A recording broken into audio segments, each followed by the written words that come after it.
Hello everyone, and welcome to Fleet's Random Ramblings. Or, in this particular case, Fleet's Catch-Up Ramblings. Where Fleet attempts to catch up. Yes, it's a fantastic format, I know. What a shockingly brilliant idea I've had. It's such a great format.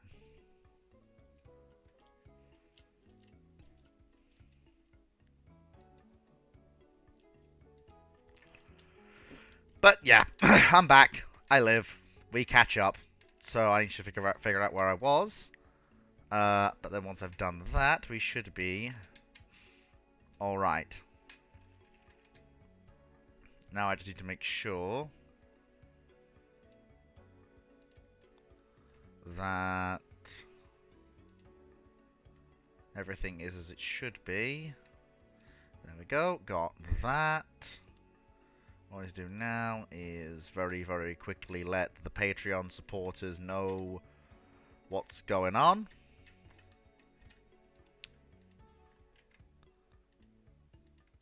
As we usually do, let the people know what the score is.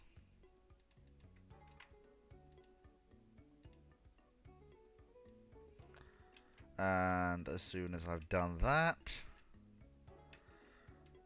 we should be A-okay. Right, there we go. So that's that. Now I need to put that here. Drop this to the right. No. No. No, over here, please. Thank you. Then drop that down so I see what's going on. Make sure we're on live chat so that I don't miss any messages. There we go. And now let us bring in the Discord audience.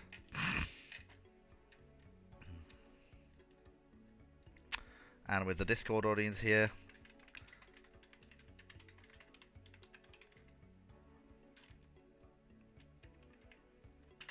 and there we go, Discord audience time.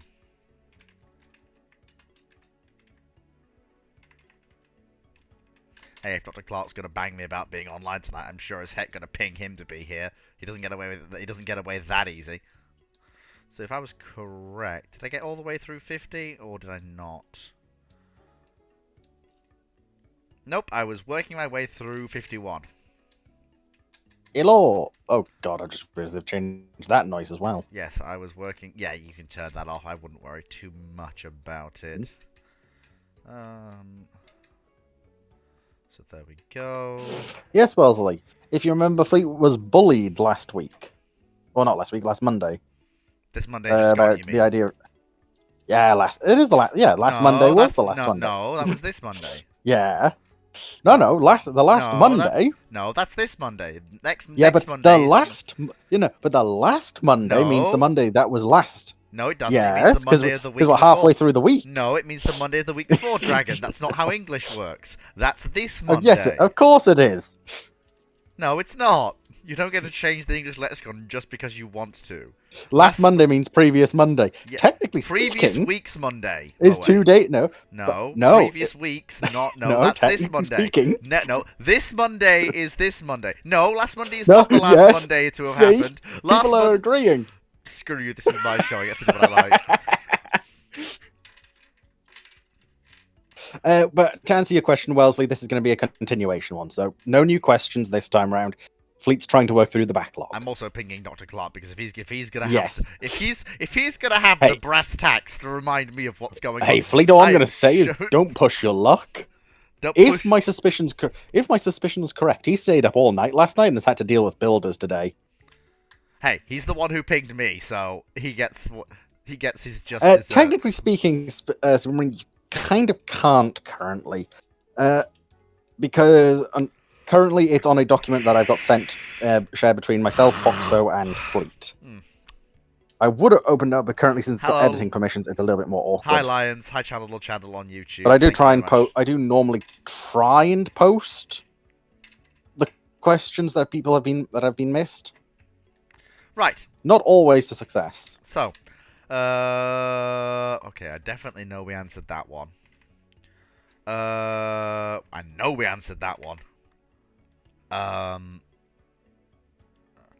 Okay. Which ones? What can the British pre-dreadnought fleet in World War One bash before they have to run back to the Grand Fleet and ask for a dreadnought for backup?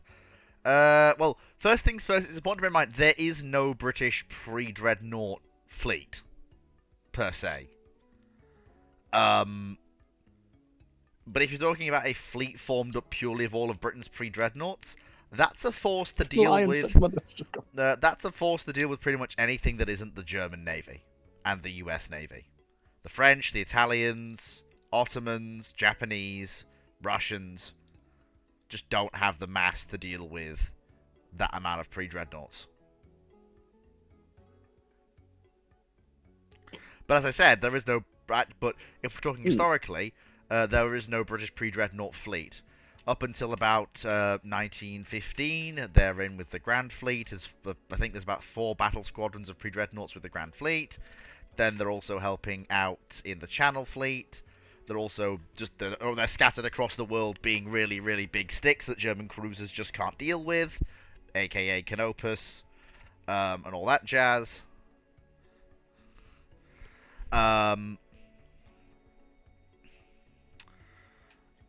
But yeah, they're basically just capital ships to go where capital ships are needed, but you don't want to risk a dreadnought.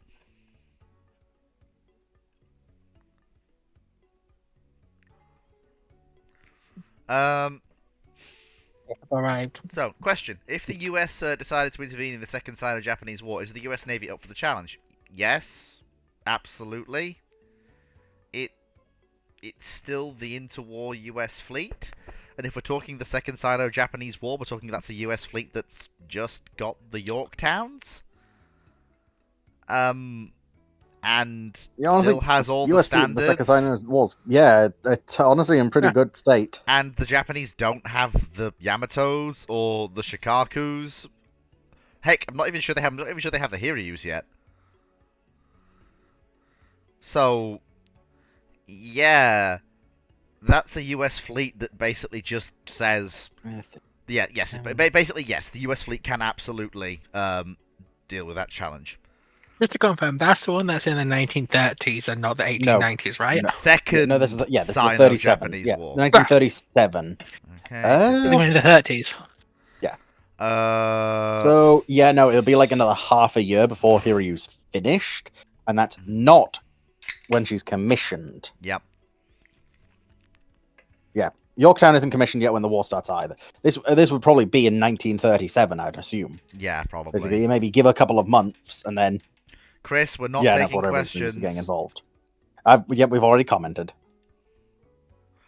Thoughts on the Charles F. Adams and Farragut class DDGs? Do you think they're mid or worse than the Type 42s, Type 82s, and County class DDGs in terms of anti-air warfare and anti-service capabilities? Since the Adams and Farraguts are older ships compared to the Type 42s, Type 82s, and County class DDGs. Also, why did the Adams ships have 2 different missile launchers? Half of them were equipped with twin-arm launchers and others were equipped with single-arm like the Perry frigates.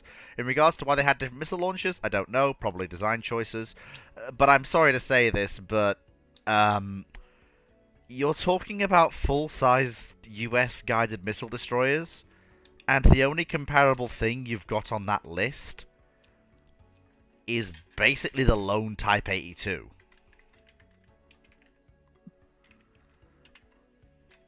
That's the only ship that you've listed that comes close to any of the capability that you get from a Charles F. Adams and a Farragut. Because they're just bigger ships than a Type 42. And the counties are entirely different kettles of fish. Well, the counties are older ships, for one thing. And they don't have the same level of capability in terms of anti-air warfare and anti-surface warfare that you can get out of a Charles F. Adams or a Farragut. It's not the only ship that comes close. And I say comes close is the Type 82.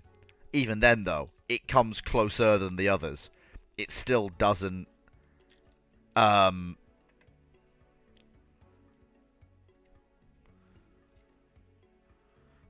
basically, it doesn't...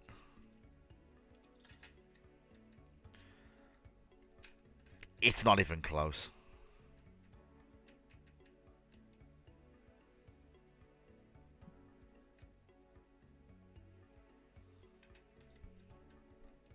I don't really have anything to comment there, personally. Yeah, but it's basically, that's my 2 cents on it.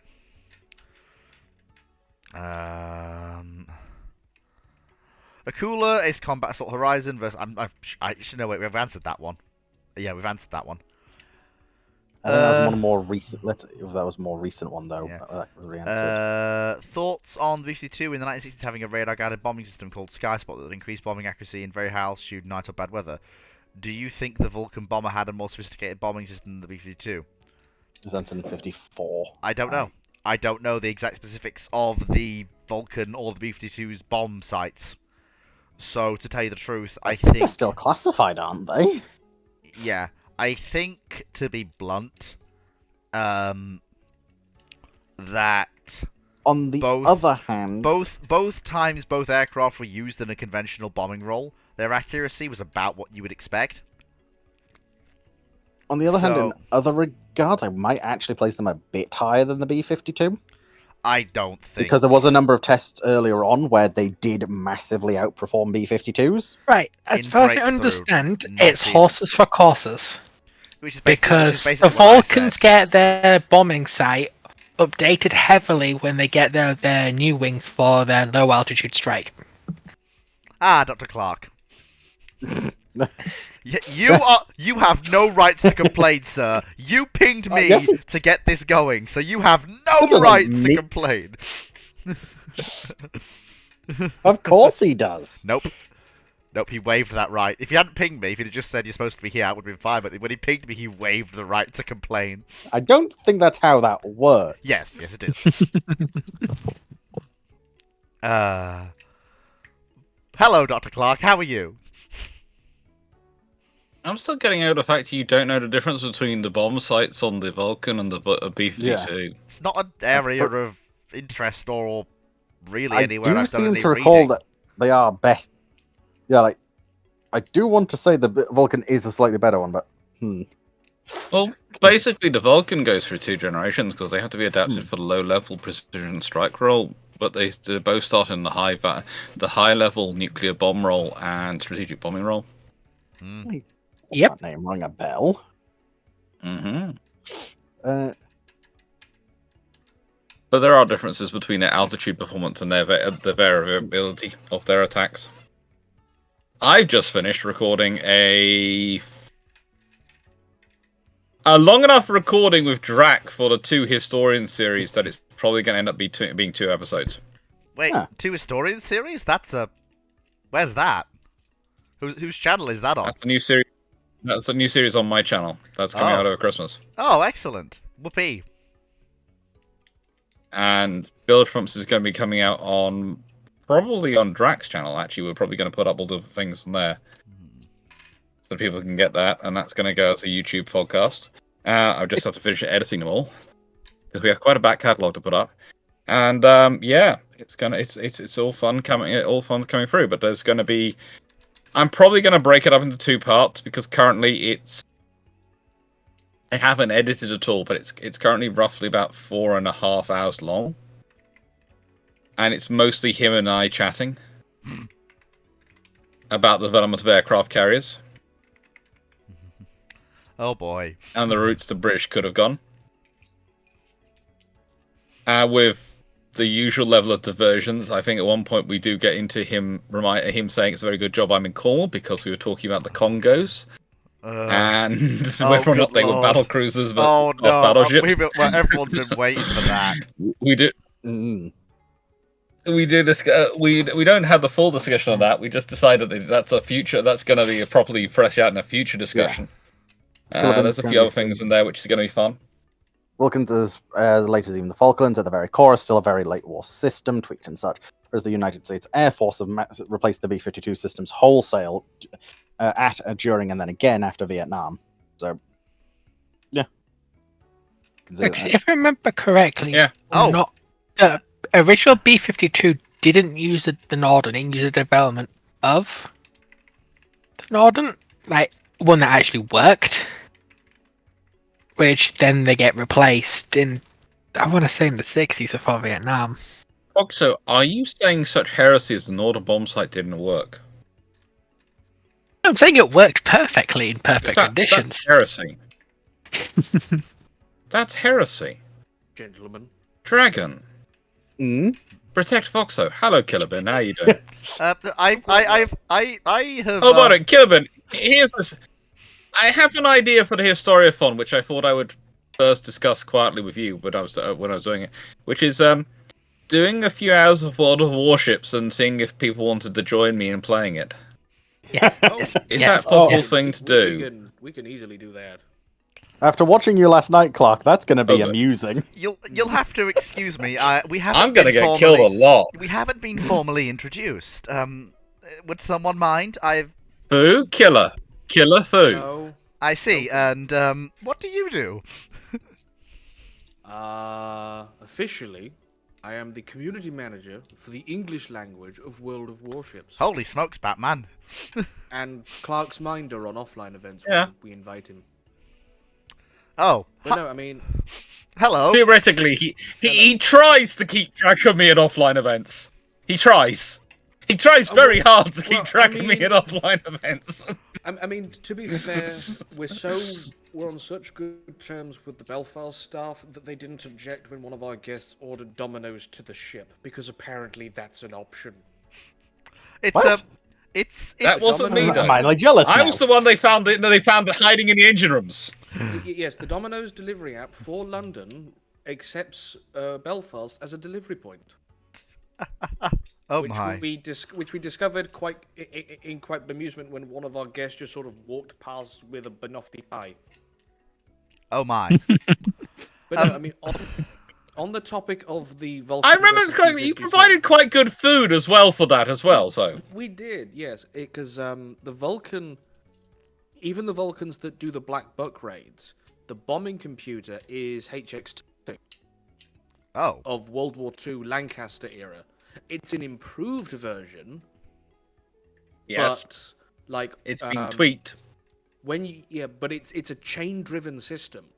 Like if you can ever have the opportunity to go into a Vulcan where they can still power the bombing computer, you turn it on and it sounds like someone pedaling a bike. I'm sorry, what? Tapes going. Yeah, it's yeah. Because it's pre-digital. I've been allowed into the cockpit with it all, but unfortunately weren't able to power it up at the time. Yeah. So also, I had an idea about this because my dad was a navigator on Vulcans. That was what he did for his national service. He was a navigator on Vulcans. And yeah, he had some interesting stories about those. So the thing that led the Vulcans outperform the B-47s and B-52s in trial operations and test scenarios was mostly because when the RAF mobilizes at the end of World War II and they start moving to the Lincolns and later the Washingtons while V-bombers are entering service, the RAF made a very conscious decision to keep people who had wartime experience with those systems in those units. So a lot of the guys who take part in I forget the name of the operations, in the US, Red Flag, where there's photos of Vulcans flying through the Grand Canyon. Above it, in it. Oh my! And there's a photo of a Vulcan landing back at a US base with a lump of a tree stuck in its wing. But the bombardiers and the navigators in the 50s for the Vulcans are all war vets, or they're the first post-war intake who got taught by the guys who did it in combat. And that institutional knowledge carried on when particularly the Vulcans get reconfigured for low-level operations. They do improve the system, but you're essentially still dealing with what at its core was what Pathfinders were using in Lancasters and Mosquito. You're very knowledgeable about this sort of thing. Yes. Whereas with the US Air Force, I think B-47s get Nordens. By early B-52s, they don't see the point. because they're dropping nuclear weapons. And if you miss by 200 meters with a nuke, it doesn't really matter. Yeah, at that point, When your it circular comes- error probable is, yeah. When you get to Vietnam, you end up in a situation where the US heavy bomber formation is having to relearn carpet bombing.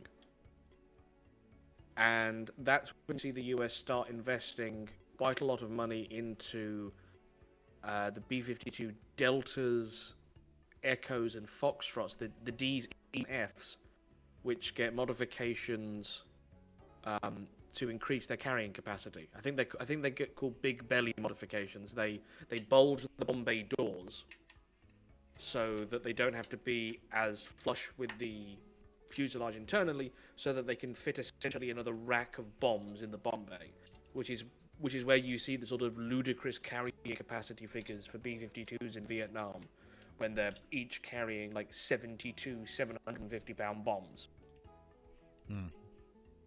But they're having to learn. And you have to remember that. Carry on. No, and at that point is when you start the US is putting, I forget the name of the computer system, but it's something very boring because this is like the McNamara era of the US Department of Defense. So it's like computerized bombing computer 1, and it's probably made by Ford, not the car Ford, the other Ford. And There's another but Ford? then the US, yeah, there's another. The Ford that you see in all the naval documentation for fire control computers is not car Ford, which quite a lot, not a lot of people know.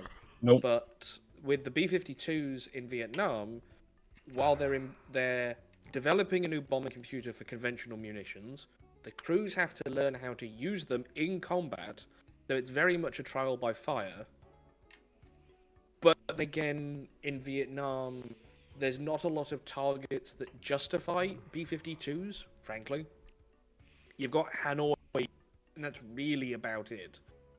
The fact that the US Air Force attempts to bomb the Ho Chi Minh Trail with B-52s is Silly? essentially insane.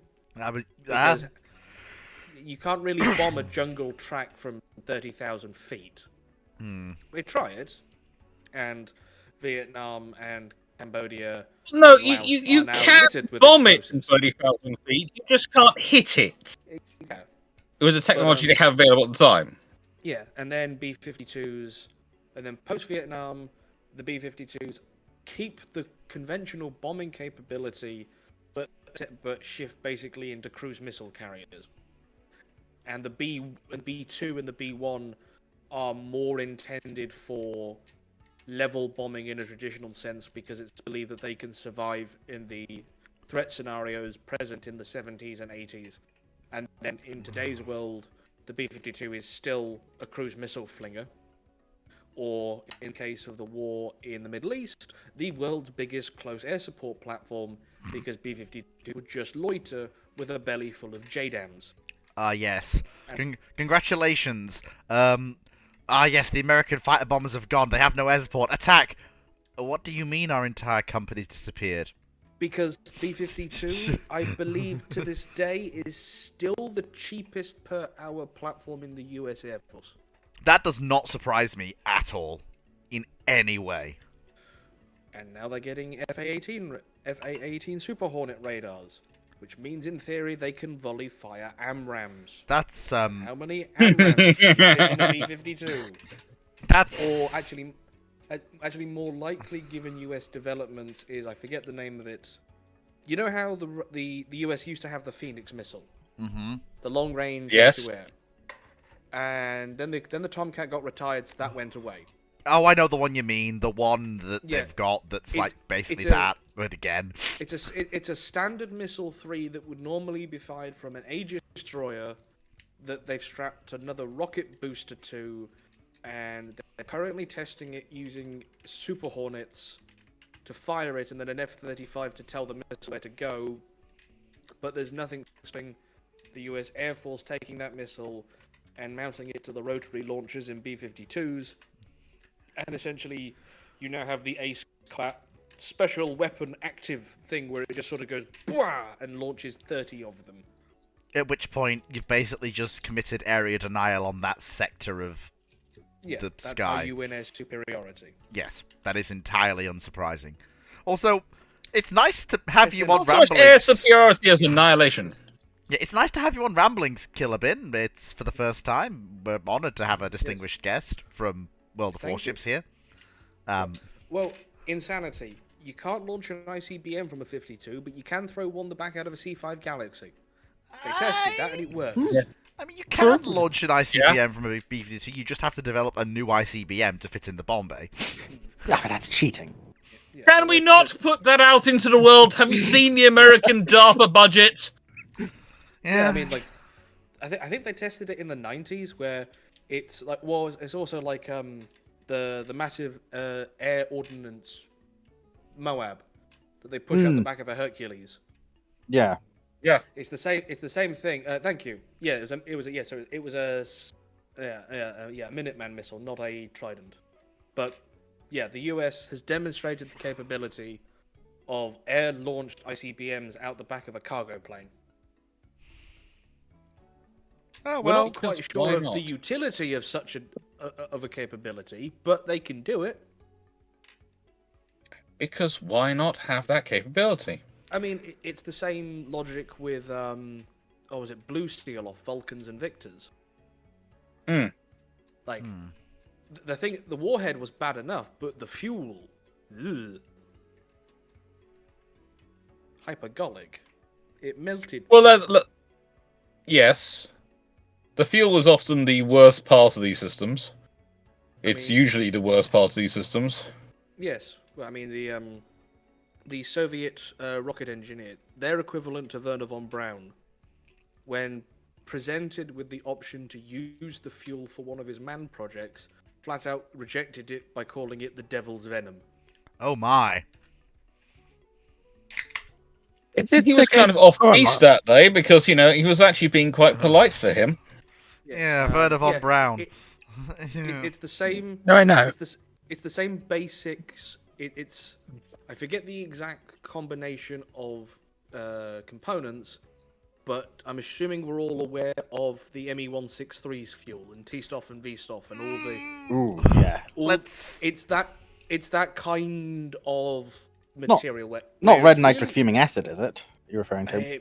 It might have included that. Like, it's a really, really good propellant. But Like, it is. can we put the but in there with a is- big asterisk?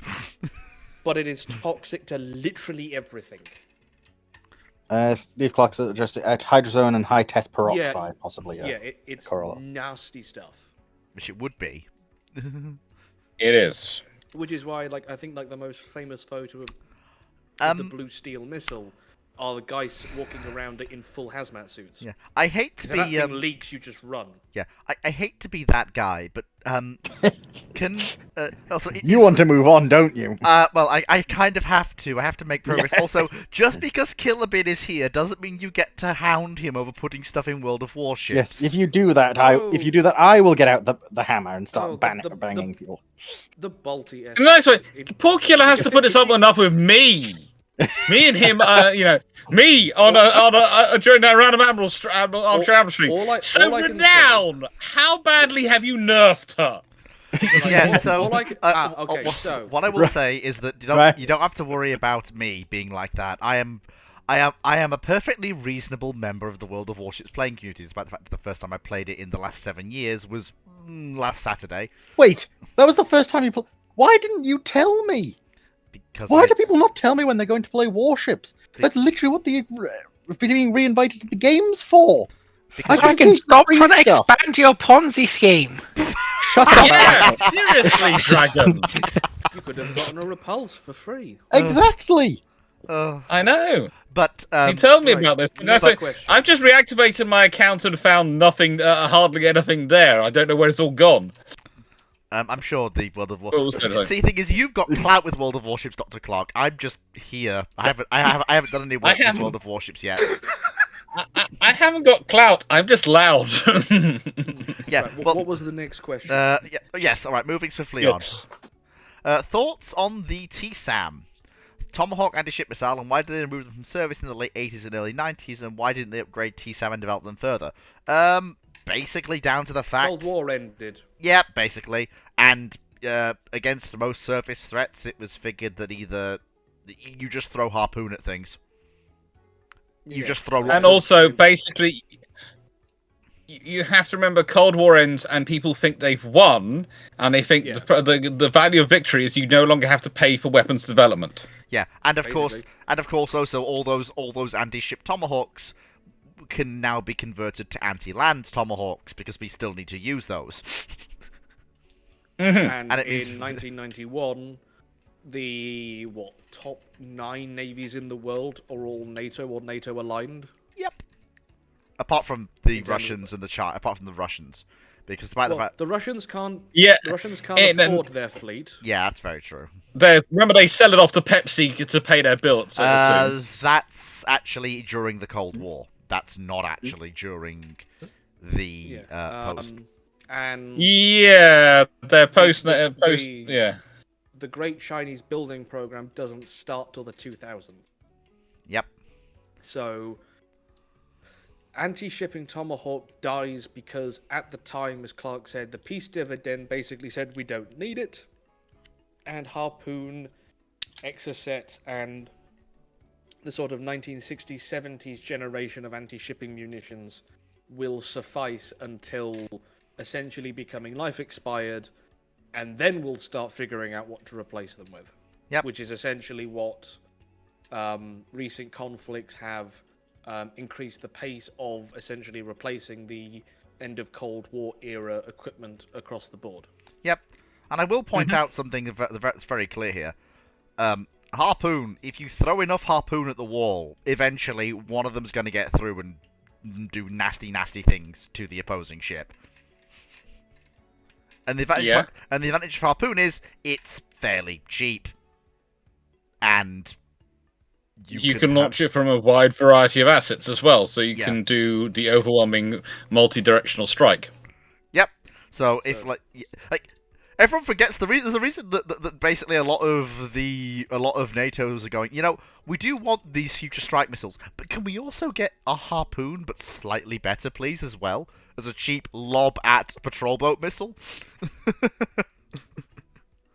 We don't want to use lob at everything missile. Yeah, because basically you can for all these improved supersonic and hypersonic anti-ship missiles that we are getting in modern NATO navies, there's still a desire for something you can volley off 6 of and be like, it's not going to hurt the budget. Because with the harpoon you can do that. You can just go, right, harpoon be upon ye. Yeah. Basically, the answer to any why did late Cold War weapons program get cancelled? Because it's late Cold War. About the only thing that really survived was F-22. And Seawolf in limited capacity. Yeah. So my question is, why did TSR-2 get cancelled? The British government. And yes. Yeah. That's all we're going to say on that. Politics. Next question. Yeah, politics. Did the USN... Sorry. So, hang on, let me just read this. This is from Gunnery Officer, you can tell. Yeah, he's American, but his English leaves a lot to be desired. Well, no, it's more because he always says, question X. Yeah, that's true. Yeah. There's a lot from him. Good lord. Did the USN is the first navy to start with their land attack cruise missile doctrine from early as late as... Dragon, please read that and tell me. So for the record, I do copy these questions word for word from the chat, so this isn't Fleet having a stroke. Quite literally is, did the USN is the first navy to start with their land attack cruise missiles doctrine from early as late 1950s, especially with the regular series missiles? Also, is this one of the attempts of the Navy to compete with the USAF and the USN for long-range strike capabilities? As far as I'm aware, US doctrine for land attack cruise missiles was purely nuclear strike at first. In the 50s, yes, it is, because accuracy isn't at the point where it's worth putting a conventional warhead. Regulus 1 and 2 can be relied upon to go to circular area probable of about 1 kilometer and detonate. Which is fairly good for a missile of the period, but it does mean that you need something with a big enough bang on it that when it explodes, a kilometer of not being near your target isn't really going to matter. Yeah, and was it? And yes, a lot of the U.S. naval developments in the 50s are attempts by the U.S. Navy to defend their corner, defend their budget when the nuclear sort of craze is at its highest and the U.S. Air Force is going, we can win the war in 20 minutes. Yes, you can, but I mean, it's like we'd like something left after those 20 minutes. So, especially with the early Regulus systems, as well as the United States class of carriers, essentially, it does provide the U.S. Navy with additional capabilities, which then evolve as accuracy improves, into the point when you get sort of Tomahawk era accuracy. So it lays the foundation for the developments that make the doctrine more viable later on. Essentially, the more accurate you become, the less you need to rely on warhead size. Yep, basically. Which culminates in Tomahawks being able to follow a street map. Yes, which of course brings us back to Tomahawk again. Yeah, Tomahawk is the culmination of the doctrine that arguably starts in the 1930s and 40s with things like the Bat Bomb and Operation Aphrodite, where it's basically, we want the ability to send a good chunk of explosives at a specific point at will.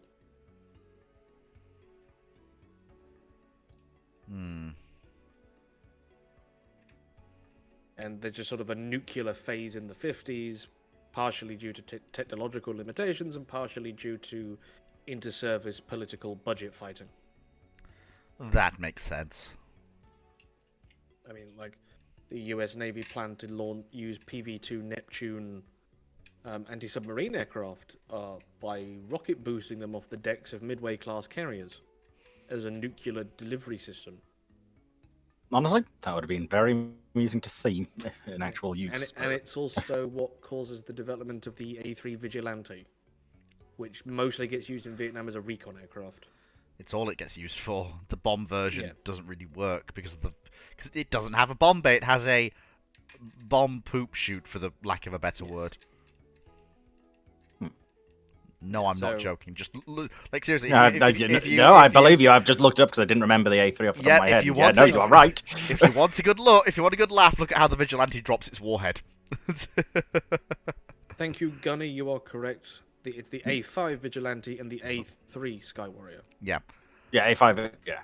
Okay, so I've been waiting for this one because actually this is a fairly good question, and as usual, because I am Fleet and therefore Fleet does the Red Fleet timeline and other things, I have strong opinions here. What are your thoughts on the Soviet Kiev-class heavy aircraft cruiser? First of all, it's an aircraft carrier. Do you think they were better off? No, it's an aircraft cruiser. That's what they called it. That's what they called it. Or ski jump. That is what they called it. Go again. Or ski jump. That is what they called it. The Ulanos class were going to be carriers, but these were heavy aircraft cruisers. That was only. There is a reason why they have missile launchers in the middle of the takeoff ramp. It was only because they needed to get around the whole concept of the Turks not letting carriers through the Bosphorus. It's also a fundamental understanding of what their capabilities are and what's going to be their strike capabilities. Oh no, I was about to get to that. So nice way. No, calling them an aircraft carrier is entirely about its air group.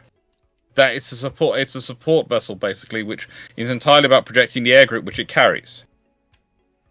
The Soviet aviation capabilities and Soviet aircraft and Soviet vessels in this universe are heavy aviation cruisers. They are aircraft carriers, yes, because they carry aircraft, but their role is, because it intermixes with that other cruiser role, means that they cannot be separated from their title.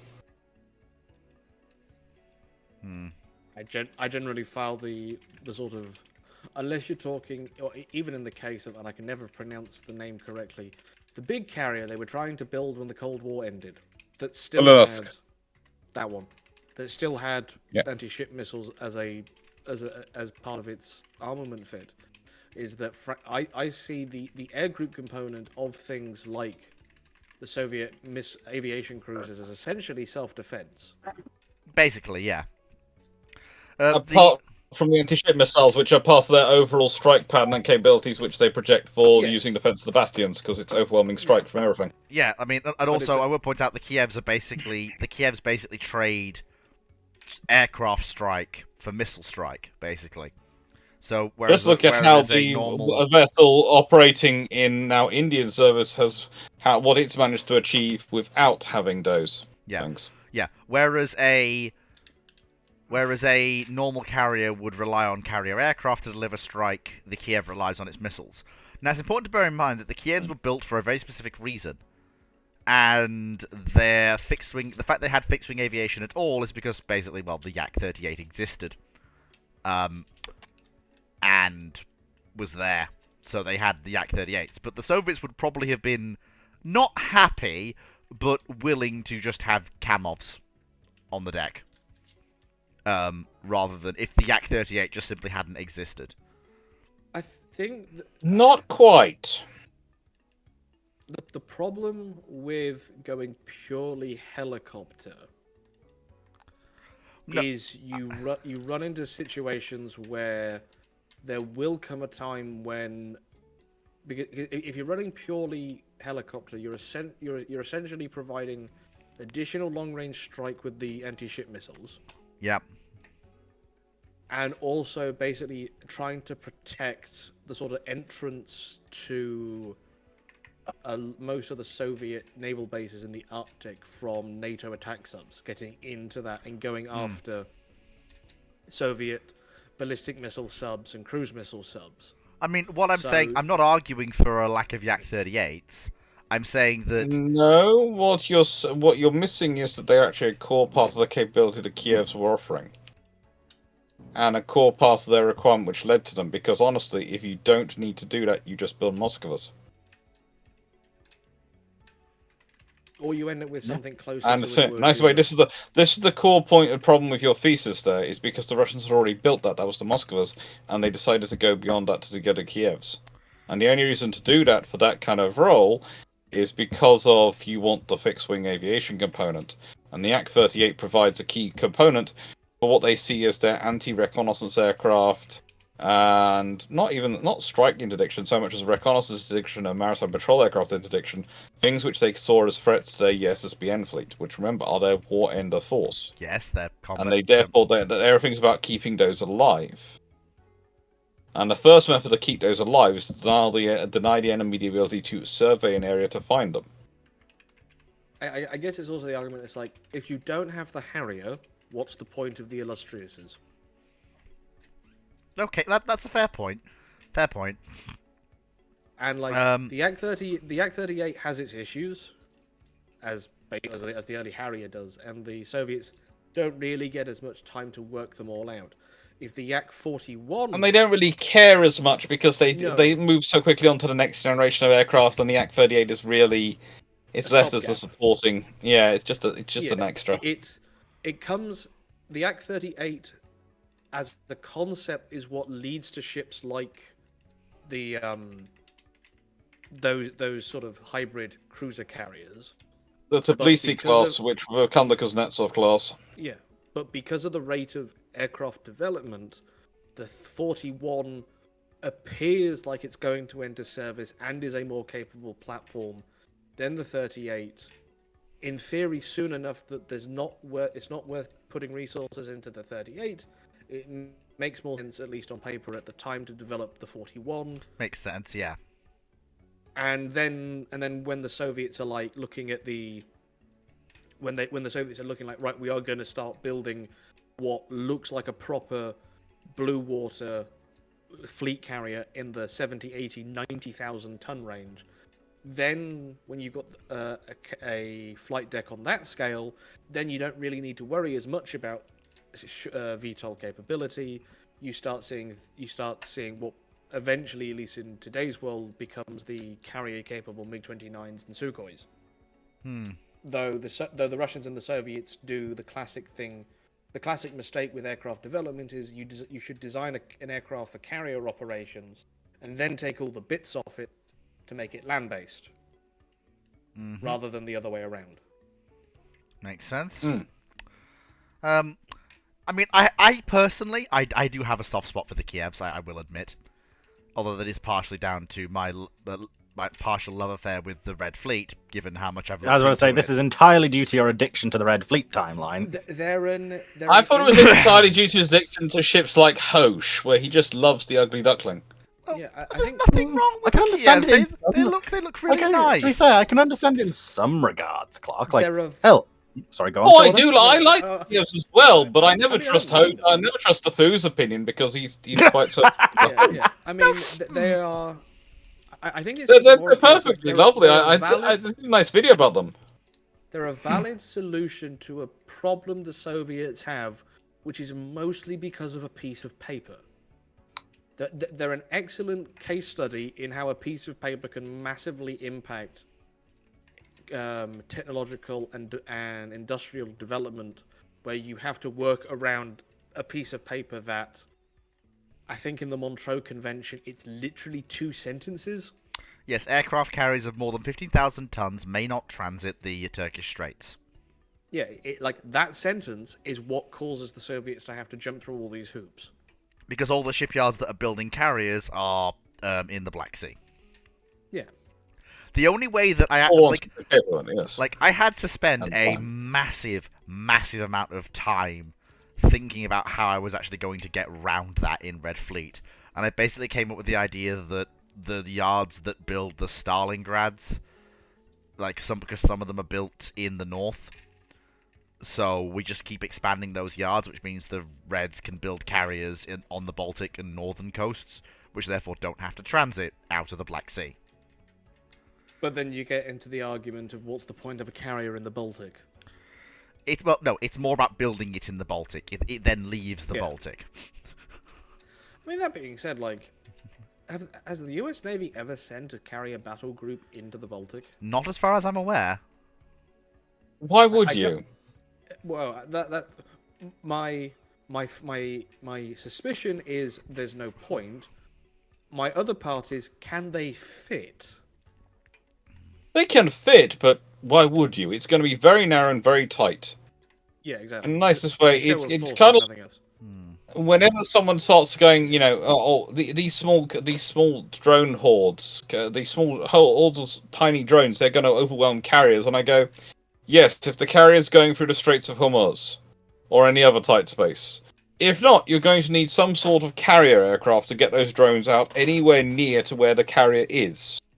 That's always fun, having carrier aircraft and aircraft carriers in the same discussion. It can get really confusing. Yeah. But then you're basically back to the dealing with the backfires in the Cold War scenario, which is something we've practiced for and worked out a long time. It's take out the backfires, you take out all their missiles. Yeah, so... But I mean, like, there's nothing wrong with... I mean, it would have been interesting to see if the 41 had entered service. But with the 38, it's a first-gen VTOL aircraft. Though, to be fair, the F-35 does take more from the Soviet 38 and 41 than it does Harrier in how it VTOLs. That's possibly because I think that the Yak-38 comes out before the Harrier. I think they're contemporary. Yak-38. What I mean when I say that is that the 38 and the 41 and the F-35 have main engine turns nozzle, and then there's an extra lifting system forward. Whereas the Harrier just diverts the exhaust. Yeah, the Harrier. The Harrier is a slightly more sophisticated platform for being a VTOL. The Yak-38 the Harrier is a much more mechanically complex, but easy to fly and easy to actually recover from problems that occur when you're flying. The Yak-38 is a much more mechanically simple aircraft, but if things go wrong, you're in more trouble. I was wrong. CJ Sea Harrier's 1978, But the actual Harrier itself is 1967. Sorry, I was remembering to see Harrier. The Yak 38 is 1975, 76 in production. Essentially, the Harrier proves the validity of the VTOL concept with the jet fighter, and the Soviets developed the 38 as a response. Mm-hmm. Well, not necessarily a response, but more as a reaction. Method of taking advantage of it. Yeah. Yeah. What's next? Next question is Another gunnery officer, I believe. yes, it's a little. No, actually, no. It's. Oh, is it? Oh, no. We actually finally through gunnery officers. Were the gearings doing? I presume this is related to Belgrano. Were the gearings doing a bad job, or was their equipment unable to detect Conqueror, even if they were doing everything they could? Conqueror's captain would have had to be insanely stupid to be detected by gearings with no refits to their sonar suite. Yeah. Pretty much. It. I mean, the biggest critique of the gearings is not turning back when Belgrano reports she'd been hit. Yeah. But they were operating under orders to not stick around, because if Belgrano's been struck by torpedoes, the only thing that could have attacked her at that point is a British nuclear attack sub, and the gearings have basically little to no protection against them. And very little And that they can do to hurt a nuclear submarine. Yes. So they're in the situation of, if they turn back to pick up survivors, they put their own ships at risk. But and also, they also can't interdict Conqueror. So they were damned if they did and damned if they didn't. I mean, obviously, we know with hindsight that the British would not have fired upon the destroyers if they were conducting rescue operations, because you don't do that. But the Argentinians didn't know that at the time. Especially because, obviously, with the whole controversy about where Belgrano's position was. I mean, it's not really it's not really a controversy. Some do class it as it, but it's a fake controversy drummed up to sell headlines. The British government had declared the South Atlantic a war zone, with that ships would be challenged and sunk within that area. The exclusion zone simply clarified that any ship found in that area would be sunk without warning. That's all it was. That was the only difference. Yeah. And the fact that people still can't accept this is silly. If the gearings in question had it's perfect normal politics, then maybe Conqueror would have been under more threat. But being basically bargain basement when they were provided, as far as I'm aware, I don't think those were even frammed. I don't think those gearings had even been frammed. I think that's what Gilliman's trying to say, is if they were, it might have been a bit different. Yeah, because they would have at least had ASROC. But let him finish. They would have had access to more up-to-date anti-submarine capabilities. However, NATO submarines were designed with those sorts of capabilities in mind, because you plan against what you think your enemy can do, but your baseline has to be to defeat what you already have. And Conqueror comes after the Frams. Yes. So yeah. So there's not a lot the gearings can do, except potentially risk themselves if they were to conduct search and rescue. Mm-hmm.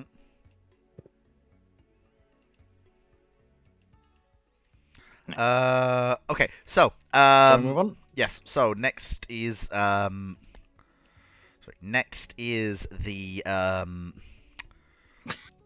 how much does scoring the first effective salvo swing the outcome of a capital ship duel in your favor, assuming your opponent doesn't just explode? Would it be enough for West Virginia if she shot like she did at Surigao State, where she scored first salvo hits at ranges of 20,000+ yards? Standard chance against Yamato. No standard battleship, no matter what the situation, unless it's completely bad unless visibility is down to so low that Yamato can't even see, and see flashes, and the other ship has radar, stands a chance against Yamato. If Yamato can see the flashes of the guns, she just turns towards them and powers up to try and close down to a point where she can actually see and direct her gunnery with limited effectiveness. And at that point, the standard class battleship is dead. There is a scenario. If they manage to get to levels of Cape Matapan distance before opening up, then yeah, good luck. Even Yamato's going to be punched through and destroyed at that range. But other than that, you either have to get insanely close for naval gunfighting ranges in this period, which is going to happen by sheer luck with a Yamato versus a standard battleship. There's no other way you're pulling it off. Or yeah, that's about it. To get a first round. Because if you get really lucky, take out most of the fire control systems, perhaps. But even then, local fire. No, even the Yamato, they're kind of distributed too far. There's too many of them distributed around. To take them all out is going to take a lot of effort. Yeah, unless something like West Virginia managed to get 8 main gun hits off a broadside into a Yamato. Apparently, Knight 681 is saying about apparently the escorts were Allen M. Sumner class ships, not Gearings, and apparently they were frammed, but they didn't have ASROC, which I don't think sounds right. As I'm sure that Belgrano's escorts were Gearings. I'm fairly certain. Something we can check and get back to, perhaps. Yeah, because I don't keep on with the current one. West Virginia's best chance in that case, honestly, is not necessarily hurting Yamato's fire control system, because as Clark says, it's too distributed to knock it out to a point that it's ineffective. Probably her best bet is to damage the funnels and intakes enough that Yamato can't maintain a speed advantage as much, and then run for her fat life, firing as much as she can. But I mean, in other cases, just sort of generic, like if it's battleship versus battleship, the sort of the two, like Surigao Strait doesn't matter because that's not a battle, that's an execution. North Cape, Duke gets lucky with her first salvo hits, where she does knock out a gun turret permanently and disables a second. But she's already benefiting from previous hits scored earlier in the cruiser fight. And I guess there's Bismarck during her final battle, where just as she appears to be getting the range on Rodney hits the fire direction tower and basically caves it in. But by the time you're talking sort of treaty era battleships, every nation knows there's a chance that a shell might hit somewhere important, so they distribute. So there is no there's no golden place to hit other than a magazine that decides the battle then and there. They're both the destroyers were Allen M. Sumner class. So yeah, Knight is indeed correct. Oh, there you are. But honestly, they are not that much better than Gearings at this point. I mean, they're older. They have been frammed. Which fram, though? But, they seem to have been first generation, both of them. They're originally Colette and Poir. Because there's quite a significant difference between the different frams into how much they improve the ship's anti-submarine capabilities. But even then, the fram programs are being done when the expectation is the Soviets are going to spam diesel-electric boats. Mm-hmm. Not fight a nuclear attack sub. Although, to be fair, the frams do bulk out what will become... Like, the frams serve a very similar role and armament fit to the first generation of US frigates, and it can be argued they serve in a stopgap role similar to what the USN's first generation of modern frigates fulfill. Yeah, I mean, it's the same thing that the Brits do with the war emergencies into Type 15 and Type 16. I'd say the biggest thing to keep in mind here, though, is that a lot of these early frigates are really not meant to be, say, fleet escort vessels. They're really more meant for cheaper vessels. You can have more of to escort the convoys, because the Allies were all assuming that the Soviets are going to be going after Allied convoys. which is why you get. I mean, granted, the frames are a little bit faster; they could still do fleet work, but against like an SSN in this period, it's very much a long shot. And then also, I think the other factor here is the Argentine crews really were not up to, at least for this task group.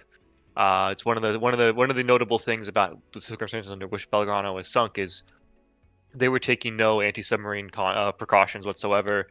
They were not using their sonars. They were not zigzagging. They were just sailing in a straight line at cruising speed.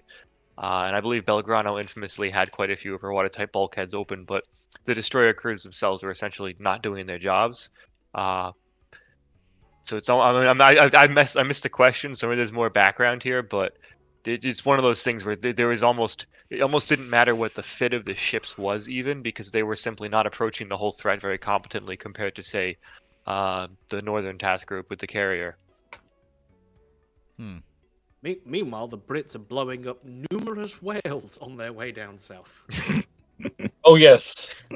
Oh, I haven't. I'll be honest, I haven't heard about that one. Yeah. The whale population in the Atlantic suffered because the Brits took a policy of if it sounds like a sub, moves like a sub, and we think it could be a sub, we're gonna hit it first and ask questions later. Unfortunately, Just in case. A blue whale on sonar looks an awful lot like the sort of submarines that the Argentinians had. Yep. So you're telling me some whales had some very particularly interesting incidents? I'm saying No, they were killed. I know they were killed. Very much a surprise. And it wasn't even an incident. It was torpedoed by the Royal Navy. Wow, that's on their way south. That's actually kind of impressive. And I'm not going to fault them for doing so. It's better to take that instead of a potential for something to go wrong. Yeah. Like that was something the Navy kept quite quiet about because obviously the Royal Navy liked to portray itself as the world's leading anti-submarine navy, and at points they couldn't 100% confirm if it was a sub or a whale. Yeah, and they took what the sensible leading 100% of the world's air submarine navy would do, which is kill first and ask questions later. Yeah. But in the case of this particular scenario, people don't tend to like that.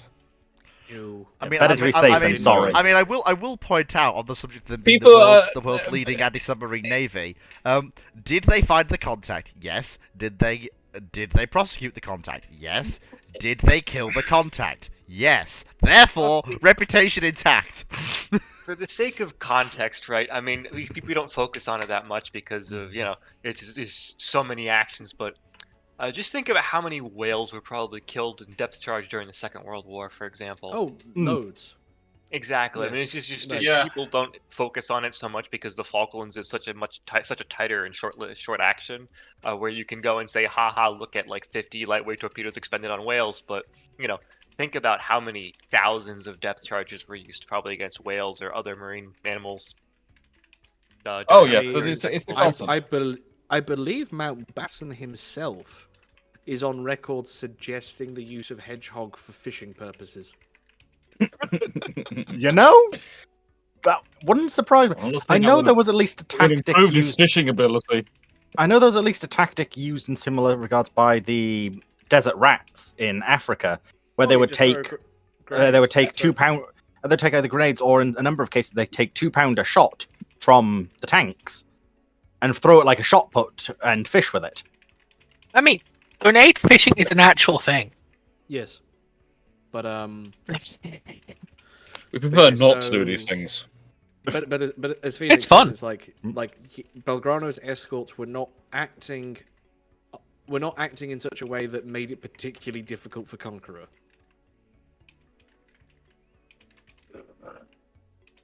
Yes. What's up next? Basically, was Cinco de Mayo still operating F9F in 82? No, her air wing was entirely Skyhawk, with I think a few trackers for airborne early warning. Cinco de Mayo was not operating anything other than A4 Skyhawk and tracker. Yeah. Because that was all she could operate. Yes, and even then she had issues operating them because she could launch them, but they never got a good headwind to take advantage of. And then she had a machine casualty just so she couldn't do the other thing. Yeah, exactly. So Well, she that's literally what had the... But yeah, And she Belgrano was just gets a sunk, warning. and they decide to pull her back because they don't want to risk losing her. Yeah. Makes sense. And the thing is, if they had taken, the most frustrated man in the world is the captain of HMS Swifter, which was just going, if the Conqueror had held off for just a couple more minutes, we could have timed it and it would be neutral. Yeah, I mean, Swiftsure was, as you say, a few minutes off probably sinking her. Makes sense. Which would have been a really interesting thing for the impact of the war, because that would have added so much to the people arguing, oh, carriers, they're so easy to kill, and you're going, no, this was not a good case.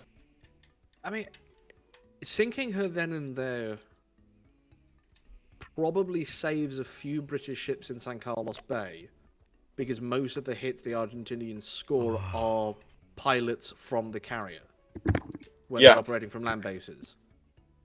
So, because they were the best the Argentinians had to offer, other than the Etendat pilots, who were also the most technical. I've heard it described as the A4s were the better pilots, the Etendat pilots were more technically knowledgeable. And the Pucara pilots were absolutely fucking insane. I mean, to fly something like that when you're dealing with air-to-air missiles is insanity as it is. But they also scored the only Argentinian air-to-air kill of the war, the Pucaras. When they shot down a helicopter doing Cassavac. And goose green. Slow clap from Fleet. Yeah. Slow clap. Not something the Argentinian Air Force is particularly proud about, but that was their only air-to-air kill. At least they admit. At least they have the brass tacks to admit that it happened and not try and cover it up. Yeah. So credit for that. So, railway question for Fleet: should the UK have a modern version of a British Rail Class 23 locomotive? Absolutely not. Absolutely, there's no need for one. And I would point. Because the Class 23 was this weird, middle-of-the-road locomotive that wasn't quite a... Nickname, Baby Deltics. Yeah. I was trying to remember which one it was. Yeah, it wasn't quite a... It wasn't fish nor fowl, it wasn't a racehorse like the Deltic, and it wasn't a general-purpose do-it-all like a 37 or a 47. It was this weird... middle ground that didn't really make much sense. There's a reason why they only built 10 of them. And just even another then, product of that period of British Rail where it's just build everything. Yeah, and even then, the railway environment's radically different now. You either have a locomotive either works passenger stock or it works freight stock. There's no crossover anymore. There's no common pool of locomotives that go out to do different things anymore. And besides, there are very few loco-hauled trains. Most are worked by multiple units, which, to be fair, makes a lot of sense, given how flexibility is much more easily accomplished now. You usually cram people in, and if you need more, you put another set on, and then deal with the overflow. If you had to, the thing is that Class 47 is sort of still in service. They're still being used, aren't they? This is the thing. We've got there are locomotives of equivalent power to the Baby Deltic still knocking around. We've got 37s, 47s. Heck, there are even Class 20s knocking around doing things. In terms of I think what we're referring to is a locomotive that's sort of a higher yield express power than a general purpose locomotive, but isn't a top-of-the-line passenger locomotive, and that the need for such a locomotive doesn't exist. And in fact, and to be fair, it didn't really exist when the machines were built. To be fair. I mean, anything they could do... point out that in terms of Class 20s still in service, there are still 5 of them working, and one was recently featured pulling... one of the more modern trains on the British network, which are broken down. Trains break down, it happens. Trains break down, it happens. I believe that's the main use of the remaining 20s in service. Rescue trains. The 20s are basically odd job locomotives. You'll find them working weed killer trains. You'll Yeah, find I mean, them working nuclear fuel. Basically, if they can't get a 37 or a 47 to do a job, like a nuclear train or a weed killer train, Or 7. yeah, like either a But- 37 or a 47, Rebuild you'll get. 47s. Yeah, they'll But get. I mean, like, if you had to take a BR spec loco to say do a modern production run, like with modern accoutrements and stuff, you're probably looking at a 37 or a new 37 or a new 47. I'm gonna have to go new Because- 47. No, actually, even better. Um? No, you build a new class 56. That's what you do. Because the 56 is just Well, I the mean- 47, but more powerful. But okay? Is it the 57, which is a 47 with the engines off a 66? Yes. Yeah, yes. But Yes. yeah, the 57s are brand spanking new. That's why I said 56s. 56s are are basically the 47s that were re-engined for freight work. And I'm sorry to say this, but if we're building modern BR traction now, we're building it for freight. And at Wait, that which point, trains did you say were brand spanking new, Fleet? sorry, They're 1998 to 2004, the 57s. I don't think No, that's no, that no, that's rebuild date makes them really new. Yeah, No, because no, that's their no. rebuild. No, Yeah. no. The 56s are. The 57 is a brand new type of locomotive. No, it's not. No, it's not. Yes. Are you No. talking Class about 50, Class 57 initial build 1964, rebuild 1998. Wait, what am I thinking Are of? you- And the I think 56s it's are 1976 to 1984. What's the new bimodal? They have the funny face. Yeah, like The funny the Class 57 entered service in 1998. No, There was, no, that's there its was a- rebuild. No, Yeah, if you no. look, Oh, no, but if you 50 actually read, it says they're rebuilds of 47s. They don't become can I Class read 57s until after they're rebuilt. But there was a Class 50. Yeah. Class Because, 57s, yes, they might be that might be when they're rebuilt, but in the nicest way, they're not. They're rebuilt to 2004. Yeah. And also- okay, that's they- fair. 20 Then years what ago am is I- not brand new these days. Then what am I thinking of? There's a I'm new. not actually sure you're thinking There's a of. new. Are you there's a thinking new- of? Are you thinking of the 68? You think of the Class 92s? No, no. Oh, There's a. oh, There's okay, I something think that's I'm there's think- something that's been made recently that uses a Class 56 body shell and bogies, but has an entirely brand 66? new engine. What is being suggested? No, the No, 66 is Well, a. That's the The American. 88s? Let me just have a look. I don't think it's the 88 because it's based off a Class 56, but it's basically a completely different locomotive. Yeah. 'Cause it's, The 88 is I think the one I'm thinking of with the funny face. I have to take Yeah, a look so at this yeah, one yeah. now. The Class Class 88. 70? Let me have a look. That But is I mean- a very funny face, isn't it? Yeah. There's the 69. No. That's the. Hang on, that might be it. That may actually be it. Hang on, let me just check. Conversion of My Class go- 66. That's to the one. 69, so That's the one. Yeah, Class 2020. 50. My Yeah, that's it. I Yeah, was going to be but they're so the- confused by they're how the- much random searching of class. Yeah, X, they're X, the I'm searching. they're the ones I'm thinking of because they're the newest iteration of the 47 56 body shell being reused. That's what I was thinking of. Because our loading gauge is funny. It is, but Yes. we make it work. Because we cannot place it since the Victorian. So we don't build new, we just keep replacing the guts of old stuff. Because Again, the Orco with the torpedo is scary. Yes. Well, But, the question. Sometimes it's an Orco with the torpedo and a wrench. Well, after that tangent, next question. Does anyone have war stocks of the Italian army in World War II at the start in terms of ammunition? AKA, like, how many days ammunition do they have at the start of the war?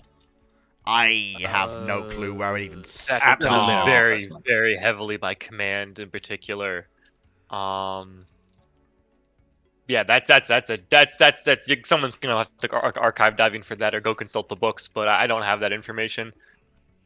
Yeah, I mean, like, in theory? Well, when we say when war starts, are we saying when Italy joins the war? I When assume Italy so. Actively, so that is... June 1940. So that would be...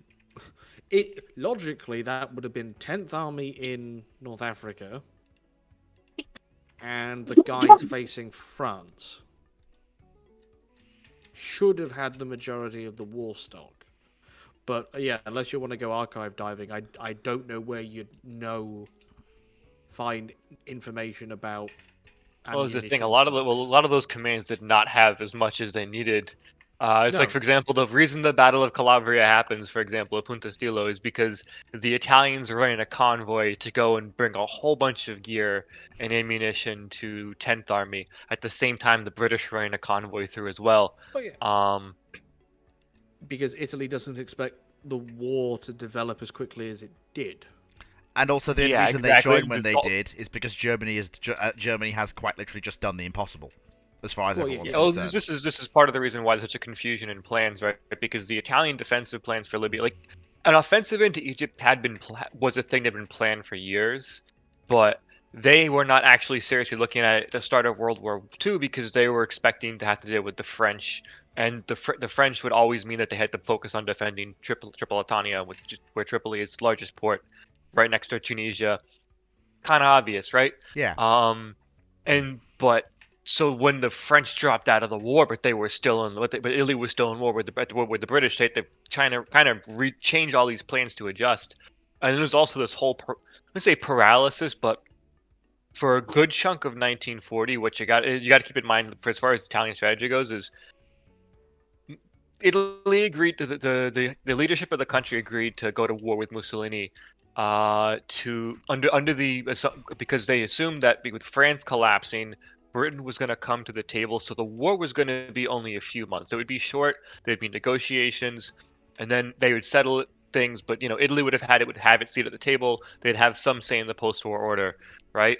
And as the summer wears into the fall, it suddenly starts becoming apparent that no, the British are very serious about sticking this out. This is going to be a long war, And the British will never and the surrender strategy to a has to horse. adjust accordingly. But early on in the conflict, the way Italy's viewing the war is almost, I wouldn't say not serious, but it's really not viewing it as that it's going to be a long war. They're not sort of seeing it as being a long war. They think it'll be maybe a year or two at most, if that. Well, I mean, No, I'm not even kidding when they say this is like they probably were not expecting it to last more than 12 months because they were assuming the British were going to sue for peace.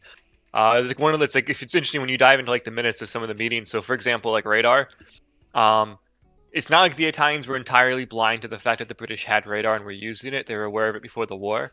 But what was said about radar and the need to focus on developing radar was this is a problem for after the war. By after the war, they meant like this is a problem for next year. We have other things to focus on right now, other things to roll out with limited resources. So it's a problem for next year. yeah, Of course, and I mean, the war was more than next year. The war was the next few years. So Oh, and we're you've in got the trouble. Right and here you in. got the famous quote from Mussolini of "Give me a few thousand dead, so I consider the table as a man who has fought." yeah, Like that. Like even at Mussolini level, it's like a few thousand casualties, and this will be done. Like there was, I mean, when France collapses as spectacularly as she does, the general global perspective is the Brits will sue for peace within 4 months. mm-hmm. Because that would And- be because basically Britain at that point has two choices. We know the one they made, which was double down war to the finish, but the other alternative is peace with some degree of honor. And actually, Yeah, and to be fair, dealing a very strong hand. The British could have basically gone to the Germans and gone, "All right, here's how this is going to go down. You get nothing from us, literally nothing, and we will leave you alone." And as far as we know, that generally was a situation that Hitler was actually willing to accept. At least definitely for the short term. I mean, his ultimate goal was still he had to destroy Britain and the United States long term. That was always the big thing. But he felt he needed the breathing room to go after the Soviet Union. But yeah, I mean, it's also you have to also consider the other aspect here is not even just the regular international aspect, but also in terms of reaction to what everyone thought Britain was going to do, but also the fact that, frankly, the way the Germans and the Italians, the fascists in general, viewed the British and other Western democracies was that they were degenerate and that they did not have the moral backbone to stand up in a war. So once France was out, there's no way the British would have the stomach to continue the war. And as long as the Americans weren't involved before then, they wouldn't be an issue until they had to be an issue.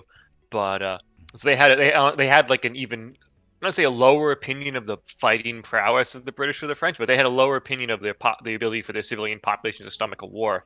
It just played into the calculus of, we can definitely get a peace deal with them. That didn't. And oh boy, were they wrong. That's what the fascists did all the time. They made terrible friggin' assumptions. Will you stop licking stuck my with them. seat side? Yeah, I mean, really annoying to sit there and almost fall off. Because this whole discussion is something that will have to be touched upon during the Drake's drum dissection, which is coming up. I was about to say, this sounds very much like the Drake's drum peace treaty. But you get nothing, we just end this. Yeah, but that's all I'm going to say for now. I'm not saying anything else. You're just trying to hide from that subject. No, I want to save myself when I actually have to deal with it. Next question. What are your thoughts on the USAF MRX program? Do you think it's a viable program, even though it won't be a stealth aircraft, but instead, would it be a cost-effective multi-role aircraft? Are we going to end up with F-16X as MRX like we did with the F-15EX? I have not heard of that program. I think it's a new one. So I think it's basically the idea to take tech from EX, 22, 35, and anything that they can get out of the next generation program, and combine it all into a more conventional platform to replace older F-16s in the US Air Force, and also to NATO allies. So it is essentially setting up to replace the F-16. But which therefore means it needs to be a platform that is cheaper to operate and run. It can't be a platform like F-30. I mean, F-35 is actually relatively cheap to acquire for what it is, but also flying hours. It's also the issue. But it's also the issue that a lot of F-16 operators have made the leap to 35. So MRX is more a mobilization platform for the US Air Force and to upgrade lesser economically strong NATO members. Or at least provide an option for them, even though a lot of them right now are looking at Gripen, especially now with Sweden in NATO.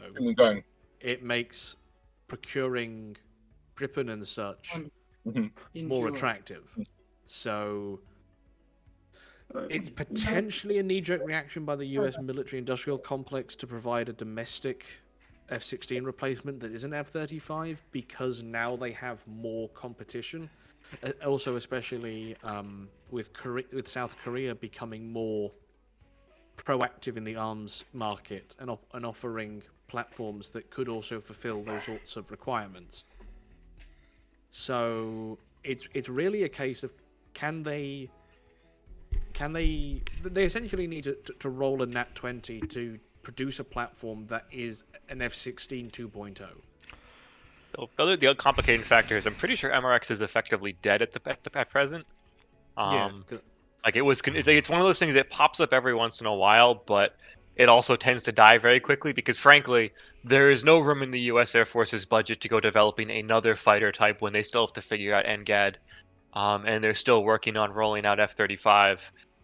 So it's one of those things. It's like it's nice to have in theory, but it's just not likely to actually happen. And to be honest, there are plenty of other options for our allies to go buying, whether that is, refreshed F-16s or allied aircraft like the Gripen. But also the big thing really is most air forces are also looking at the future, at the upcoming environment or the current environment, and really thinking like, wow, mass is important, but you need sophisticated mass, and F-35 is really the only viable answer for the future, rather than fighters that aren't going to have the survivability to really matter, or they will just be attrited too fast. Which is why you have a lot of countries that ostensibly shouldn't have the money to operate large F-35 fleets, be still willing to go for like a squadron or two of F-35s over a larger number of non-stealth aircraft. And especially because if we are looking at the sort of NATO fighting together, if you have countries like Romania, like Poland, like Finland, investing in a squadron or two of F-35s domestically, that also means that they're going to be putting the money into preparing infrastructure to handle those aircraft, which means when Spanish and Italian and German and British and Norwegian and God knows who else has bought F-35s forward deploy, everything's ready for them. Yep. The local base engineers know how to work on an F-35. The munition setups are configured for F-35. That is the big advantage of NATO as a concept, is that when you get to those points of convergence where everyone agrees that this is the pattern that we're going to use, it just massively simplifies a lot of stuff. And that everything from all the factories make the right bullet to everyone's rifle can use each other's magazine mostly, especially now with the dominance of HK-AR platforms, especially in European militaries, where it's like, yeah, in theory you could have a multinational squad and they can exchange magazines. Like it's right down at that level of interoperability, right up into building infrastructure that can support a common platform. Like, it's why billions and billions and billions of euros was spent rebuilding basically every bridge east of Poland to go from a 50-ton capacity to a 90-ton capacity. It's so that NATO tanks can drive over them. Which is nice. Another benefit of the F-35 too is the sensor fusion and the information sharing too, which works. It works backwards with older craft too, which is it's very interesting to read about the kind of things that you can get up to with that. When working with older aircraft, even like Harriers and Tornadoes. But because the Italians do this all the time because they still have, the Navy still has the Harriers and the Air Force still has Tornado IDS and ECRs that they operate side by side with the F-35s. And it's a very substantial force multiplier, even when they're not directly, say, slinging missiles and such, just because of the command and control capabilities that they have. Yeah, so the answer to the question is, what is XMR? MXR, it's simple. It's F-35. There you are. There you are, then. Basically. Well, here's a cursed question. What if the entire High Seas fleet at Jutland somehow sorties through with the Bismarck? Well, first of all, I have one caveat for you. The High Seas fleet can't keep up with Bismarck and Prince Eugen, but then again, ideally they shouldn't be trying to. Bismarck and Prince Eugen should be laughing off hysterically over the horizon, and the High Seas fleet should be told, you have an overwhelming numerical advantage, go bombard Scapa Flow. But how much of the crew of the High Seas fleet crews mutiny immediately? Yeah. High Sea fleets from when? Because well, how many people are going to want to fight under it the says at Jutland, so probably the Jutland crew. Okay. So they're not mutinous yet. So that not yet, no. But assuming basic, a lot of their officers are not actually people who the new Germany are going to like, though. That is true, but be ardently monarchist. And some of them ardently not the type of people who the government likes. They are from ethnic groups who, frankly, are more diverse than the government likes. There is that, but I mean, we can come to that in a second. The thing is, because right now we're assuming that as the Bismarck and Prince Eugen exit the Baltic, suddenly, boom, explosion, flash, sound effects, pretty GFX moment, the High Seas fleet is there. To be fair, this was kind of the moment that Nelson and Rodney were built for. Yeah, I mean, yes, Nelson and Rodney can probably take on a battle squadron apiece. The problem is that... And then you have aircraft, and submarines, and torpedo boats, and let's be honest, the dog boats would probably also consider this the moment they were built for, as they probably weigh in as firepower terms equivalent to most of the German torpedo boats in this battle. Yeah, but I will point out that this is all distracting the Royal Navy. Bismarck and Prince Eugen. Not really. Bismarck and Prince Eugen are now uninterceptable because it's all hands on deck to deal with this threat to Scapa Flow. and the eastern coast of the United Kingdom. Yes, but in the nicest way, this is going to be the priority, so that's fine. Bismarck and Prince Eugen go out into the North Atlantic. By the time they're coming back, or by the time they decide to get, what's going to have happened? The High Seas Fleet is either battered or sinking. Yes. In which case, what are they going to be dealing with going around en masse in a large force? Because the Royal Navy's had to form up into something to deal with the High Seas Fleet. Oh, that it's basic. Oh dear, that's a large chunk of the Royal Navy's modern battleships. All Yes. in one place. So basically, the trouble is, their way back is now going to be blocked by the fleet which just beat up the High Seas Fleet.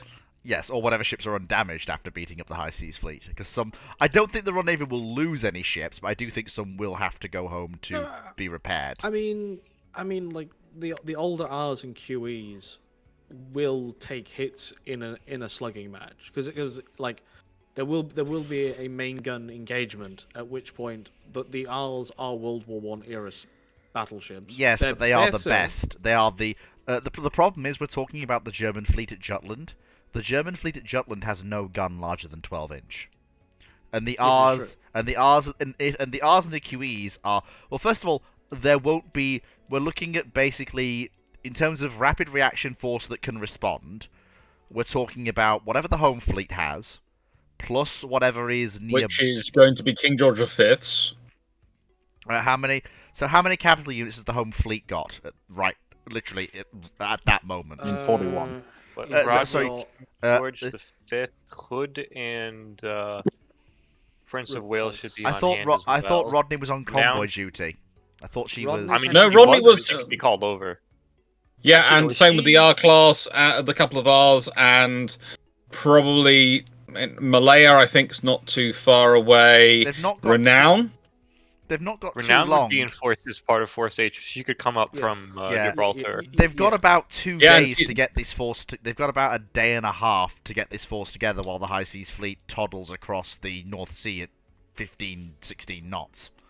Well, I mean, it entirely depends on how much. Like, if we say like there's like sudden flash and the High Seas Fleet appears in Wilhelmshaven. No, it's the Brits are going to know about it that day. It appears steamed up and ready for action next to Bismarck and Prince Eugen as they exit the Danish belt into the North Sea. Right. So in which case, the British will still know about it that day. Yeah. Yeah. So now they're perhaps a little bit more concerned of they're actually doing stuff. Yes, but also you're forgetting what that fleet's going to be under attack from the whole way across. Oh no! I'm not denying that it'll be being hammered by aircraft. Yeah, it's like yeah. So thank you, Felix. Yeah, so you've got there's King George. This commences the 30th of May, so this is a little bit after. There's Rodney. Nelson is under repair. Yeah. Because that's all she ever did. I think Malaya's in Canada on convoy escort. She was across the Atlantic. I think she's coming back. Yeah. The only real problem here is that Bismarck and Prince Eugen will be causing havoc to convoys while all this is going on.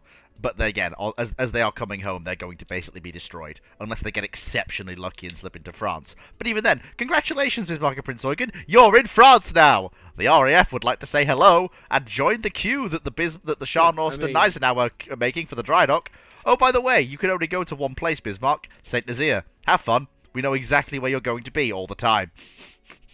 Yeah, I mean, I gotta say, this is one of those things, whenever it comes to any kind of Bismarck breaks out and what happens scenarios, it's always, yes, you might disrupt convoys for a period of time, but it's never going to actually have a decisive impact on the war. So no. That phase of the war. There's almost, I don't say it's always meaningless, but the end result usually just always ends up being, Bismarck sunk at sea or goes to France and gets bombarded for the rest of its life, with no actual significant impact beyond that. I mean, yeah. I also have. It's also in this way. It's like the scenarios which. Yes. McDonald's can now legally fix their own ice cream machines. My goodness. Wow, good Lord. Hallelujah. I've basically never had them. But I would say. So I would say the scenario comes down to, and it's one of those things that I run up against quite a bit in sort of the questions and comments on YouTube is you have this, like with the Bismarck scenario, you have this group of commentators who come in, who simultaneously usually will pick whatever some nation is going, Britain ignored this nation. And they'll be arguing both Britain was as weak as anything in World War II and was totally outclassed by everyone, but was also strong enough that it could have devoted significant resources to defense of their particular nation of choice. And you sit there and go, well, that's not true, and that's not really a possibility, but it's kind of like in the scenarios when we talking about adding in these extra forces to the Bismarck. Yes, you can add them in. Is it going to change the ultimate result? Probably not. Actually, what it might do is actually end up working in the British favour, because if you're forcing the British to stick together as a larger group, the odds of Hood being off on her own... nil. Or we've just become far less, in which case the scenario which works out in the scenario for Bismarck doesn't happen. She doesn't get because that kill. If Bismarck is fighting a fight which is finds itself in a fight when it's coming home, when it's running low on fuel, finding itself engaging, let's say, Hood's there, but also Renown, King George V, Prince of Wales, and Rodney, just to list out those 5. Yeah. The odds of the end of shot A going for Hood and Hood being even in front for it is a different matter. But also, the scenario is that Bismarck is finding itself engaging the 2 14-inch fast battleships, which are coming up on one side. Hood and Renown are probably on the other side, and Rodney's probably coming up from behind or sitting in front, going, "Come to me, come to me." While Bismarck's going, "Do we go to port or do we go into starboard to get away from the thing we are charging straight towards, and they're positively herding us towards?" And then you've got poor old Prince Eugen probably smoking already and sinking by the stern. I mean, yeah. the single different thing I always sort of personally think when it comes to this sort of early part of the war is if British intelligence had correctly interpreted German actions around Norway. Yeah. Because Norway is a European nation that 1940 Britain can actively defend if they correctly predict, if they correctly interpret German actions as they develop. You keep Norway out of German hands, and that's the biggest changes to the war. You almost essentially don't need the home fleet then. Well, you do, but basically the maritime patrol aircraft for anti-submarine warfare and everything else becomes flying between the UK and Norway, and you can always set up a barrier where if you've got radar-equipped long maritime patrol aircraft going across, submarines cannot surface for the entire spread of that North Sea. In which case, it's going to reduce their range dramatically if they have to spend that much amount of time underwater, trying to proceed underwater with the speed they can achieve with their systems at that time. So it may drive earlier adoption of the snorkel, because the Germans are quite slow to adopt it. They could have adopted it earlier. It may drive earlier adoption of the snorkel, but either way, it's going to slow down the submarine capabilities for the war, allowing more time for the escorts to build up and the escort strength for the Royal Navy. But also, it's going to... how do I put this politely? If I'm doing my convoy routing, and I know you have a lot of trouble coming that way, even if France falls, the convoys will come the northern parabolic route into Liverpool. And that's going to be the easier route and the safer route, and avoid them coming the whole way, coming across underneath Ireland, etc. And it's going to give them a lot more safety before they reach the submarine area. And it's going to...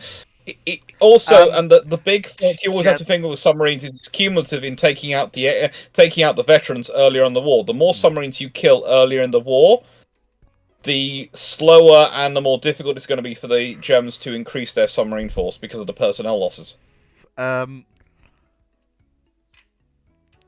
Gentlemen, while I am very much enjoying this discussion, I do have to say, can we move forwards, please? We are on a bit of a tangent.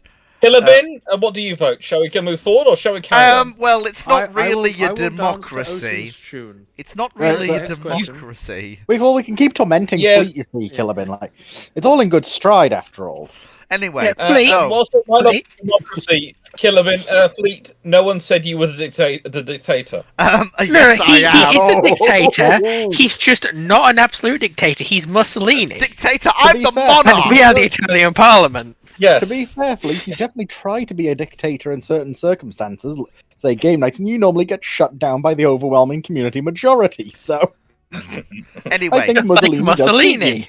moving swiftly on. you. Moving on. Thing is, I know exactly What's who your asked feelings this about question. pasta? AMC Woods asked, I know this is an AMC Woods question because, say it with me now, what if all the RAF Typhoons, along with their weapons and ground crew with Oh, enough God. fuel and ammunition for 8 months of non-stop combat operations, were sent back to World War II? We all know the answer to this one, so It's say, over. Done. say it with Moving me on. now. Yeah, it's over. Planet explodes. Right? Just out of nowhere, complete shock. Kaboom! Which, on the bright side, removes Nazi Germany. Just unfortunately, everybody else goes with them. Yeah.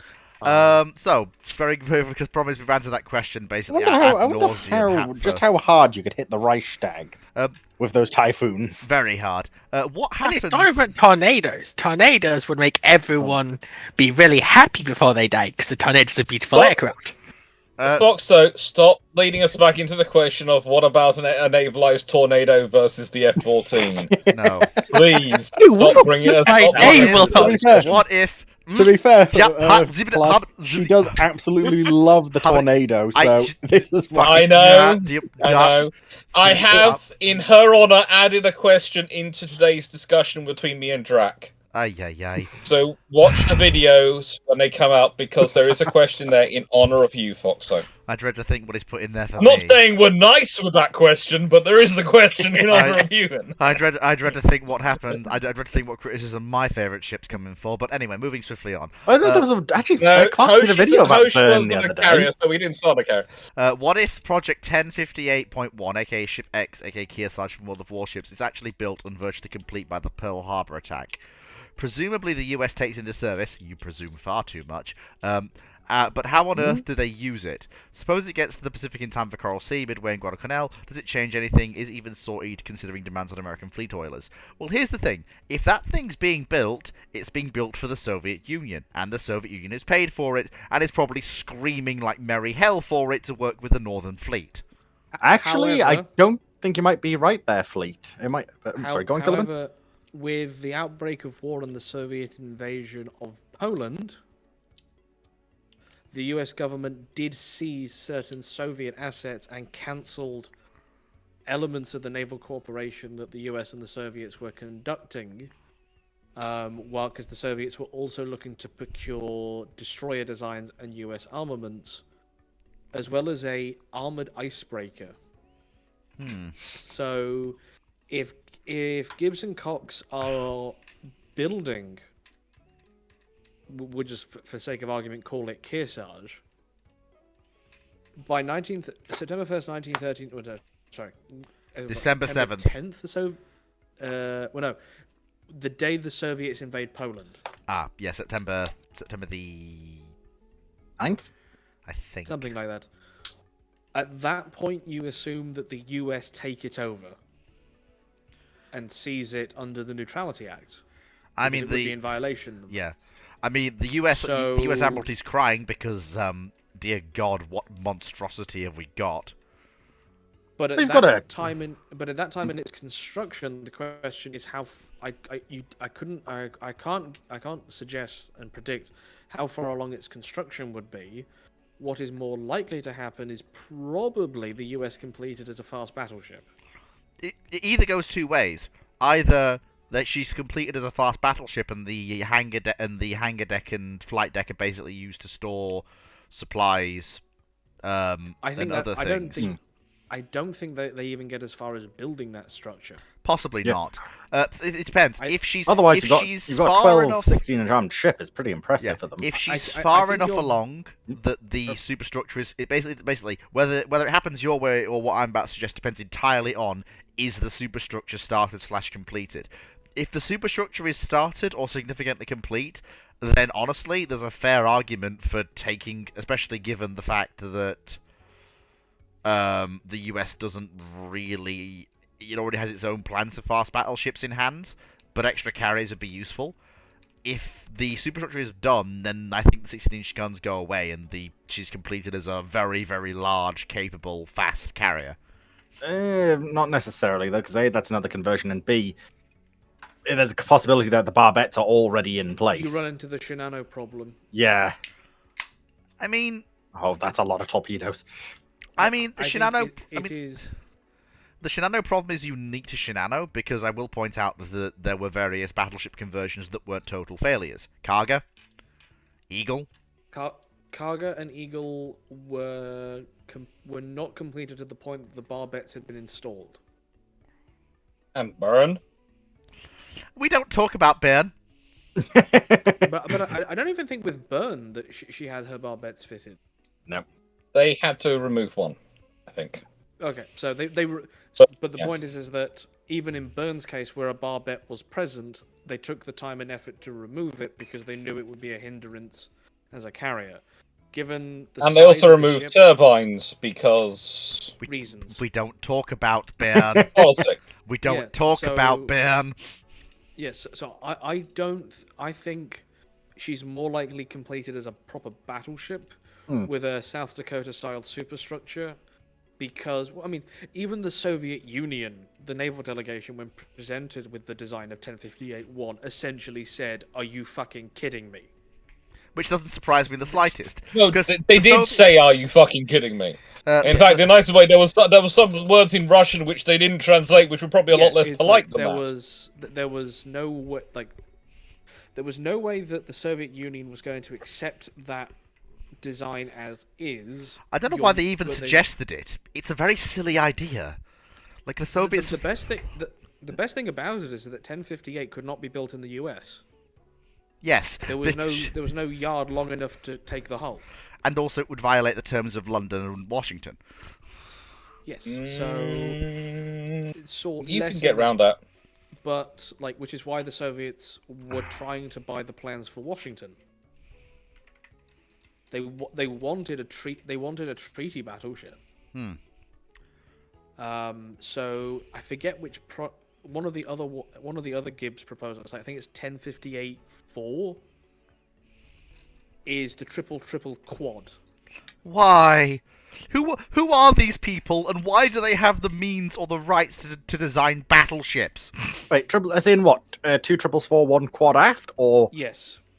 It's not the worst of ideas I've ever heard. It's a little bit weird, but it's not the worst. It is, but we'll leave it to one side. At least it's not. There's a lot worse ideas I've heard. To be fair, at least it's not twin triple twin. Yeah, it was triple quad on. I think it was 48,000 tons, 30 knot top speed, was what they were ballparking, and the Soviets were much more interested in that than the hybrids, and there's actually 2 Gibbs and Cox hybrid proposals. There's the one we've got in game as Kearsarge with the 1645s. They also offered that same basic hull form with twin 1847s. Now that's interesting. Sorry, Clive, for that face says it all. Yes. I just need to quickly check something, which guns those might actually have been.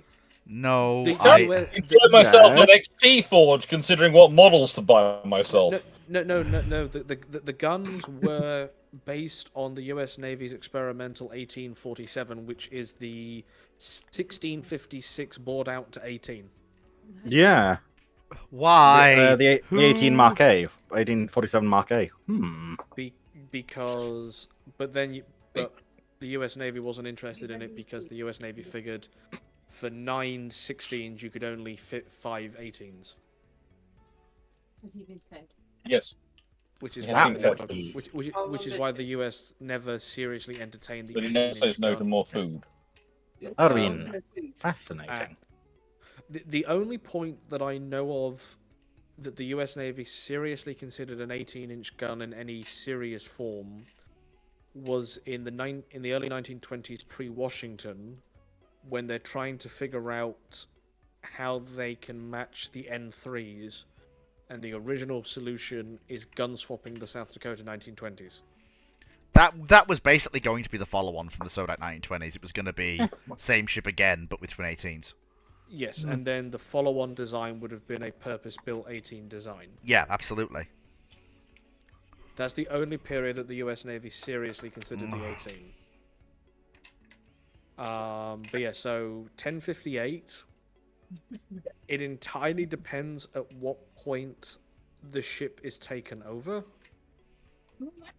But based on historical precedent, I say it gets taken sooner, which means that it's likely completed as a big, fast battleship.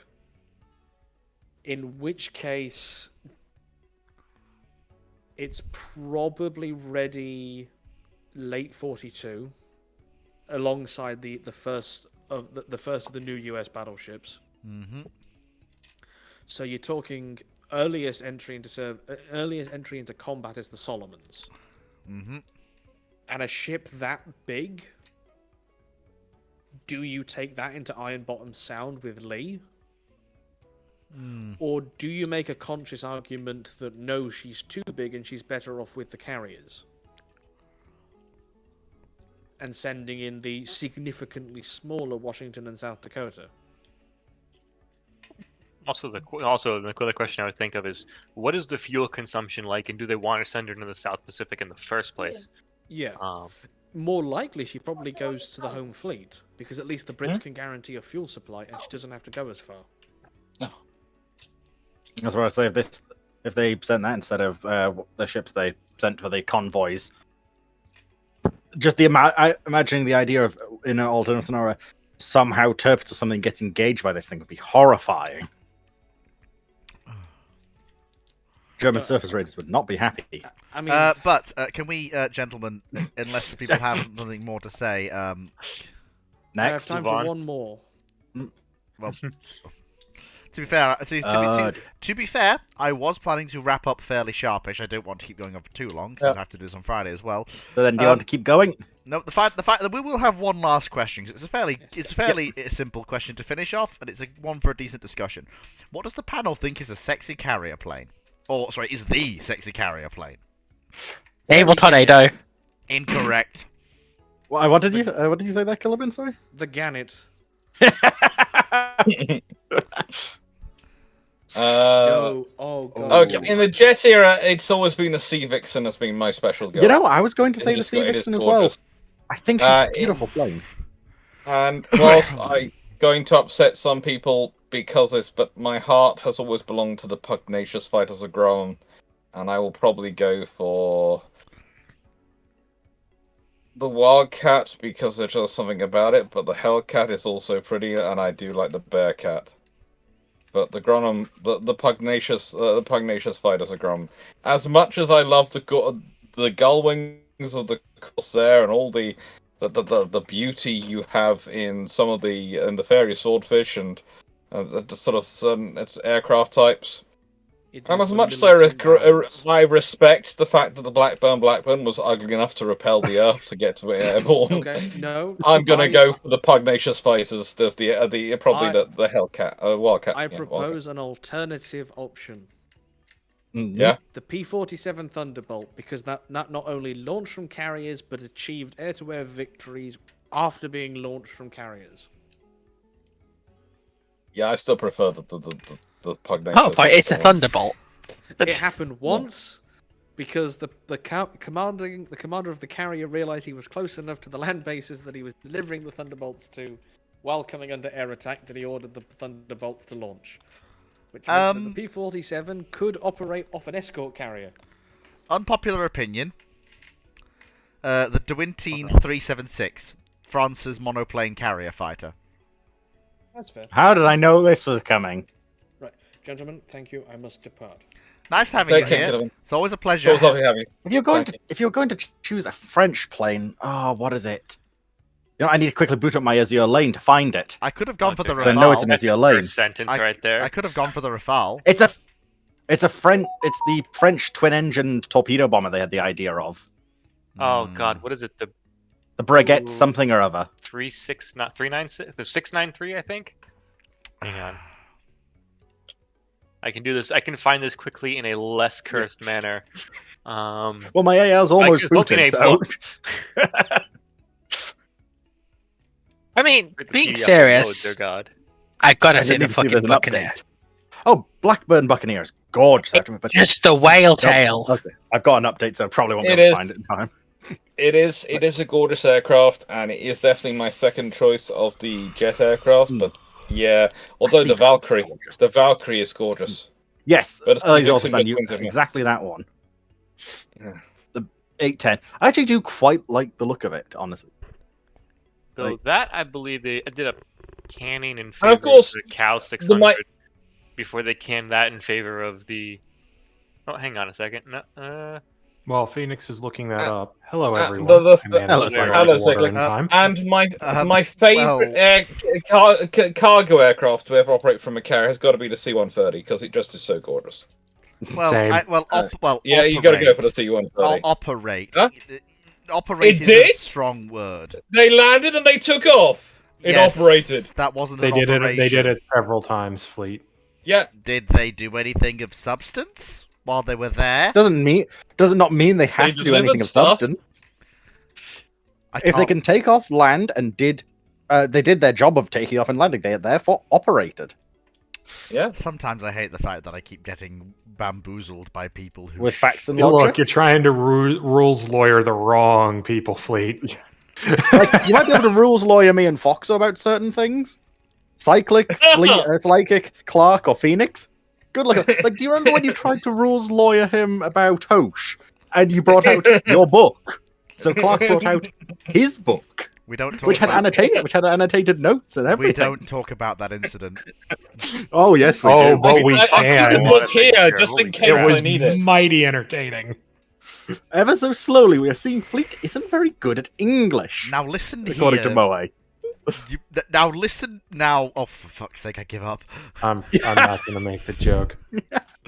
Right. So unfortunately, Cyclic, you have arrived right as we're finishing. Sadly. No, Well, push. Keep that's pushing. fine. You're going for like another 20 minutes. I should tell you that that obviously Fleet, there is some trouble going on in the theatre at sea text chat because Lazy someone has been comparing author. the freight trains to Shut garden your mouth. sheds. I love that. I hate that seeing Hoshel that Trivago. meme every time it comes up. Oh, that's amazing. we're getting a lot of mileage out of that one. Holy cow! Honestly, there's a lot of mileage got out of a lot of people's stuff I see doing on Clark's server for against Hosh. Well, at So- least Pettington isn't here, so I guess the question is, well, I his was going to say, since 60s. Cyclic's here, might as well ask what Cyclic's opinion is on the question. What's the sexiest carrier fighter? F4 Or carry a Phantom. plane. Ooh, F4 Phantom. Yeah. The American Phantoms are muscle. F4 Phantom. So I'm gonna say, for my opinion, purely on looks, F9F Cougar. Ooh. Well, I think that has something else to do with you, but I won't make the full joke here. Hang on a second. When has that ever been a thing? Aha! Now the shoes on the other foot. You ran into that one, Phoenix. I'm just going. Which one? know, am I I Phoenix, gonna you go set for? yourself up for that one. I knew it was a risk, but I also know your usual joke Cyclic, so I assumed you weren't gonna go for that one and something else. But we'll leave it at that. Oh, never assume. Gotta keep you on your toes. Brick. I'm just trying to think if there's any others I didn't remember initially. I mean, So to be was fair, it if we're just talking- fighter, or were there other? It's aircraft? just fighter. what is the sexiest carrier plane? I'm pretty sure, wasn't it? I mean, I will point Yeah. out that I do have What a. does the panel think is the Rafale? sexiest carrier plane? I mean, I will point out I do have a soft spot for Rafale. The curves. The It is a curves. nice looking aircraft. Oh, the sea Granted, mozzie. there is also the F-35 Oh. belly, which is just got a The good. aircraft F-35C have is abs. a beautiful aircraft. Sea Mosquito is indeed. Sea Mosquito / Seahorn is definitely a good choice. I have to admit. I love. Leslie. Also, that Phantom is going places. Like he's got the burners on. He is about to go places, do things. Well, they light the Phantoms lit their burners for takeoff. They're not like the Hornets where they just went to full mill power. Might Yeah. as well. Well, thing is, if he's operating off anything that isn't a super carrier, you kind of have to. One does not operate off. Even super carriers they had to. Wow. Yep. Well, to be fair, Phantom's a Leslie, heavy bird. I thought it was If only you for the ever- Essexes. Nope. To be fair, Leslie, if you ever need to flashbang people, you just throw the Sea Electric Lightning with its variable wing We geometry. don't speak about that Because monstrosity. that was designed. It never happens. But Yes. you don't want your planes going vertical after taking off from the carrier. Yes, the forbidden face sitting. That's Yeah, where your pretty first thoughts go. Okay, then. I don't know. Yeah, Lazy Author's also got an interesting one with the flying pancake. Like, yo, Clark is just like, Yeah. I don't know why that was if the first thing I only thought we of. could Those record TF30s. that facial reaction there. Oh yeah, like honestly, half the things I love with ramblings is just seeing Clark's visual reaction to what Fleet Oh, says. I did It's forget just about the Corsair wonderful. too, or the Crusader. Which that's Crusader, right? Yeah. Yeah. The Yep. the Thank you, F8 Fox. is a beautiful aircraft as well. Honestly, but that for Camel me- Sea Lightning looks nice. The F4 Phantom is just like the classic American muscle car of the sky. I do think the F8 is kind of a litmus test because, to me, it usually turns out that people who don't know much about naval aircraft usually call it ugly. And then people who know a lot about naval aircraft are usually going, "It's gorgeous." And that isn't a hard and fast rule, but that is something which I've found that I've worked out, especially with my recent video on it, in that the number of people going in, "It was ugly," and the number of people coming in who are going, "It was lovely," and talking about giving all histories of naval aircraft, and then people who are saying it's ugly just going, "It doesn't look," and you sort of go, yeah, once you learn about the efficiency rule with naval aircraft and the efficiency that goes into their design, the F8 does start to look very, very good. Honestly, if we're gonna talk, I'm sorry, but I have to say this: the Zero is sexy as fuck in how it It looks. is. It's a good looking. It is. I just prefer As the pugnacious look of my Grumman fighters. As long I as can't it's in think the of any original paint Grumman scheme, it Iron started the Works, Pacific yeah. Foot, the Pacific. Fuck! As long You slow down. Remember, slow is You know- smooth, smooth is fast. You know, as Are you Moy talking about was the saying, Fleet is failing in Pacific English. Operator War colour scheme? yes, the sort of Specific Pacific War colour I've scheme. got him as well. Yes, the as long as the Zero is in that lovely tan color scheme, it's very nice. I don't like them in green. They don't look good in Honestly, green. The tan is your specific Pacific War colour scheme. You are not going to get me to Okay, say okay. those words I again. don't know, a bit of a weird one I Okay, actually right. quite like for. Let's go on. What's someone else? A controversial one, the Firebrand, Blackburn Firebrand. You know what? I Very long. Good I was actually good gonna bring looking up aircraft. One which I've always found strange nice looking is the Barracuda. The problem is that's not a I fighter. actually don't think the Barracuda's a bad one for what it is. For how it looks. But to be fair, Fox Okay, if we does. go Fox for I'd that, like- we have to go for the Firecrest with its disproportionately long wings. That just make it seem I mean, funny. what I will say is Fox has given me a really good in. I'm going to expand it to now the sexiest carrier strike aircraft. This can include dive, torpedo, or jet strike aircraft. Torpedo But Fleet- Doom. Like, the question is literally, what is just the sexiest carrier plane? No, it says carrier fighter. Yes. No, it. Would you like to read the question? I'm sitting here in Scarpa Flow looking at it. Fleet. What does the panel think? Because it's not actually think. Is the sexy carrier plane? Have I put fighter in there by I- accident? In fact, I will quickly just grab Yeah. this from the sheet to. Okay. Okay, so So ooh. I'm gonna go for. Well, we've already gone with A5. fighter. The fairy, A5. the fairy swordfish. Oh yes, Fairy cyclic. swordfish. Yes, cyclic. A5 the Vigilante. A5. That's nice. A fairy swordfish. SU. There's something about it. The string bag just has something about it which is just full of character. Yeah, but that's not sexy. And just going, yeah. That's character. Oh, but it's not sexy. sexy. I'm sorry. Oh, it if is I'm sexy. gonna go with sexy carrier aircraft, I'd almost forgotten this. SU-27K. I know, Fleet, but that's the problem. Some of us like smart girls. And some of us... I'm sorry, but I'm just going to leave it be. I'm sorry, but any. Well, first of all, the fact they managed to get a flanker to fly off a Stovall carrier is impressive in and of itself. But also, it's a flanker. They exist to be sexy and not much else. Not really. You just proved Clark's point. Yeah. the Gannet was I brought mean- up earlier, Moe. Yeah. I mean- You know, the Gannet was brought Fox up. has not got a bad one in the Seahawk. Mhm. Damn Why Phoenix. is I've gone there- for fucking There are Look, so all I'm many saying options is you I'm could have glad gone you for, didn't have Fleet. a, How? But you just proved my point about you. How is there Okay. a swordfish on an illustrious class? How did it That's get honeypot there? bait right there. How did it get there? Look, the It swordfish flew there. How did it get off? is Probably by strange taking off. aircraft. Like, right, Yeah. considering its runway is probably long enough for the Oh, swordfish it to could take easily off. land and take off on that. Yeah. Yeah. Particularly given the speed the carrot that through deck cruiser is. Call it able a to carrier steam out. cyclic. It's fine. I'm not Margaret Thatcher. You don't have to hide what it actually is from me. I mean, Oh no, but I have to make the joke. I mean, come Yeah. on. That carrier's probably going half the swordfish's top speed. It's an easy takeoff. You know what? Honestly, Gunner Officer makes a good point. He wants some disc, and you know what? I do think the Hawkeyes are very sexy. I was really hoping Fleet was What? gonna mess that one up. Not Yeah, today. well, it Not- wouldn't surprise me. Not today. Sorry, you just reminded me what happened on Of Clark's this? stream last night when Runon realized, no, you cannot delete your own messages on Twitch. Last night? When Fox, yeah, did you not know Clark was streaming last night? No, I was busy doing my own Yeah, stream. and he was physically Yeah. giving us mental yeah. damage I because he accident- wasn't using the aiming mode to aim. Like, I accidentally encountered him in World of Warships while I was just doing stuff.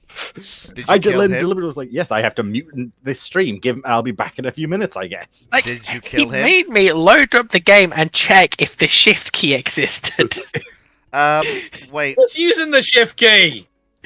wait. you zoomed in using the scroll wheel so much. Now, sometimes I can understand. I'm trying to that. keep situational awareness. Cyclic. What actually then does? Clark, there's an excellent button. If you hold down right-click on your mouse button while zoomed in, it puts you back into normal free look. You can look around the ship entirely while just holding down on it. I mean, I'm not gonna lie. Whoever that is says he craves some cod, and I don't know. I don't know. What even is that? It's the. It's The officially not- triangle. Yeah, it's the thing. No, not the triangle. Okay, right. That's the Uh, carrier the on board one delivery that's platform. sufficiently nautical posted. It's Right, basically. Lazy Author puts up a good point. That is a. Does that the is Citron, current- the or French that is- launched off a carrier, count as a carrier aircraft? That is the C2. It did fly for a while. There's the C2. It wasn't really an Like, operational Mike flight. Prowler. That is the C2 Fucking- carrier onboard delivery aircraft. It Okay, is alright. quite literally a twin-engine cargo plane designed to take off and land Gets and the job operate done, I from guess, a then, yeah. carrier. It's cute. Yeah. It comes from the same airframe family as the Hawkeye. Someone posted Sky Pirate earlier, and I have to admit, I'm not. that is a plane I okay. do like the look of, and it's just Honestly, yeah. all of the ordnance. I mean, that is Gonna go, true. That is true. But wait, I didn't think any of the carrier-based F-111s ever flew. No, they went through They're a whole testing suite of them. trials, and thankfully the Navy realized they were a bad fighter. They look like a bad fighter. Look at it. That took him a long time. I'm sorry. Look, I'm sorry. Well, they I had have to prove say it to this. McNamara, Yeah, so there I- was I that have slight to- issue. I have to say this, but excuse me, carrier-based F-111, the BF-109 called it wants its bloody undercarriage back. Fucking look how close I mean, together the those rear 111, wheels are. the 111s had beefy enough. Like that wasn't the issue. The issue was the engines, and the fact that it wasn't a fleet. And Just wasn't it's also capable of doing the stressing specific role. the airframe and stressing how you're supporting the airframe to take the damage and how much shock absorption you have in the wheel system. I will admit, etc. those wheels have very that picture of that F-111. You can see the shock absorber chunk just on them. Like, look at it. It's I was Fox. I was waiting for Noodles someone to going bring up. up the B-25. The P-25. It took off. It didn't land, admittedly, so I'm not sure you can really call it. But I mean, if you can call the P-47, put the P-47 in this. but P-47 could land on carriers potentially. Could it, though? Yes. It didn't have a tail hook, so it could. They did it. They did come up with a navalized version that they were experimenting with. What carrier a operations horrifying on. thought. Navalized P-47. They decided against it because No, you're not allowed. they like, really yet. didn't need the range. They did similar stuff with the Mustang. Couldn't F6F A lot of this was coming from trying to consider further efficiencies in fighter production. And curiosity about range, but they ended up they were perfectly fine with Hellcat and Corsair. And couldn't Hellcat and Corsair carry most, if not all, of similar bomb loads and ordnance to the P-47, with the added benefit of being able to carry some things it had nothing to do with ordnance fleet.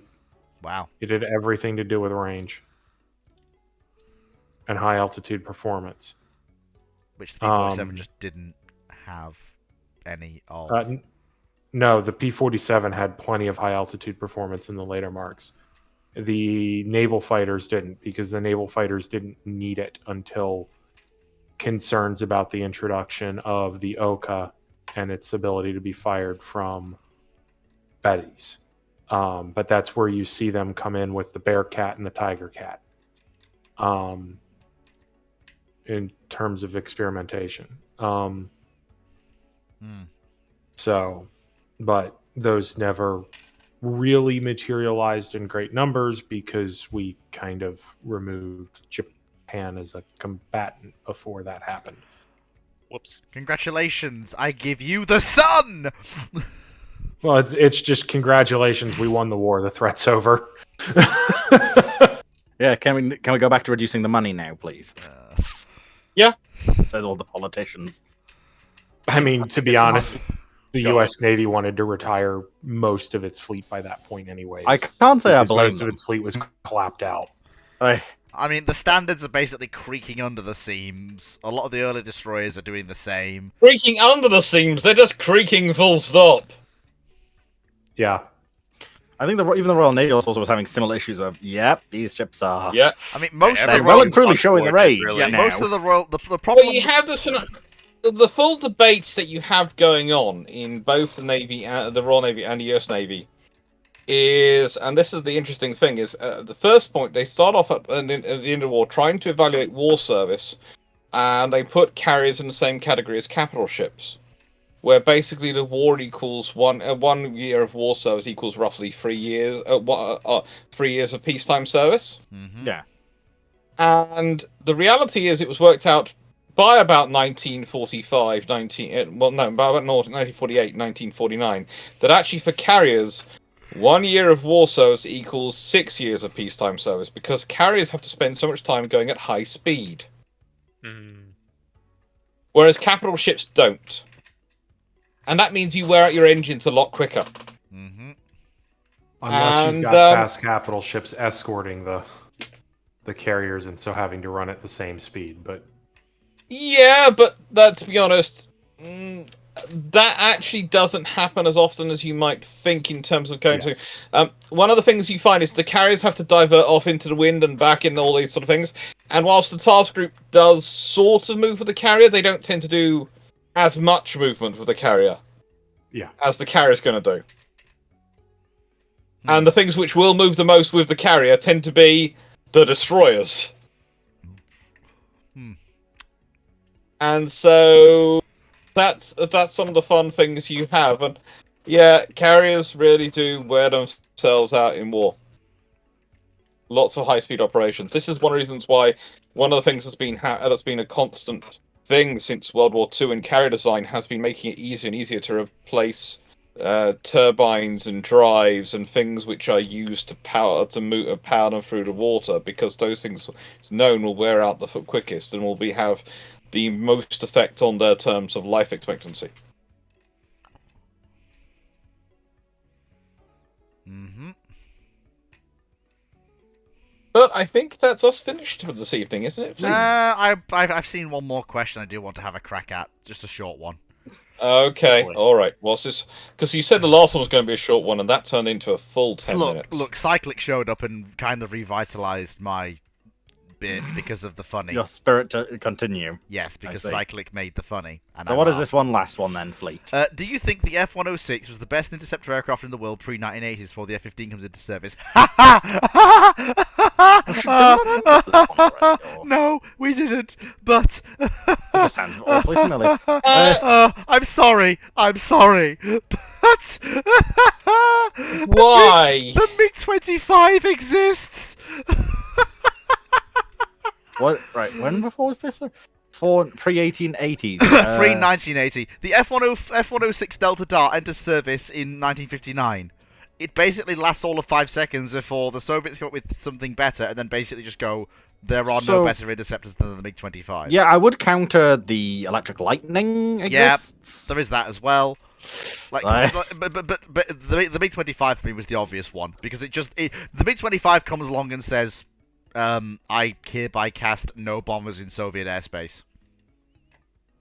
I mean, it doesn't do that, but yeah. No. To me, it's why I would say Not just how the that Electric works. Lightning, because it's far better at its role of things. If I'm correct, well, the F-106 has a habit of killing its and the pilots. 106 are different kinds of interceptors. The Electric Lightning is much more of a point defense interceptor. The Delta Dart isn't. Yeah, but it has a habit of killing its pilots, if I remember correctly. It's the Delta Dart the one that killed all the Delta German Dart pilots. Isn't the 104. No, Yeah. you're from 104. That was And- the 104 is the one that killed all the German pilots. The 106 did kill its. The 106 is not as bad as the 104, but it's not great either for pilots either. No, the 106 was perfectly fine. Yeah, the 106 isn't one of the really bad Century series designs, as far as I remember. There's a reason why it had fairly decent longevity, because it was a fairly straightforward, easy to operate. That and until the Capable. F-16, the National Guard was screwed, but the Air National Guard. But its biggest problem was the AIM-4, Yeah, the which is Falcon. why I wouldn't class the 106 as a better interceptor than the F-4 Phantom. The other thing is in the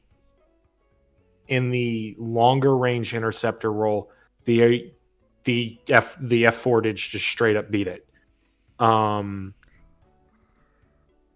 In trials. However, the F-4 was dramatically more expensive, and the Air Force was looking at outfitting the Air National Guard and kind of clenched a little bit for a while on that.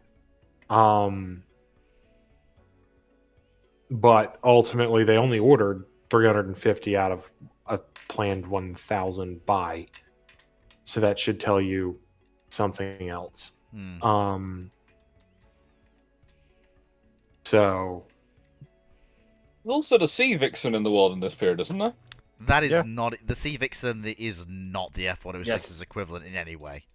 But it's still technically an interceptor as well. It is, but the Depends on, F-106 is better. depends on than what the you're really classing as an interview. Oh, an interceptor, sorry. interview. Looking An at other interview. things. An interview. Yes, yes, having an interview by it. Sorry, Fleet, I'm just catching your anti-English at the moment. Now, just a minute, sunshine. the other thing I want to mention is if we're talking about pre-F-15's introduction,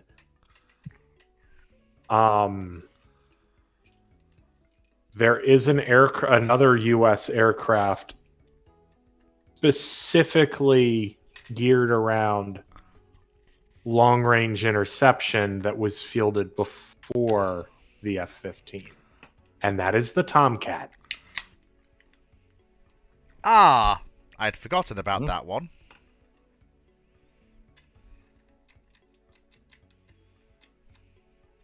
Now, is the F-15 the better air superiority fighter? Yes. Which one's the better interceptor? It's the F-14. That doesn't mean the F-14 is a bad air superiority fighter. It's not. But when it comes to MiG-25 or F-14, even F-14A, yeah, the F-14A is dramatically better as an interceptor. It's everything about its systems and weapons is better. And it has the AIM-154. Well, AIM-54, but yeah. The Phoenix? Why do I always call How it the would you- AIM-154 for some reason? how Nah, would it's you- the Time I talk 54. about- How Huh? would you? Yeah, I know, but I know it is. It's just every time I talk about it, I always seem to add the one in front of it, and then go back. Frigate Alex, you did that again. It's 5-4. Which is the AIM-154? We're not even there yet, are we? Is that not the new one, or? No. JSOW. Yeah, 154 is JSOW. It's an air to ground. Yeah, it's nothing to do with what I keep. I just for some reason I want to add the 1 instead of in front of the 5-4. Now I have 174 Sorry. is standard extended range active missile, also known as Standard Missile 6. ERAM. Yeah. And AIM 174 is the air launched version. What do you The think audacity, of? I love it. That's what you can fill up what you could someday be filling up a B-52 with to go hello world. While we're talking, what do you reckon of the Tu-28? The Russian large interceptor that came into service in 1964. Quintessentially Russian. That tells me everything and nothing at the same time. It certainly has a massive propaganda machine behind it. Let me put it to you this way. Its replacement by the MiG-31 was a blessing? Handedly.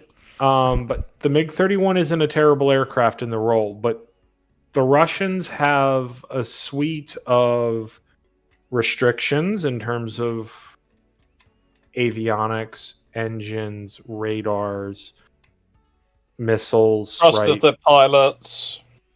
And then they have this massive airspace they need to defend. So that leads to certain trade-offs in certain periods.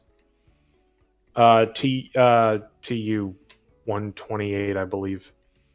Yeah, it was Tu-128 in the Soviet Union, but for some reason the West called it Tu-28. And so that's one of the things that leads to honestly, in this period, a light supersonic bomber-sized interceptor. Soviet engines were wildly inefficient, particularly in this period. They weren't that great later either, but that's neither here nor there. For this. I noticed how none of us have mentioned the fact that it was originally it was a nickname. NATO reporting name was the Fiddler. I'm sorry, what? Oh yeah, there's a whole lot of Soviet aircraft that got really interesting names starting with F. We still do this. Yeah, Yes. we still do, but although I still wish the Su-57 got Flapjack instead of Felon. There was one which got named Faceplate. That was the Yi-22. The MiG-15 was, of course, Faggot. Although with 1G, it's important to mention with 1G. But don't worry, the Shengdun J-20 is known as Fagan. Way. I wonder who suggested Fagan as name for the J-20. Yeah, that's a yikes right there, I gotta say. And, oh yeah, Yak-23 was, of course, Flora. Can Russia build MiG-31s at a limited rate? They cannot build MiG-31s right now, no. Because I know they restarted production of Tu-160 to a slightly revised design. Yeah, they are not able to build MiG-31s, and they are burning through the available flight hours on the aircraft. Uh-huh. I am loving the fact the names given to the Chinese aircraft. We've got Fishcan for the Chengdu J7, Firebird for the J10. The Sukhoi Su-47 is known as the Firkin. Wonder what we can get for the J-35. Oh. I do find it funny that it's taken up to now for China to acquire something that's roughly similar to an F-35 in looks, and probably worse in terms of performance. Well, I mean, they've still had a lot of things to catch up on. It's like one of those things that just I think is not often appreciated outside of certain circles is the fact that just building modern jet turbines is extremely hard. Monocrystalline blades are extremely difficult to manufacture. Where you're literally growing things, and really, there's only a handful of countries on the planet that can actually do it entirely themselves. And pretty much none of them are trying to give their stuff to China. And I'm not even including Russia in there because they can do it. It's just their engines have terrible lives compared to a lot of what can be achieved in the West. And that's something that Chinese are still struggling with. So they're arguably getting to the point where they can do it as well as the Russians can. But this is still something that holds back a lot of their aircraft designs.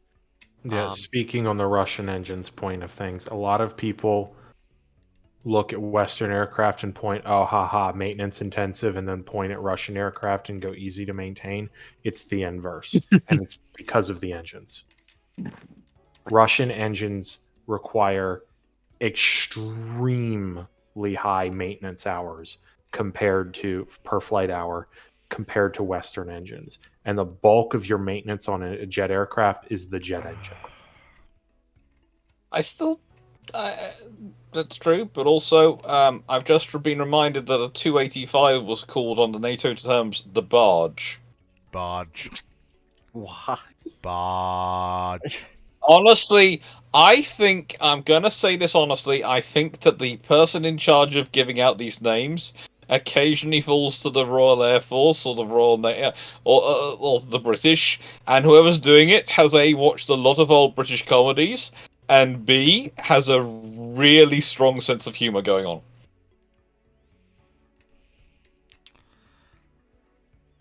So as far as seeing as we're talking Russia at this point, from what I'm aware, the Russians are currently building Su-35, whatever the heck that the one that drops bombs. Su-34. Well, Su-30, Su-34, Su-35. So Su-35 is multi-role, Su-30 is multi-role, Su-34 is a strike aircraft that's also capable of BVR. Yeah. And self-escort to an extent. I was just trying to think of exactly what types they're currently building.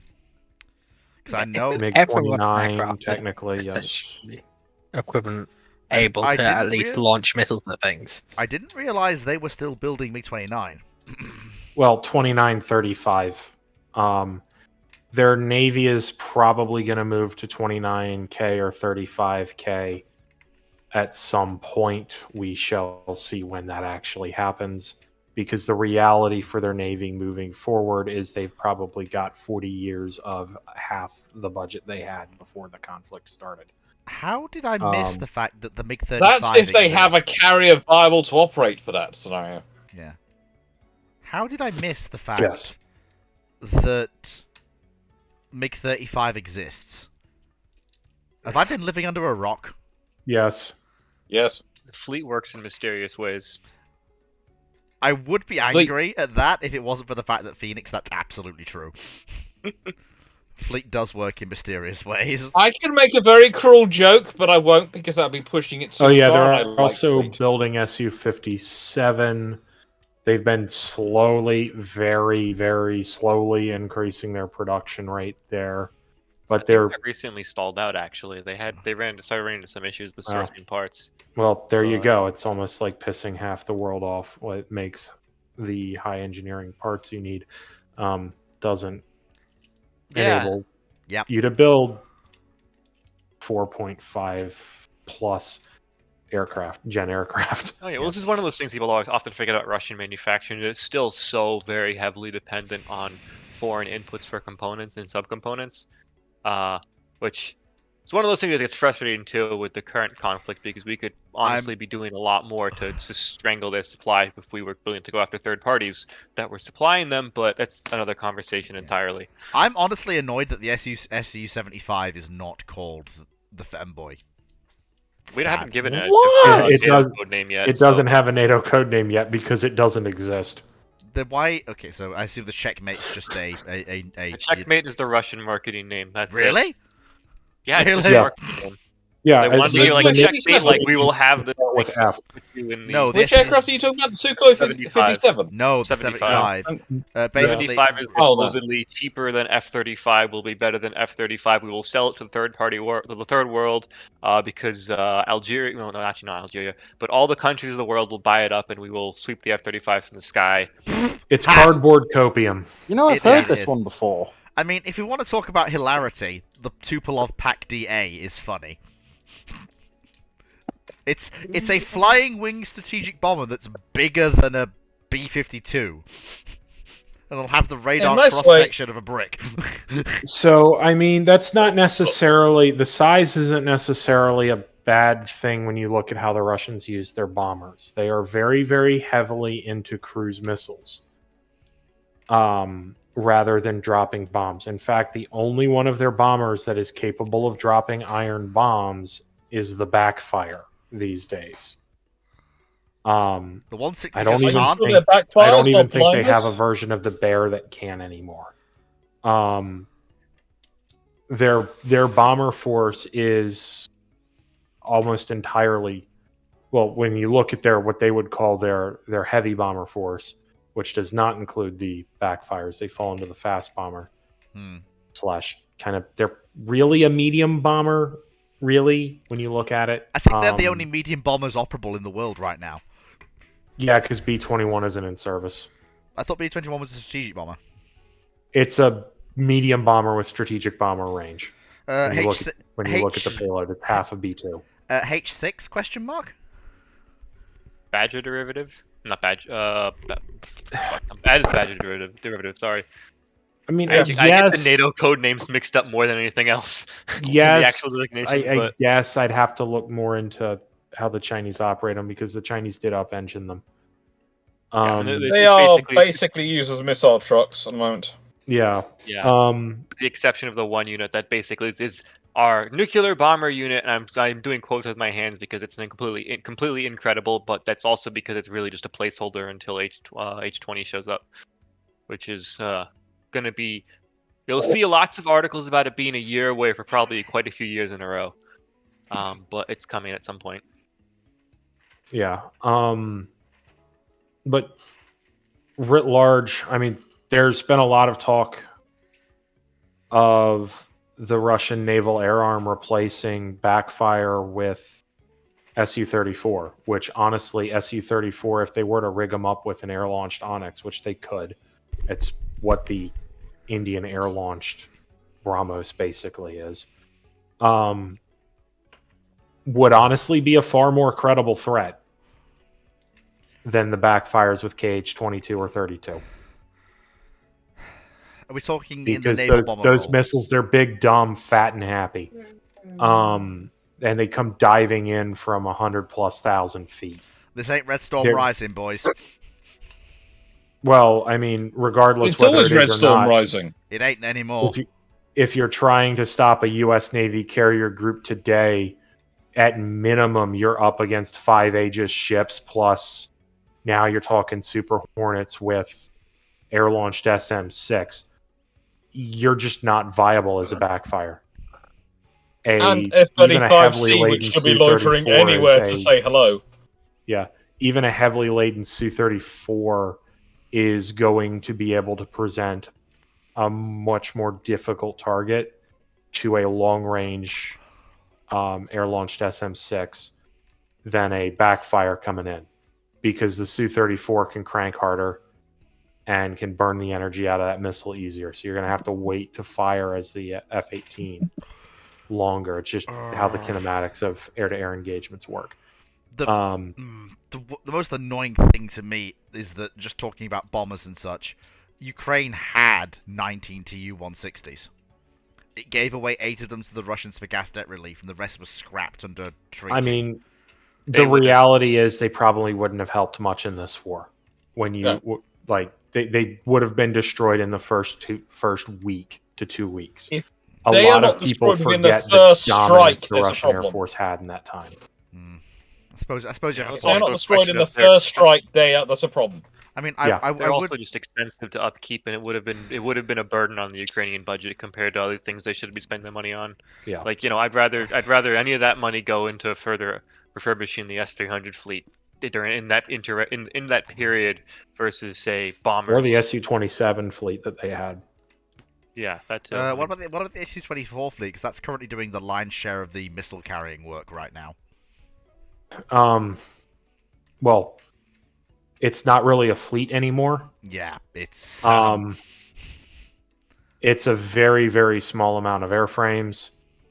It's probably the biggest reason the French Mirages will be important, because the French are updating the Mirage airframes they're giving them to be able to fire Scalp/Storm Shadow. Well, that's good. In addition to better integration with the AASM hammers that the Ukrainians have been making extensive use of. Hammers? Could you? I'm not familiar. It's a rocket. So are you familiar with SLAM? Vaguely, yes. Or not SLAM. Gipper.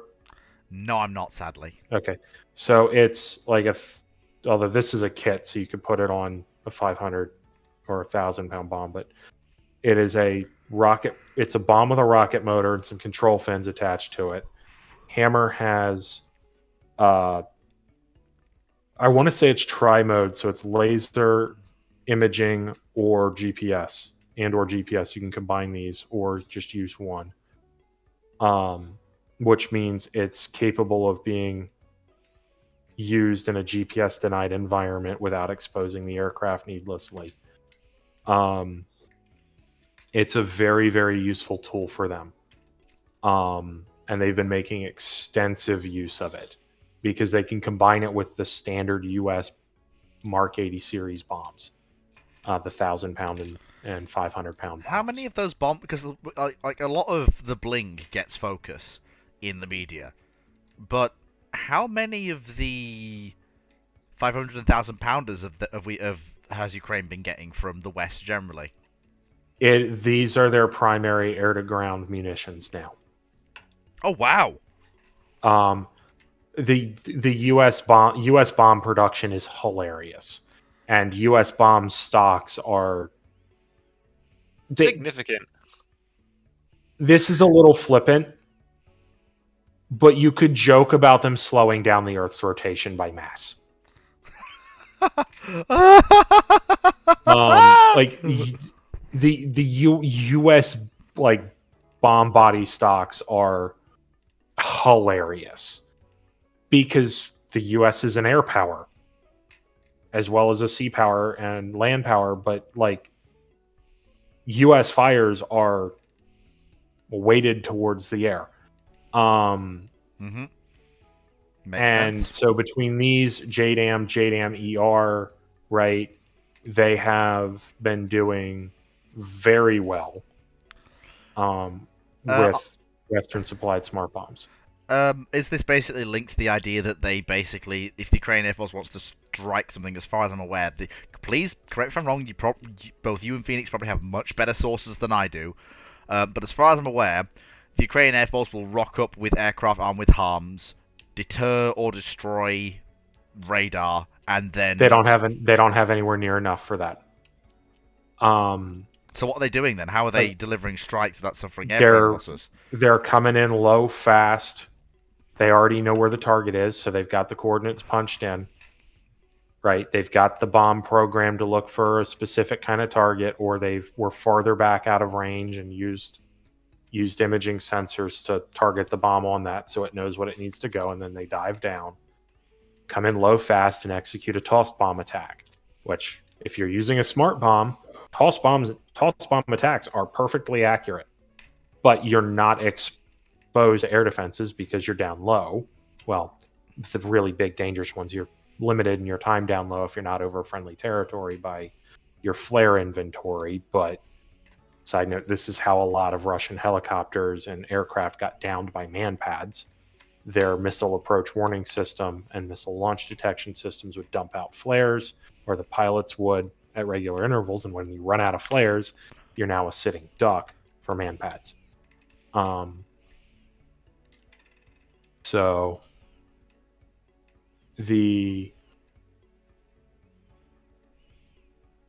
So Supermarine, that depends on if we're talking about bomb bodies, shells, or things like JDAM kits, hammer kits, that sort of a deal. These things that are kits, there's not the real expiration date on the kits.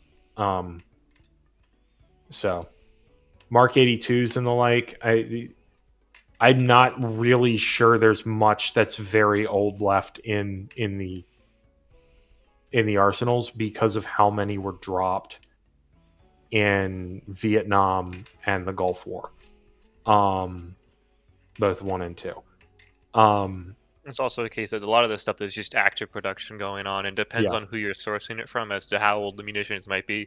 Because in some cases, country A might pull stuff out of their stocks that's been there for a while, but also country B and C might be doing a joint funding for procurement from a factory, because stuff like there's like all kinds of bombs are produced. Like it's like the Mark 82, Mark 84, like those kinds of series of bombs are produced in not just in the U.S. There's also European companies that produce the bodies for those or the fillings for those. So in a lot of cases, those will also come from fresh production. It really depends on how it's being organized between the nations involved with the effort. Because to be quite honest, with a lot of systems now, there's just not enough of it left in stocks for it to be anything but new production.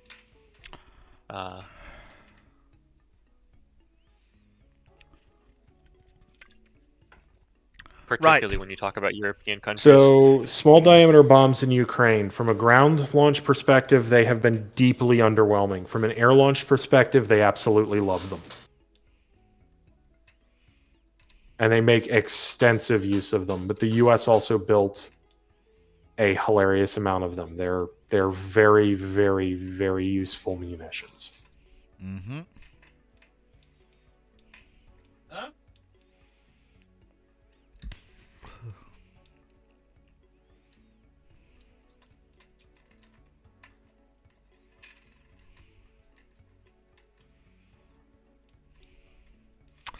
Oh boy, I heard Dr. Clark in the background there.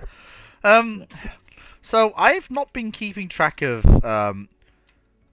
So while I've got Cycling in Phoenix here, I know this is a Catchup Ramblings. But one of the advantages of Catchup Ramblings is that I actually am allowed to pick Phoenix and Cyclic's brain, because I don't have to deal with the questions piling up. So, very quickly, I've been dying to know your thoughts on this, Cyclic. Thoughts on a significant deployment of North Korean combat personnel to the Ukrainian front, and thoughts on South Korea's response to this in terms of supplying Ukraine or other things they might do or not. Wait and see. Wait and see. We don't truly know how these North Korean troops are being deployed. It seems they're being given Russian equipment, but rather than the North Korean equipment, which to be honest, if the North Koreans were giving them even their middle of the road equipment, would probably be better for them because they're more familiar with it. We also don't know the quality of these troops. Now, from the North Korean perspective, it means they're going to get a lot of combat experience, which is the real reason they're doing this.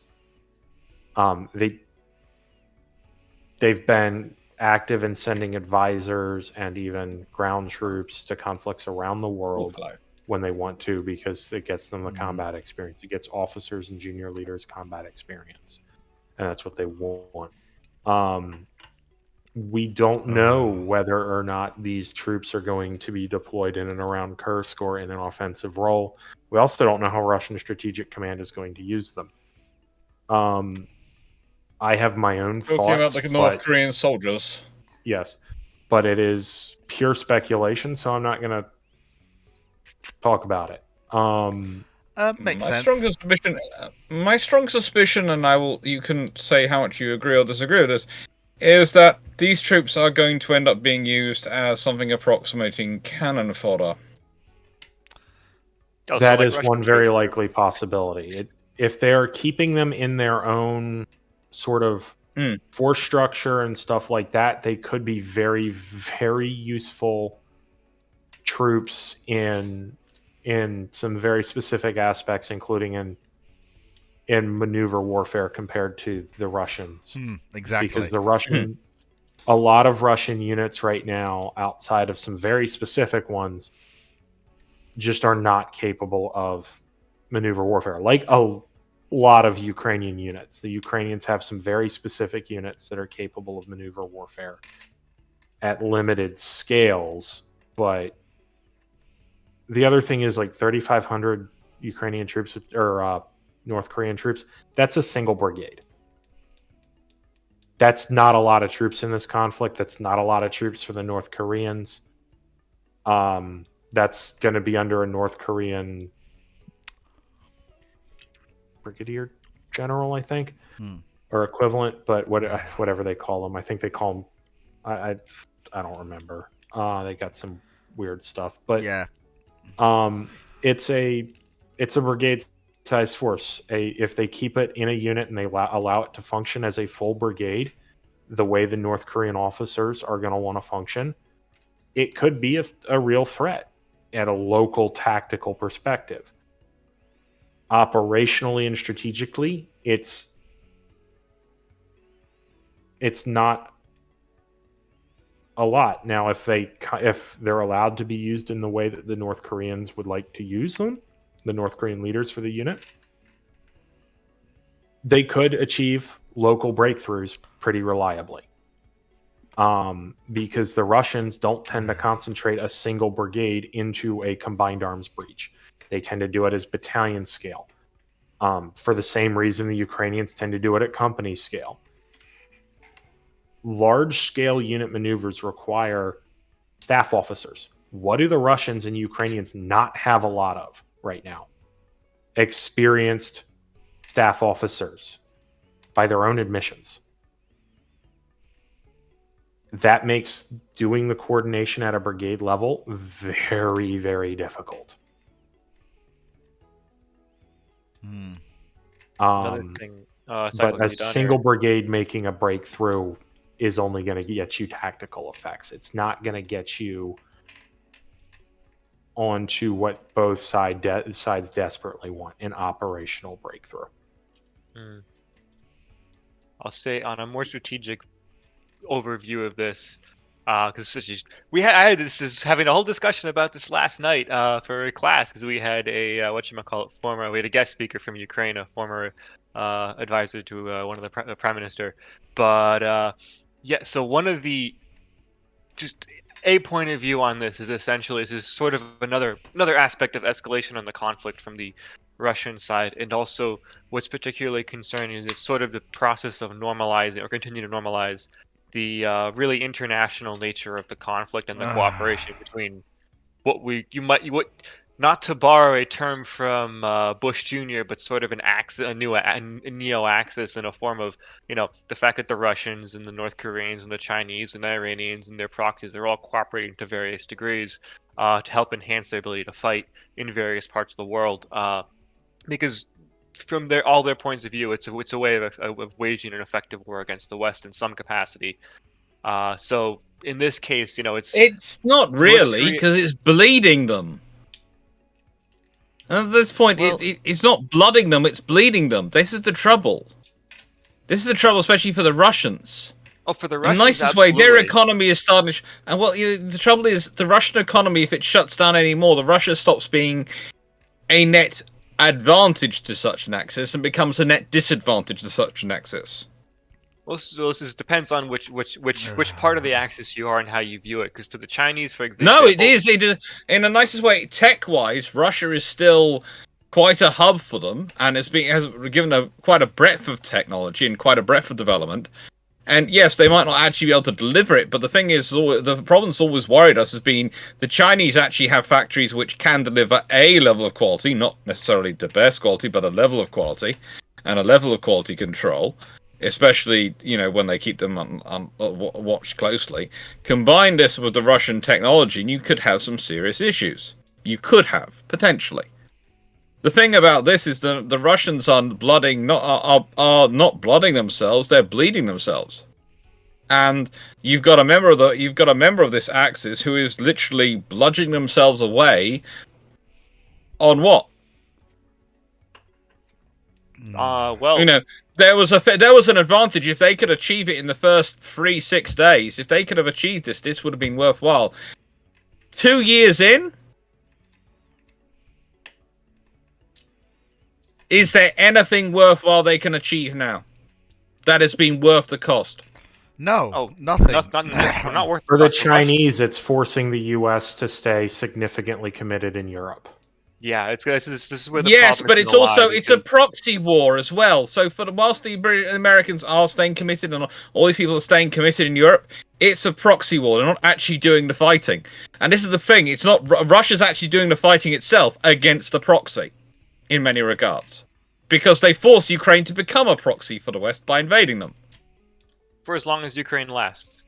Yeah, but this is where we get into the problem. Well, that's the thing. Ukraine has internal lines of logistics for this scenario, and Ukraine's internal lines of logistics are working a lot more efficiently than the Russian ones are in this scenario at this point, because the Russians are trying to go over territory which is being heavily contested by by weapons, and the trouble is the Russian logistics is, I would argue, is not properly structured for delivering forces in the types of the supports they need to at this point in this place, when you look at their logistics lines. Because they haven't sufficiently modernized and changed the logistics since the Cold War, which was structured on delivering the logistics to Germany. Mm-hmm. They're not structured on delivering the logistics to forces in Ukraine. And because of their railway logistics, that is the big problem they're facing. Yeah, no, I mean, this is absolutely true in the tactical sense. I'm more looking at when you look at the big picture of the conflict and the way it's developing.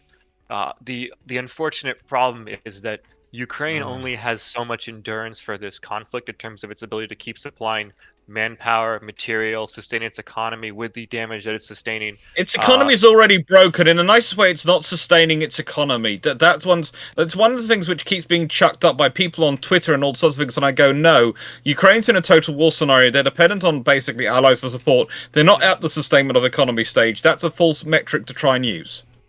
That's like saying during World War II, Britain couldn't sustain its economy. No, most of the allies couldn't, because they were getting bombed. So you can't sustain a normal economy. You just don't.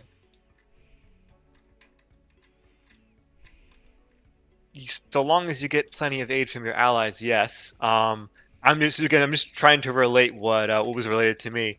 But so the concern is in the long term, right?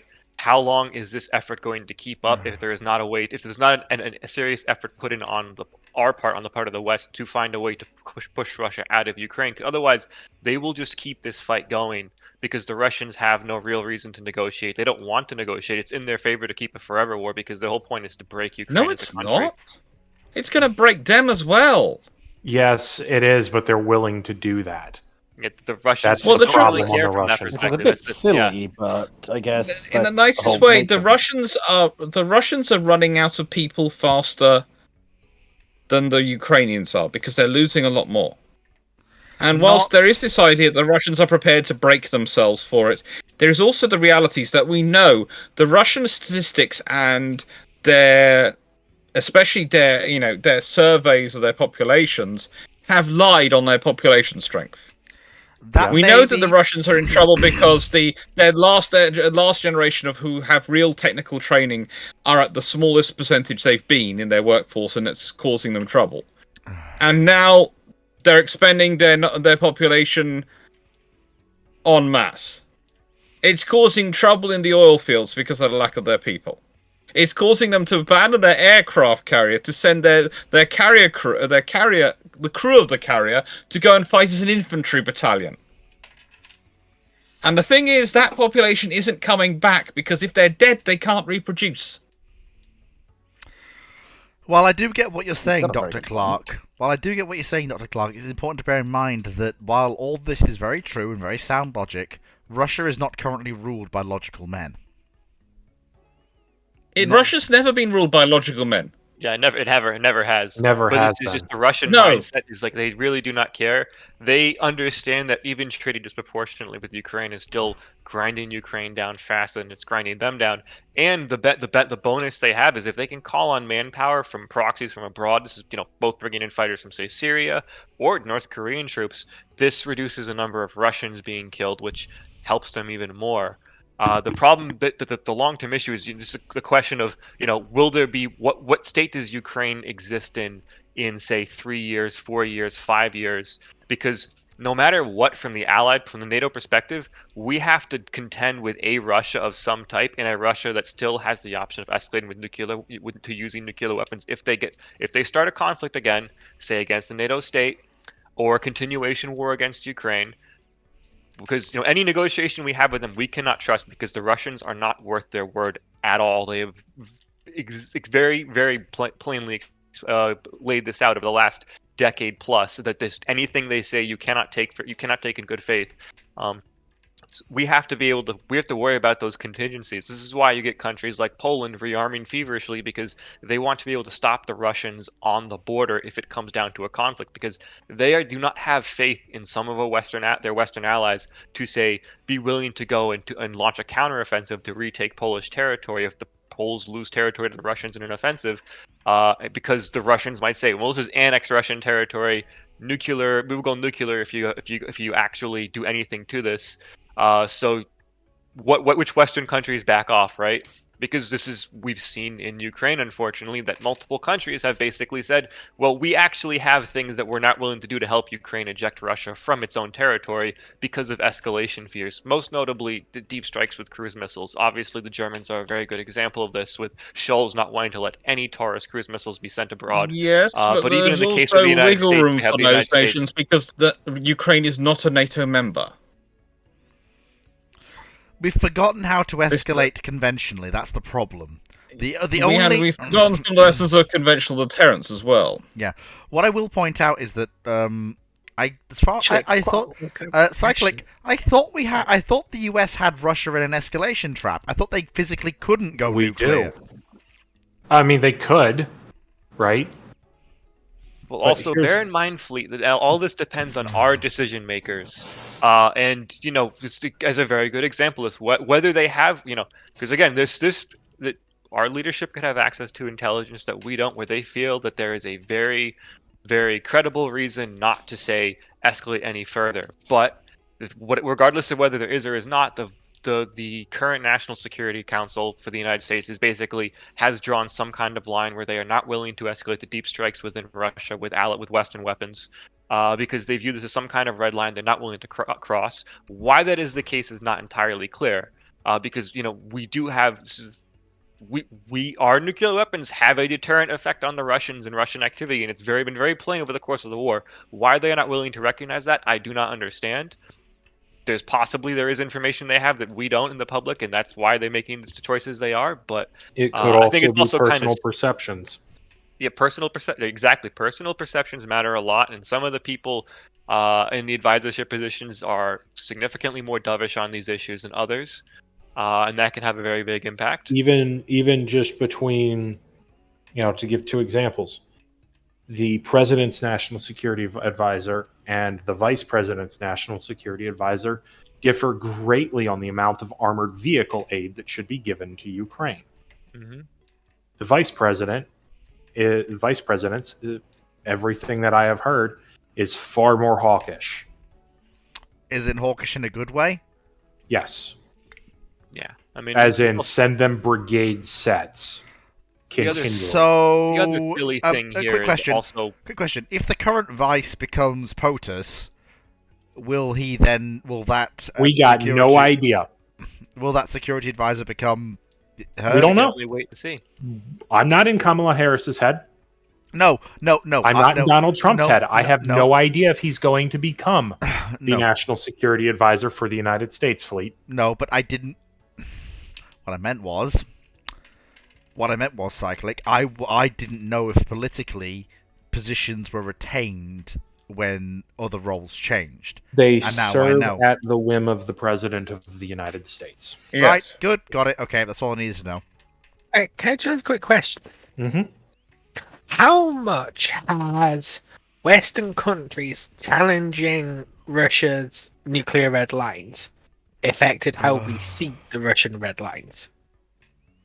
Because it's gone from we will nuke you if you give any aid to Ukraine to we will nuke you if you send aid I wouldn't to say Ukrainian the West troops has in been Russia. challenging these red lines so much as Ukraine has been. Yeah. I think the West has been largely showing it as an aspect of being deterred from crossing lots of Russian red lines, and the Ukrainians have been the ones who have been shown that they don't exist or they're not as hard as the Russians like to proclaim.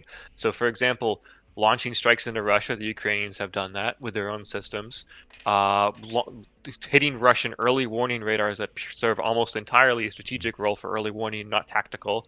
That's trust me, the United States would not take that very lightly if that happened to us. Likewise, there is it's to the point Russian the U.S. territory. might not do it if we're in a conventional war with Russia. Mm-hmm.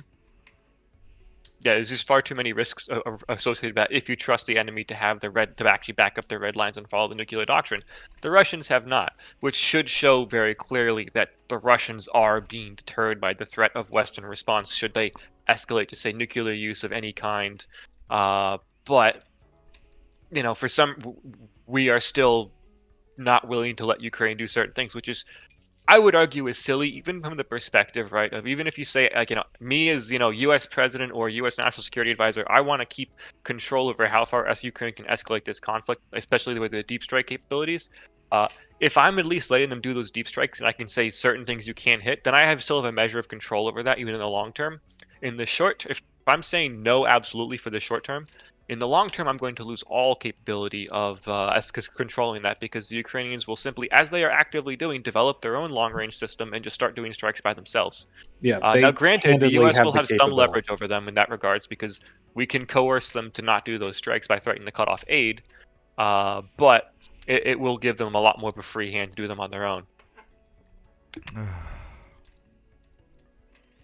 This is one of those things why it's a very frustrating conflict from a lot of perspectives, because there is the West does a lot to help Ukraine, but we could be doing a lot more. And right now, the strategy in place seems to not be so much to help Ukraine win the war, so much as to just prevent it from losing. And in the long run, that does not favor Ukraine. Yep, completely. But I don't think anyone in this panel or in the audience is not of the opinion that we would all be doing things radically differently if we were in positions of power and control. We all, I believe, are frustrated by the current lack of action by our political leadership. Be honest, personally, I don't know if I would do anything different. Coward! I don't have the facts. I don't have the facts. Other thing I'm going to point out here is we're not just dealing with a singular entity as the West, right? Or the U.S. The U.S. has to consider how parties other than Russia and Ukraine consider U.S. stances on this war, particularly in Europe and in NATO. There are some countries in NATO that are freaking critical to NATO's infrastructure, even if their militaries are not. Germany. That we need to consider the opinions of, even if we don't agree with them, to an extent. In a way, sometimes I think, some of the times you see, especially with Britain and France, going a slightly more aggressive route than America. It's almost easier for Britain and France to do it, because if we do it, Germany can get annoyed with us, but it ain't going to cause us as much. Germany can't really use it as a reason to be rude to the whole rest of NATO, because it's Britain and France. And frankly, if they're rude to the rest of NATO over it, Britain and France would go, excuse me, we've been around long enough. Any arguments between us? It's between us. We fought whole wars against each other. Don't bring it up. The other aspect is if Germany starts acting out against them, then the U.S. has the excuse to put the boot down and still take the high road. Yeah. Also, there's potentially, at-home political factors. Yeah, if it's the U.S. antagonizing Germany, that's now a wedge that nobody can deal with. Yes. And irrespective of all dedicated military infrastructure, which can be moved to, say, Poland or whatever, right? Hell, some of it probably should be anyways. Though Poland, Romania, whatever. Germany, when you look at Europe's transportation infrastructure, the North German plain is absolutely critical to moving things across the continent. At least if you want to do it quickly. The southern route goes through the Alps. Yes. And that's Italy, Austria. Yeah. Who is not in NATO. Austria. And is just a massive by annex.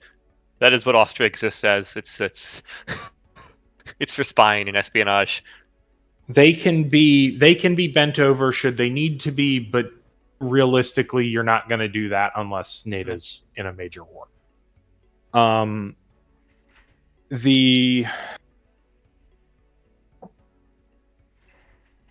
And regardless, all of those routes are much, much lower capacity because you're having to run trains through mountains.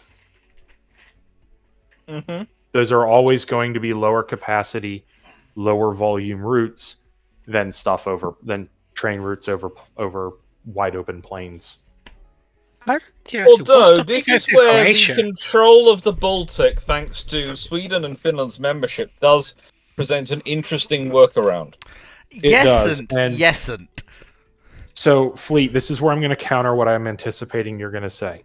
The Russian Black Sea Fleet is dead on day one to Polish artillery and missile fire. That is not what I was going to say, actually. Black Sea Fleet, yeah. That is not what I was going to say, actually. But good. A nice way. If they survive that, then there's going to be Finnish artillery fire, and they've got their full battery sitting over 12-inch guns. The ones that would survive the Polish ones, because they're in St. Petersburg or the vicinity thereof. The guys that are the main base is in Baltisk, and that force is dead. Why on earth are the Russians continuing to base their fleet there? For peacetime use of naval power. I'll let Dr. Clark explain the Navy's use in peacetime. I know how... Then why are you asking the question? Because even for naval use in peacetime, you're just sacrificing those ships in wartime when you know... That's a perfectly valid reason, particularly when you look at how the Russian view of war is. It is completely different to war in how it's viewed in the West. As far as the Russians are concerned, when you look at how they view war, because they don't view war as specific to armed conflict, when they say they're at war with NATO, that is perfectly consistent with how they view war. War isn't just armed conflict. You can be at war and not be in armed conflict or direct armed conflict. The Russians take on the full meaning of war as an extension of politics by other means. Those other means can be many and varied.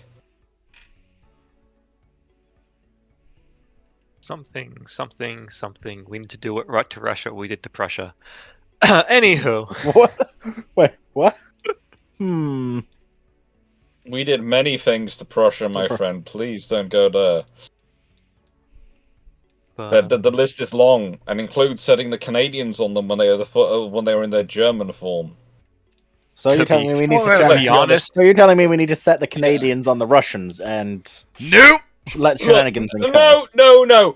I realise there are blank pages at the back of the Geneva Convention, but we do not need to fill them up. Okay? I'm sure they would love to burn down another Capitol building.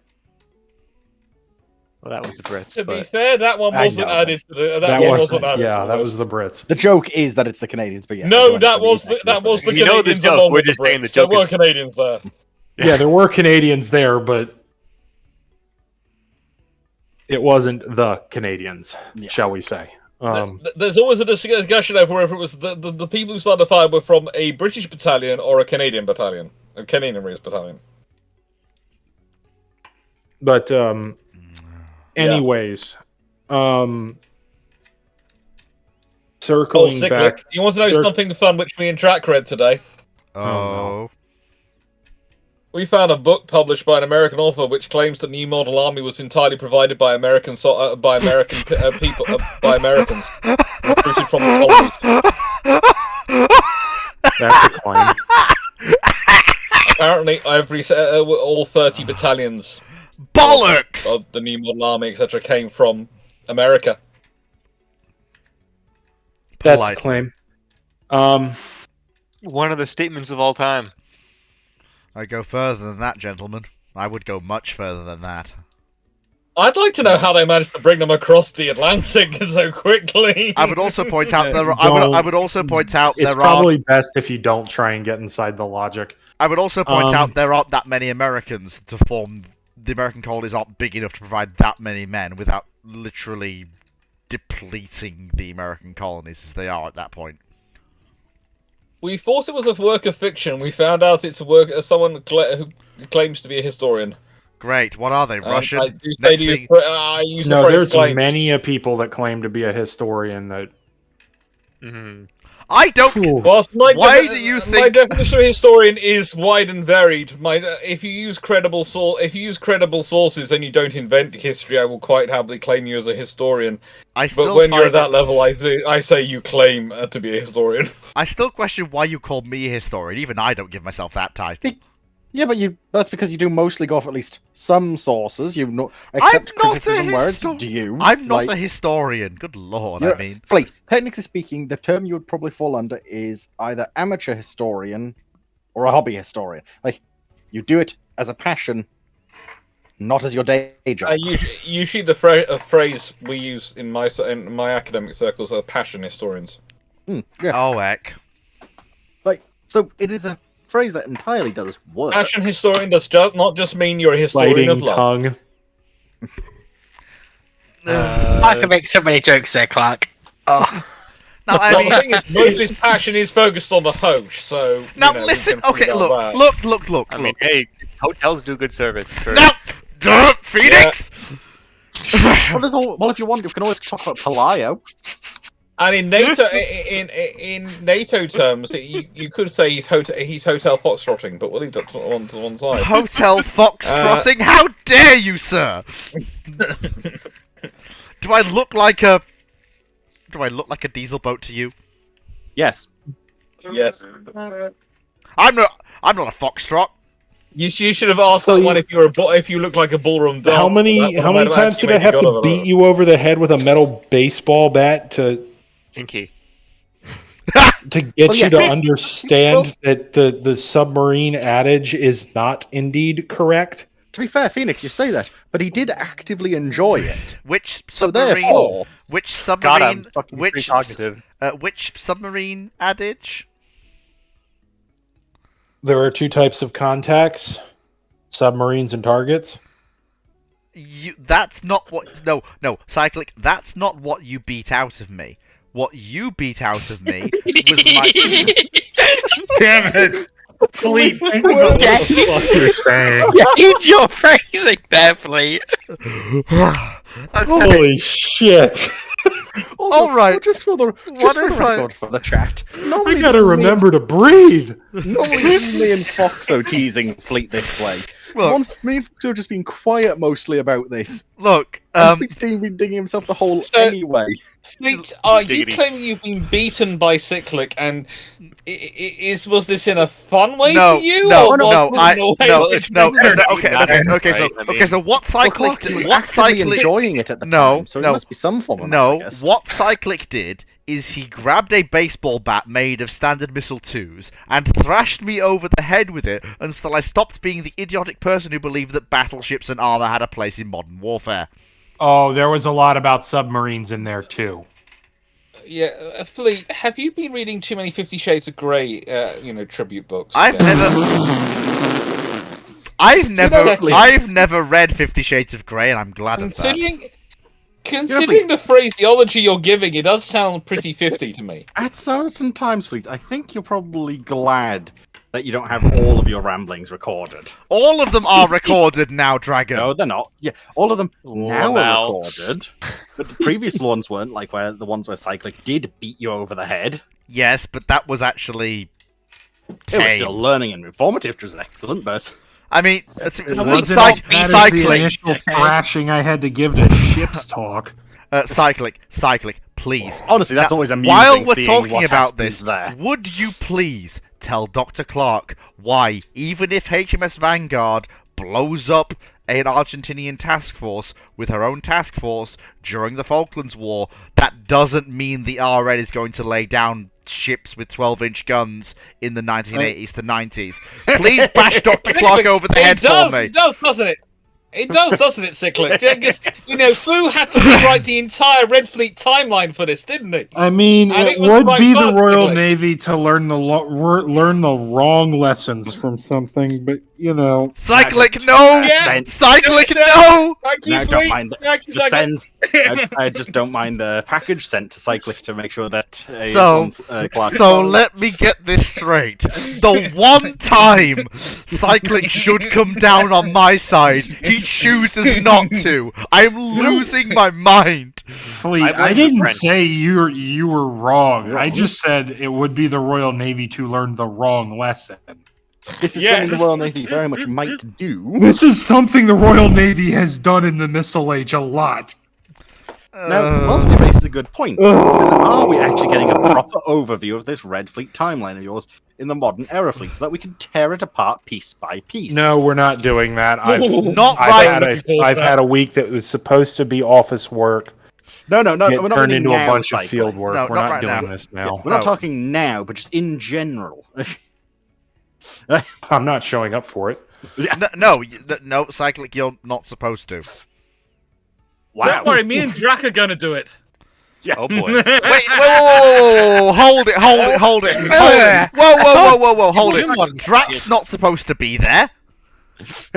Not trying to do modern stuff. You forget he and I had a 4.5-hour discussion today. Wait, no, Dr. Clark, I have been deliberately shielding Drac from the Red Fleet timeline. I have never involved him deliberately. Now, Fleet, might this be why he comes in gung-ho? Like, he might even come in, full set of armor with standards But look, to say hello to your Red Fleet timeline. look. Drax gonna walk in fucking half sorting, using it as a club, and he might just end you rightly.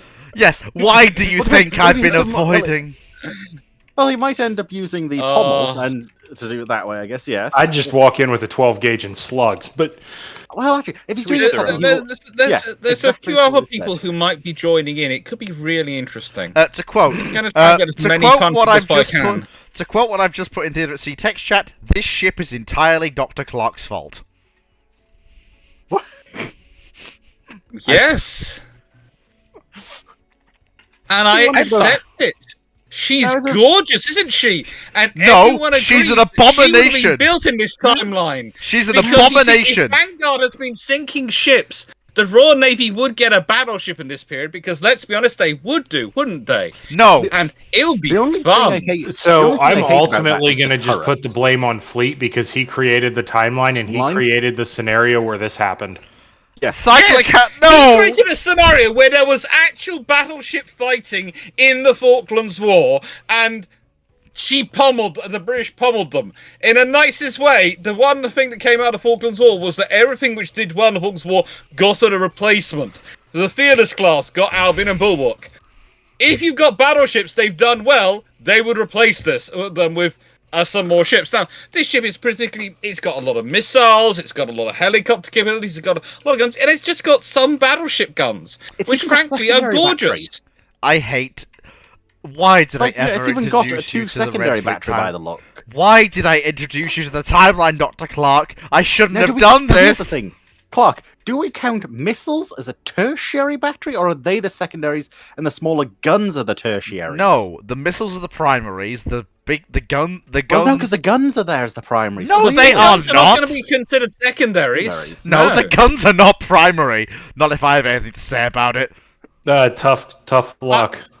Cyclic, You know, I Cyclic. think you're just not going When to the have. Iron You're not was- just, I think primary. In when the primary Iron was decimation, were I think it's going to go recommissioned- missiles, primaries, secondaries. When the Iron was recommissioned, their harpoons That's are how we're much gonna more do better it. as a primary weapon than their bloody 16-inch guns. Much more But better. look what's listed Depends as the what they want to primary do. weapon. Oh, yeah. The missiles Fleet, are I'm gonna listed direct separately. you They to, go um, primary, An secondary, English textbook. missiles. Cyclic, you're fair, supposed to actually, be Cyclic- helping me kill Actually, the here's one guns cycle. here. Since Fleet didn't like to admit this earlier, It's your the entire timeline, dude. chat I'm not did, helping. in terms of the phrase, on the last Monday, does this refer to the Monday a week before or the Monday that has passed since? Don't you dare, Dragon. Now, everyone else in the chat said, technically speaking, last Monday would be the Monday we've just had. No, because it's it the is now week Wednesday. before. That's this Monday. This Monday applies to No, the this Monday... Monday's the one that's coming. No, that's next Monday. Next Monday would be the Monday after that. But also, by British terminology, this Monday is the one that's about to occur. If this Monday's the one that's coming, last Monday is the Monday that's just that gone. has passed. Wait, Fox, are you on my side for this one? No. No. She literally, I think you're all wrong. Opposite. What is this? I'm with Fox on this. I seriously think you need an English lesson. It's a similar. So that Swedish contraption is something similar in concept to. How do I put this? The Kindas. It's what if anti-ship missile it functions conceptually like a torpedo. So you end up with stuff like that. That is intriguing, but that is very incredibly strange. Swedish. Honestly, these are much smaller missiles because, well, Oh, quite frankly, where they're fighting. And honestly, I have seen that mount on the missiles on the torpedo. I've seen them on board the Småland, and oh my goodness me, they're gorgeous. Although that ship is a walking. Basically, the Swedish Navy, both of us gave Swedish Navy their book of what they're selling, their full catalog. Going, pick what the weapons. And the Swedish Navy just did a tick on the front cover and handed it back to both of us. And both of us went, what? And the Swedish Navy went, yes! Dr. Clark, wouldn't that also include large caliber battleship guns, since you keep constantly insisting... Not by 45s as much. Like the early... Not realistically for a destroyer fleet. But you said the entire catalogue was handed to them, so... Yes, so weapons for the destroyers. Bofors has different They're also catalogs, at the time, Bofors were also building guns which were a cruiser. They didn't fit those to it. Though there is, I have seen some stuff for the 152mm Bofors on potentially enlarged Småland style. Oh yes, that is a gorgeous design though. Have you seen the curves of it and the way it flows? I have to say the Halland and the same class which Groningen's from. I can't remember exactly which class, but sort of that style design is a very pretty looking ship. And the Swedes do like their big guns because they like to be able to deliver.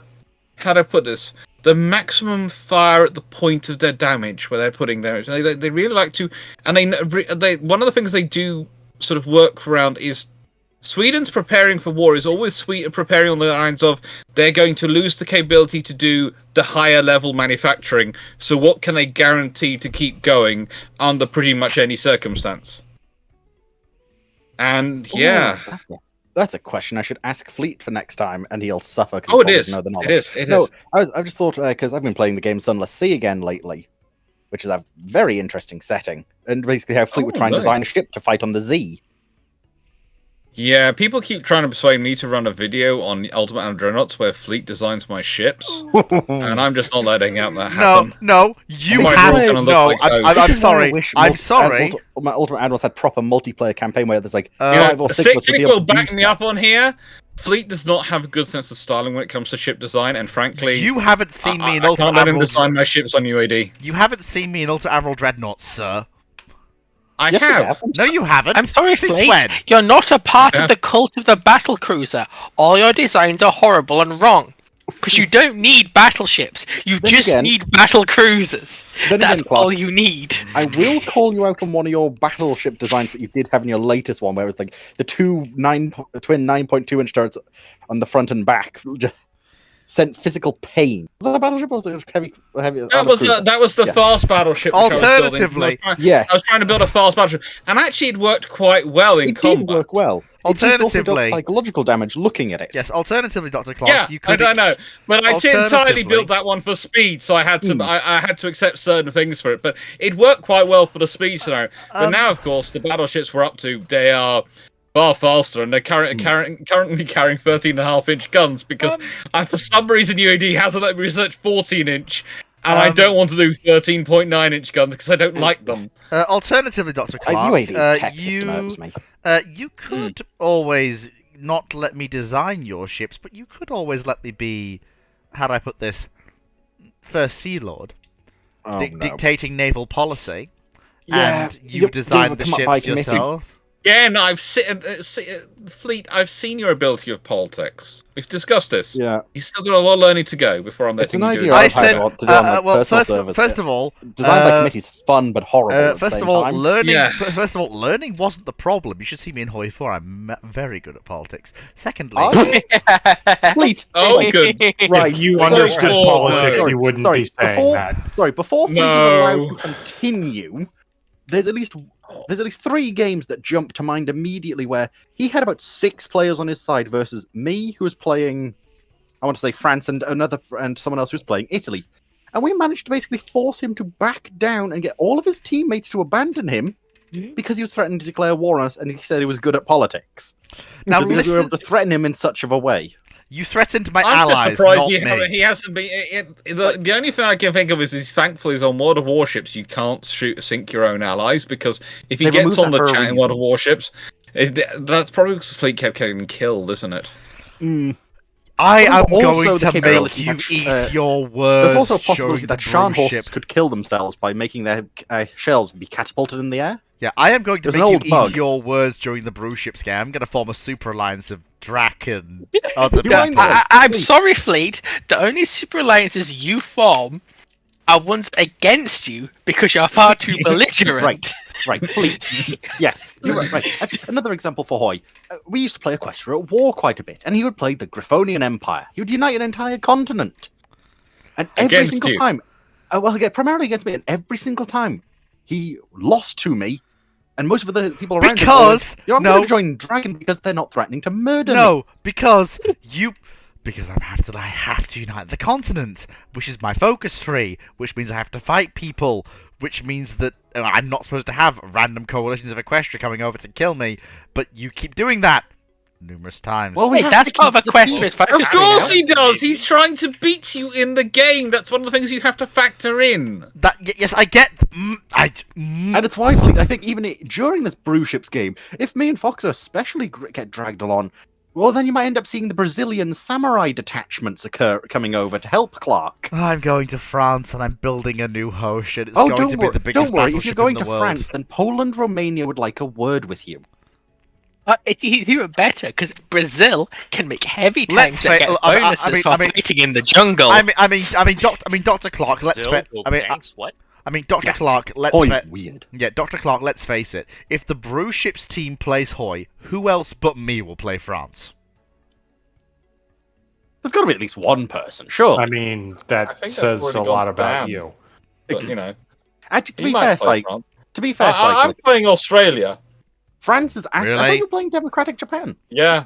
I thought that's why you were training playing Democratic Japan. I am very familiar with France's position in Japan, Hoi, but in even Hoi, though I no when we longer play or mod the game.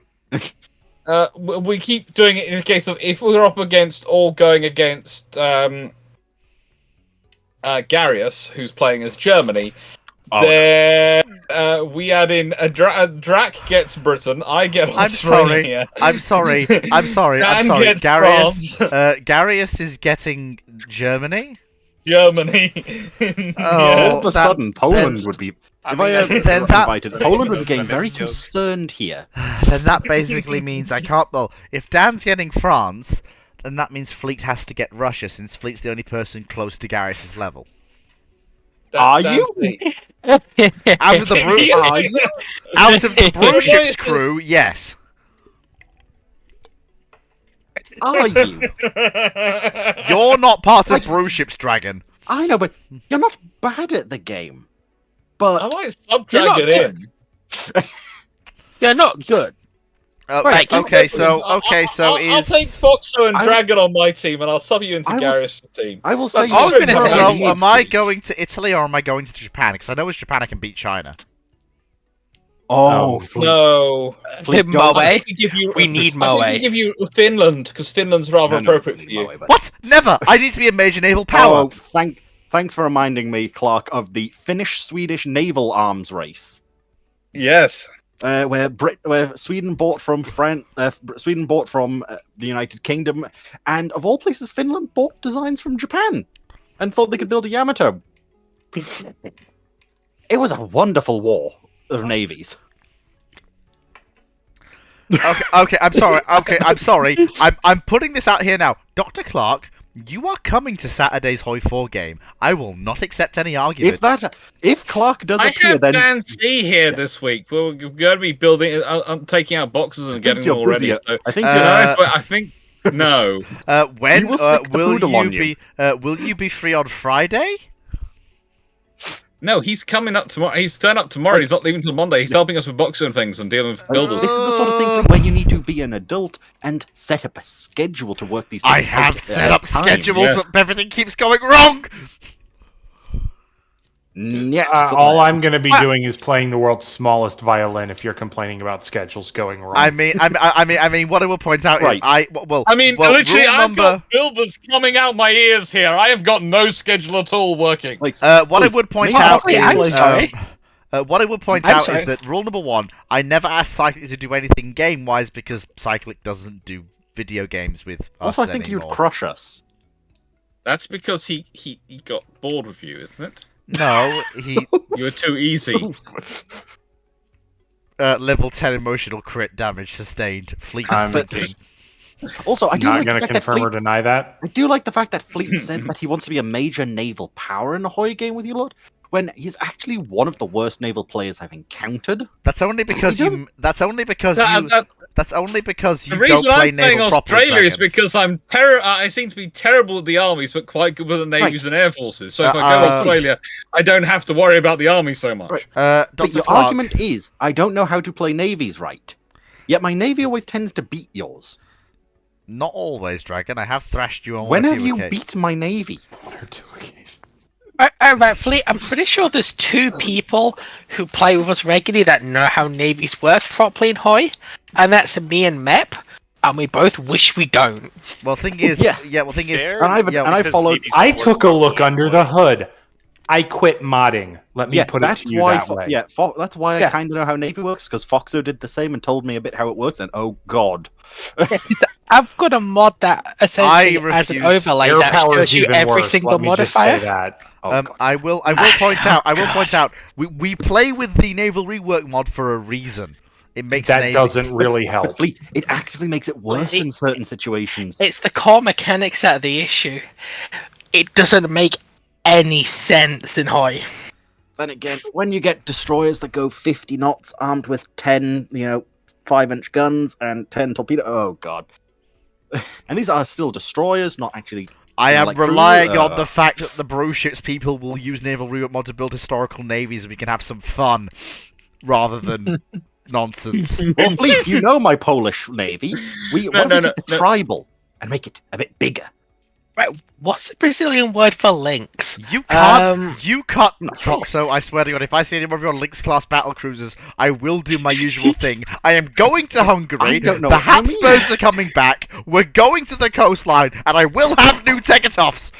I don't know what you mean, Fleet. Do you not like the You either? want new Po- Tegetovs? Oh my God. This wouldn't be the first really time is that a I mess. just bought these Lynx designs. Foxo, in You answer to really the question, do like it's bad Lince. ships. Lince. Lince. Lince. Portuguese for lynx is Lince. Thank you. And Brazil speaks Portuguese. Because these 15-inch armed battle cruisers have clapped Fleet regularly, despite him being like several hulls ahead of them. I don't want to talk about the fact that the time that a Lynx class rocked up, found a Italian battleship armed with 12 20-inch guns, and despite the fact that this ship was armed with 9 15-inch guns, and the Italian battleship was escorted by 2 cruisers and 4 destroyers, the Lynx class still sank it and ran away laughing like a little This girl. is what happens if you understand how Hoi mechanics work. Oxo's Lynx class have proven excellent for whenever I've been playing some random minor nation like Greece, Poland, Finland. The Lynx. I think If Foxo is playing the UK, the Lynx class is the biggest export excess the British armaments industry ever bloody has. Because I remember. Right, Fleet. Were you there for when I accidentally left the production taps on and I built 36 of them? Yes, I do And remember secured that. world domination. like, if Fox also, it doesn't help that usually when Fox is playing Britain, if I'm playing a minor nation that's not very good at Navy, I just sort of go, hey, Vickers Armstrong, what designs do you have? These? Set up mass production lines. We want them. You know, I really Well, I'm should. still I annoyed really Hoy doesn't actually have a system where you can buy actual ships off people. I really should. I really stop. do think you should be able to do That that. would be helpful. I really do. I really should stop playing Hoi 4 like Rule the Waves or Ultimate Admiral Dreadnoughts going through progression. So I usually start with a class of battleships with 8 15-inch guns, then a battle cruiser with 8 15-inch guns, then a pair of battleships with 8 16s, and then so on and so forth. Going The problem is upwards. Hoy just doesn't work for it. I'd say with UAD, I get to about 16.5-inch guns, and I stop bothering with the upgrades, the bigger guns, because they're not needed. You get a 16.5-inch, you've got enough rate of fire that if you've got a decent ship and a decent fleet, you can just churn them out. I should probably not It's mention. why fleet. I should Go on, probably sorry. not mention the Fleet, it's okay. the We know. the ship. The ship? Which one?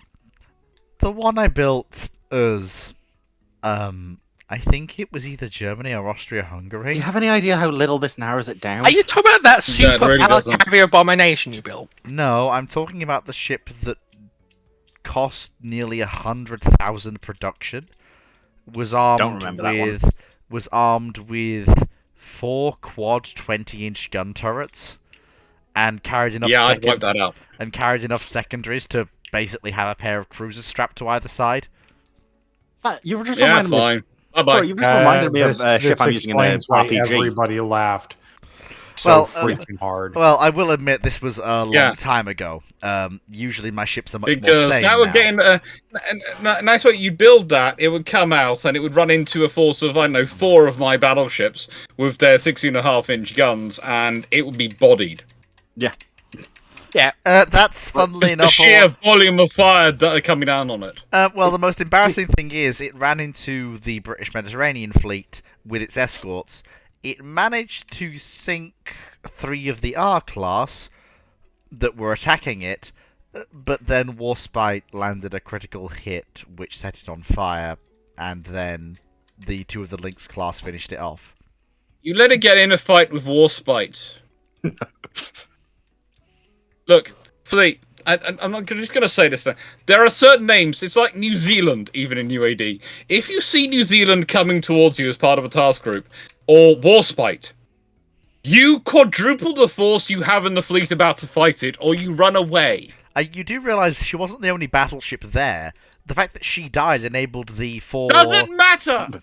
Doesn't matter! If Warspite is the name, that ship, I do not understand what it is in UAD, but there are certain names, it's like Texas on the American fleet. I mean, You can chuck that ship, a ship called Texas, into any fight. It will come out alive, the enemy will be sunk. I mean, I would point out that I say Texas were really good ships. I had 8 other battleships with it. I had the 4 Teketovs, which were new builds, and the 4 Kaiser class. Well, if you need them to get off, so you can just immediately curse them forever. Yeah, you named them Tegatov. I mean, they so, may like, have just been the old design warmed over, because I got a decision to get the old designs. But Well, that you do. explains everything. it does genuinely. Over-import. It does actually just give you the original Teganov design, and you can upgrade them, but it's bad. the funniest thing is that all the Teketovs and all the Kaisers, which were the Erzhak Ferdinand Maxes that we know from his historical, walked away from that fight intact. Was this Hoi 4 or UAD? Hoi 4. Or Hoi 4. In UAD, yeah. Like, to be fair, Clark, if you want a more insane one, at one point we were doing a game with Mep, as Foxer mentioned earlier. I don't want to think about His fleet that. of Germany, his main battle fleet was 194 pre-dreadnoughts. And he just decided at one point, you know what, just send them all into the English Channel. Every ship. A number of them did explode, but he didn't die just because the sheer number of pre-dreadnoughts. I think you lost 30 by the end. I really don't want to think about There were basically, I think, just 2 twin 12-inch, and then as much AA as they could fit on the bloody ship. I mean, if you want to talk about the Which I guess worst... makes some sense, as at least if you want a floating AA battery, but... I mean, if you want to talk about hell for me was building up an incredibly well-balanced... Dr. Clark, He is.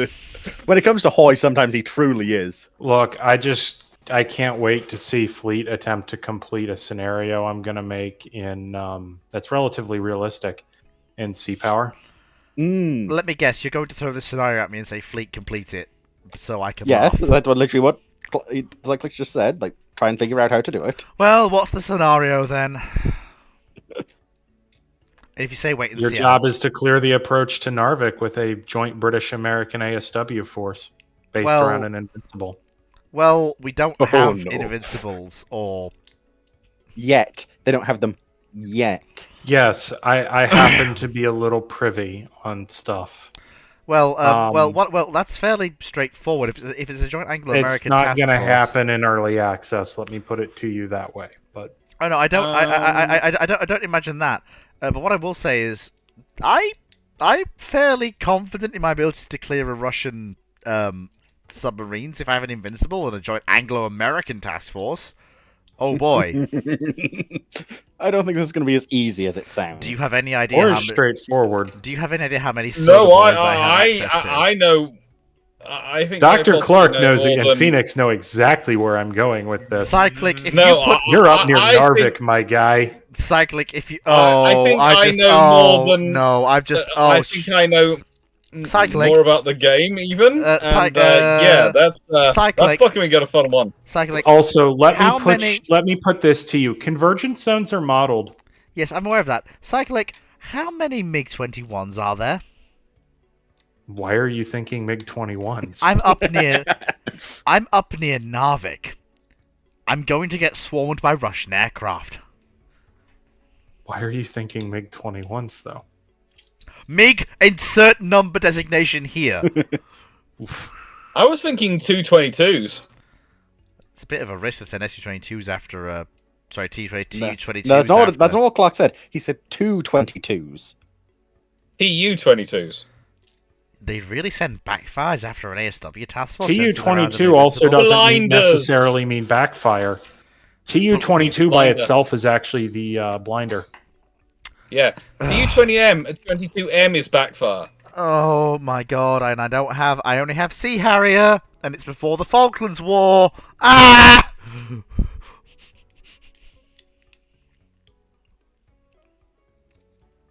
There's other fun as well that are there as options. I would just point this out.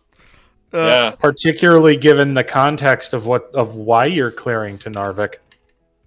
Narvik has fallen, hasn't it? No, the NATO stop line is just north of Narvik. I swear to God, and I mean this in the most unequivocal sense, if I don't have at least 2 Perrys in that task force, I'm going to scream. I think you might be screaming. I'd be screaming with 2 Perrys. I need at least 2 Perrys to break through. You're not getting 2 Perrys. Cyclic, you're asking me to clear Narvik. I need the Perrys and their 2 helicopters. You've got plenty of helicopters. Sea Kings! I need Sea Sprites! Sea Kings are not that bad. So you do realize Sea Sprites don't have a dipper and carry fewer sonobuoys. Yeah, but Sea Kings don't have a dipper in this period, do they? Well, the US Navy ones do. Yeah, but I don't have the US Navy Sea Kings, do I, Cyclic? The Royal Navy ones do as well. I'm pretty sure the RN ones do. Now, you're probably not going to understand how to appropriately use a dipping sonar and what they're for, but I do actually know. Okay, then explain. Basically,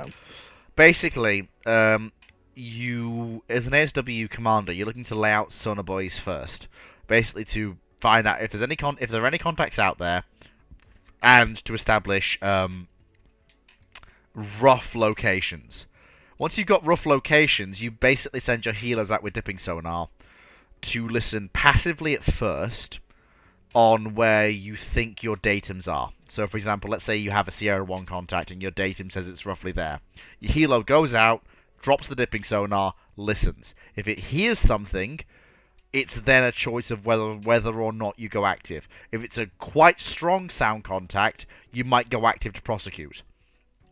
No. If not, then you wouldn't. No. You started off about lukewarm, and you went Arctic. Oh, for God's sake.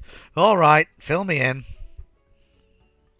So, broadly, in how this translates into the game, let me caveat this with that. Before I have a former U.S. Navy sonar tech second class rip my head off and piss down my throat. Wait. What former U.S. Navy sonar tech? You don't know him, and that's probably a good thing.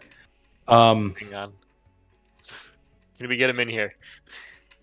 I'm just kidding. Let's not, because he's not going to talk about this. There's a U.S. Navy helicopter, a former helicopter pilot, anti-submarine warfare helicopter pilot listening in as we speak. Yeah, I know, because so how this translates into the how game. does Fleet think that's what helicopters do? You are broadly correct that you should be laying sonobuoy patterns out to help you pick up contacts away from your ships.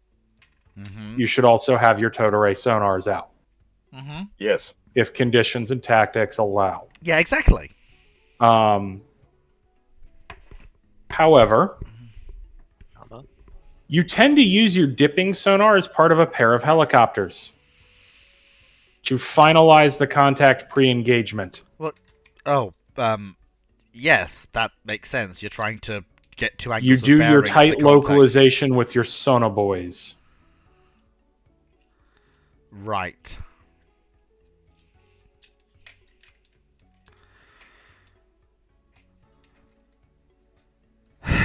Bloody hell. Sitting in a hover is incredibly fuel expensive. Yes, it is. So your loiter time drops. Bloody hell. It flat out plummets. Oh, flipping heck. I'm gonna It's going to be. I'm gonna die. Well, Fleet, it's just going to be It like could you be normally do in worse. Hoy. Something will explode in tremendous fashion, and it's usually probably you. And one You thing mean I'll build a point big out game and then blow up? is Narvik is well inside what the Soviet Navy considered their forward defense zone at sea. Oh yeah. Well inside.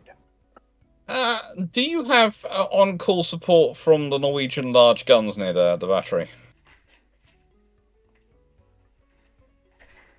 I mean, they might be somewhat otherwise occupied Yeah. with supporting the NATO stop line. Yeah. Okay, cyclic. There All I already need is. to- So let me put it to you this way: there already is a scenario in Sea Power focused on getting a very small convoy in to Narvik. It is quite easy. Sometimes there will be some victors. Sometimes there's some Nanuchkas, and there's a little bit of air attack. But it's not anything that you shouldn't be able to deal with. The It's task not force you something that could be misidentified and then a game of telephoned as a carrier. I'm sorry, what? You have an Invincible with you. You have fixed-wing aircraft operating and a large amount of helicopters. Oh, I fully understand now. The coin drops. Cyclic, are you telling me I'm going to be facing a Dance of the Vampires moment, but as a bloody Invincible? With no Aegis escort? You PKs are a don't bit necessarily late for this, need my Aegis friend. escort. If I only throw a regiment at you, you should be able to get through that with what I'm giving. Should be. As long Being as you able to position your ships correctly and pair your Type 22s and Type 42s and the parry and the sprue can and the Nox correctly. Because remember, this is in a period where the Invincible gets you another Sea Dart. Yay. Now, is Sea Dart's rate of fire particularly great? No. What about HMS Bristol? No, she's not up here. Well, she was often going to be linked into the Amphibious Task Group for those operations. She used to go practice regularly with Michael Clapp. One of the things that I actually do find... I might consider it. One of the things I actually find... It would be a sensible thing for a Type 82 to be along with, because, let's be honest, that's the easiest thing the British can put in that can actually be a British significant... What year is this meant to be? Cyclic, what year is this meant to be? 82, 83, somewhere in there. I mean, I know this is going to be of no help to me anyway, but heck, I just want it for the heck of it. Can I have a tiger, please? What? No. You could get Sea Harrier 2s.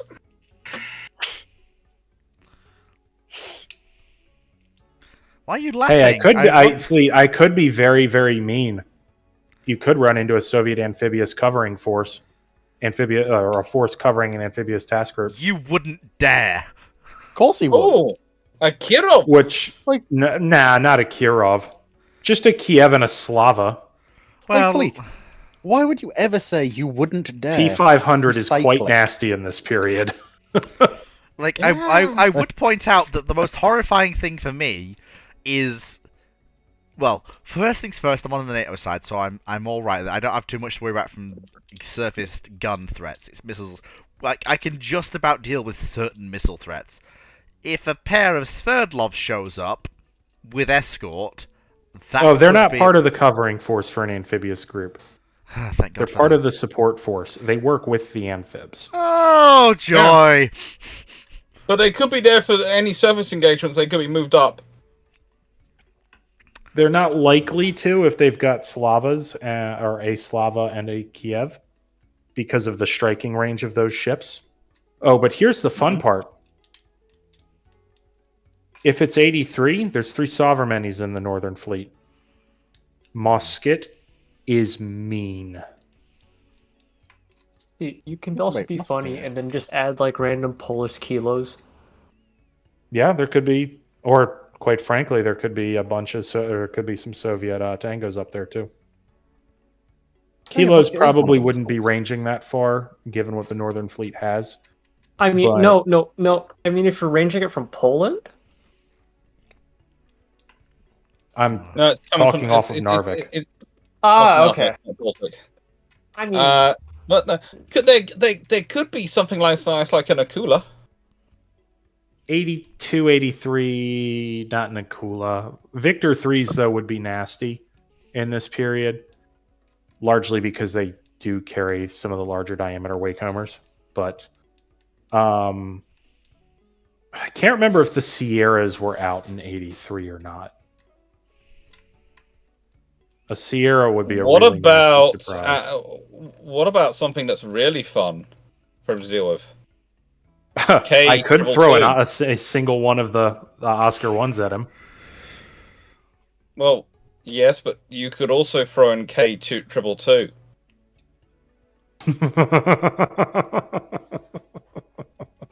I could. Because you and I know what K222 is, and the fleet's probably rapidly looking it up. I'm trying to remember if it is exactly what I think it is. Yes, it is. Okay, yeah. I know just by the picture. Yeah. Oscars are something nice. Oscars are friendly. K222? That's going to cause issues. He may never have a chance to detect an Oscar if I put it where I want to. But yeah, I thought I was supposed to be able to win this. His only indication is when somebody is in need of a switch to a pair of brown pants. I'm screaming vampire, vampire, vampire as 24 granites come over the horizon. Oh, scheisse. Because remember the range of granite. Can I at least get a diesel boat with the task force? No. Coordination of somebody to this point was terrible. I will take a bloody Norwegian diesel boat. I with the mean, I task could be force. nice and give him a U.S. diesel boat, like a Barbell. You wouldn't. Right, Fleet. Why do you keep saying you wouldn't? I didn't say it had to be good. Like, Considering how old the barbells are at this point. has anyone else realised that Fleet keeps saying you wouldn't to people who very much would? You do realise that's the whole point because it's hilarious and it adds to my problems. They actually, I'm not sure if they have. No, I don't remember if I saw the Papa in game or not. It might be. Well, it is. Well, the worst thing that could happen is that a Kirov shows up. No, that's by far and away no. not the worst thing that could happen for you. No, the worst that's thing that could better, happen for you is they mistake you for a U.S. attack carrier in this period. I mean, in which case you have a multi-division backfire raid on your hands. I mean, that is true, You but just also, die. I mean, on top of that, given its sea power we're talking about, the worst thing that could happen is Side could say, okay, we're not in the historical timeline anymore, and an Oriel carrier strike fleet shows up. No, that's actually far less concerning for you because of the range of the anti-ship missiles the attack aircraft are carrying. You're going, and also like Sea Harrier versus MiG-23 is a far fairer fight than a MiG-23 pilot would want.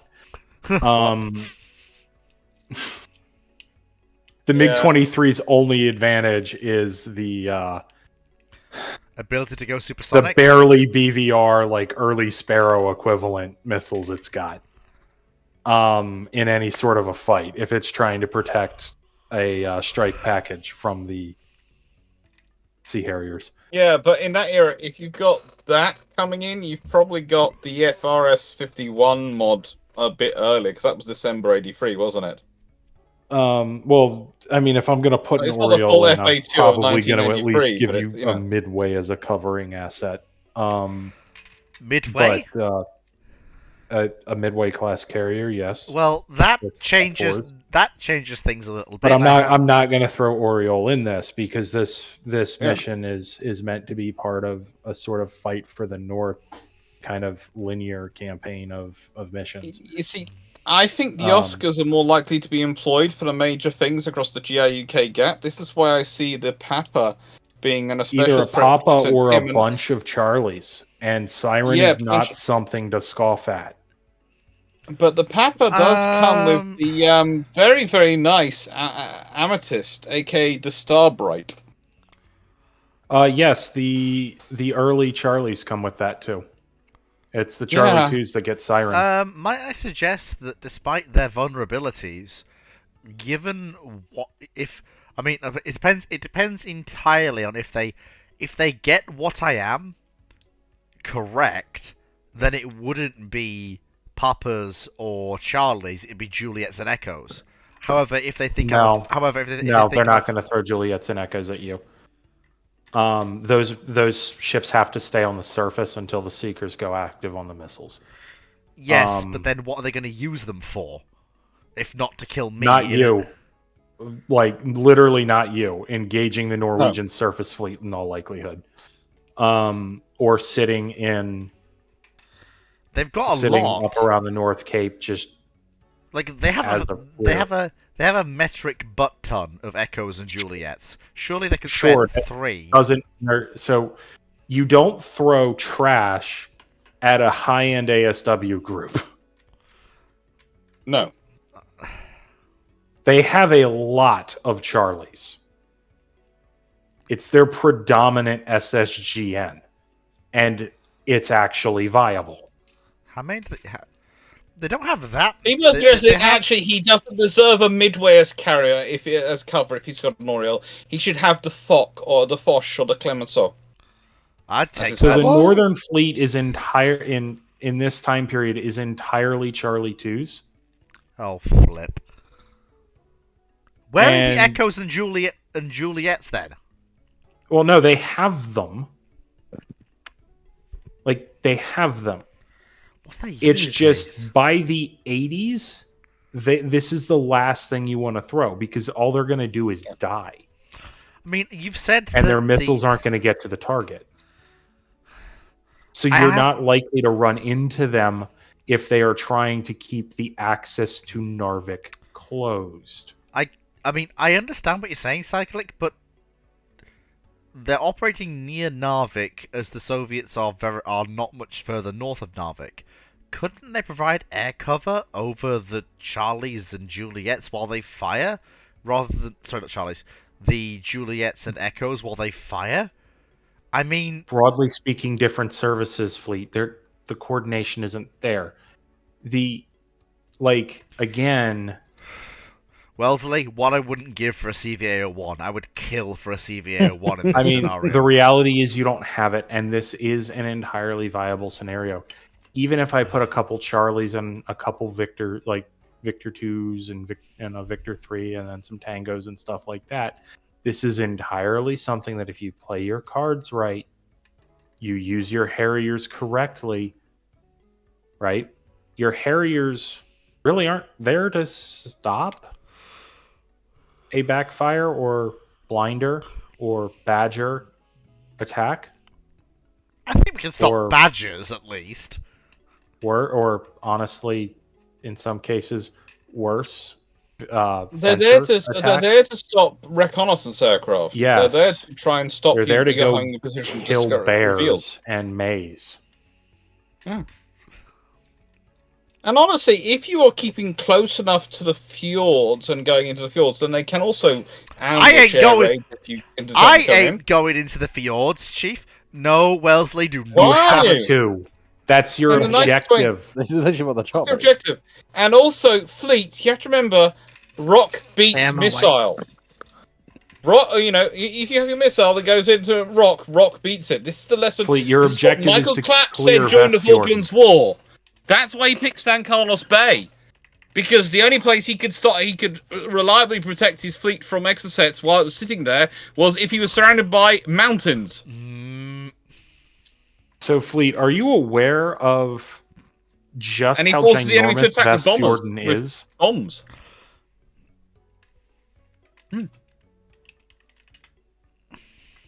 Narvik is a fun place to go to.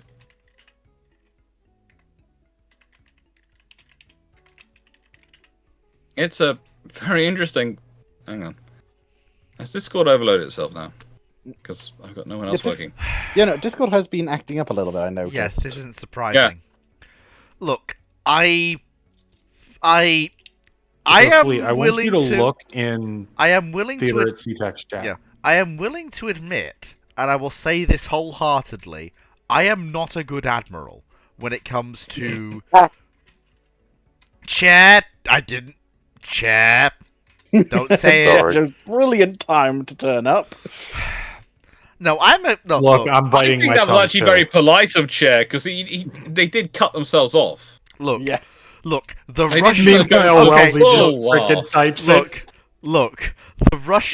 The Russian Navy, under my tenure, fought numerous actions against various nations and came out on top. I only was sacked because I ended the Second Great War by sacrificing myself to save Imperial Russia. You keep bringing up this story again, and it doesn't make you sound any better. Anyway, moving swiftly on. Because part of being a senior admiral is keeping track of the politics you're in, because you have to preserve your fleet. See, this is why I really do wish Ultimate Admirals had multiplayer campaign. I would thrash you. I think it'd be wonderful to see. Huh? I think it'd be wonderful to see how this would end up going down. Because Fleet's bad at politics. But all I'm going to say is, you would die to battle cruisers, because if I outspeed you and outrange you, I beat you. I will point out, Foxo, that as France, I would categorically laugh hysterically while building ships better than anyone else. And also building a fleet. In a nice way. If you're playing France, that means I'm playing Britain. Good luck. Have fun, Dr. Clark. British hulls are very good. I'll annihilate you in 5 minutes. We shall see. Again, this is why I wish. 3,000 torpedo boats in the British Channel. I can play Channel. America and still annihilate you in 5 minutes of France. I could play Spain as annihilate you as either Britain or America. Oh, these are fighting I would have words. the bestest 1880s protected cruisers No, admittedly, in the 1920s. Admittedly, in the early game, I would probably be awful because I normally play around 1900 and later. So the 1890s, I would be a bit problematic, but which is where I shine. Yes, we but I just really need to... do need a multiplayer version of UAD. Yeah. The unfortunately, multiplayer it version of doesn't UAD really exist. sucks. It's Well, no, that's really what we're like. bad. No, we mean like an actual proper campaign style. We're thing. never gonna get it because the devs are idiots. Well, not just in UAD though, just a game like that in general would be nice.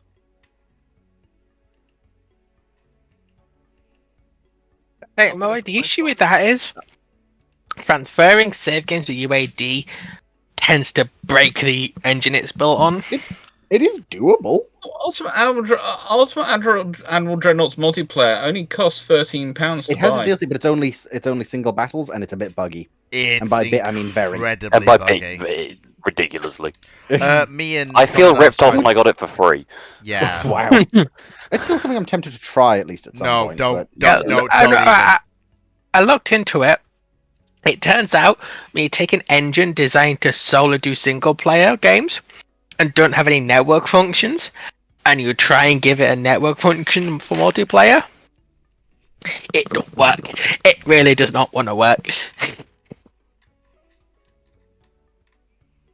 Like if you want to have a battleship underwater and still firing its guns, that's how you get that.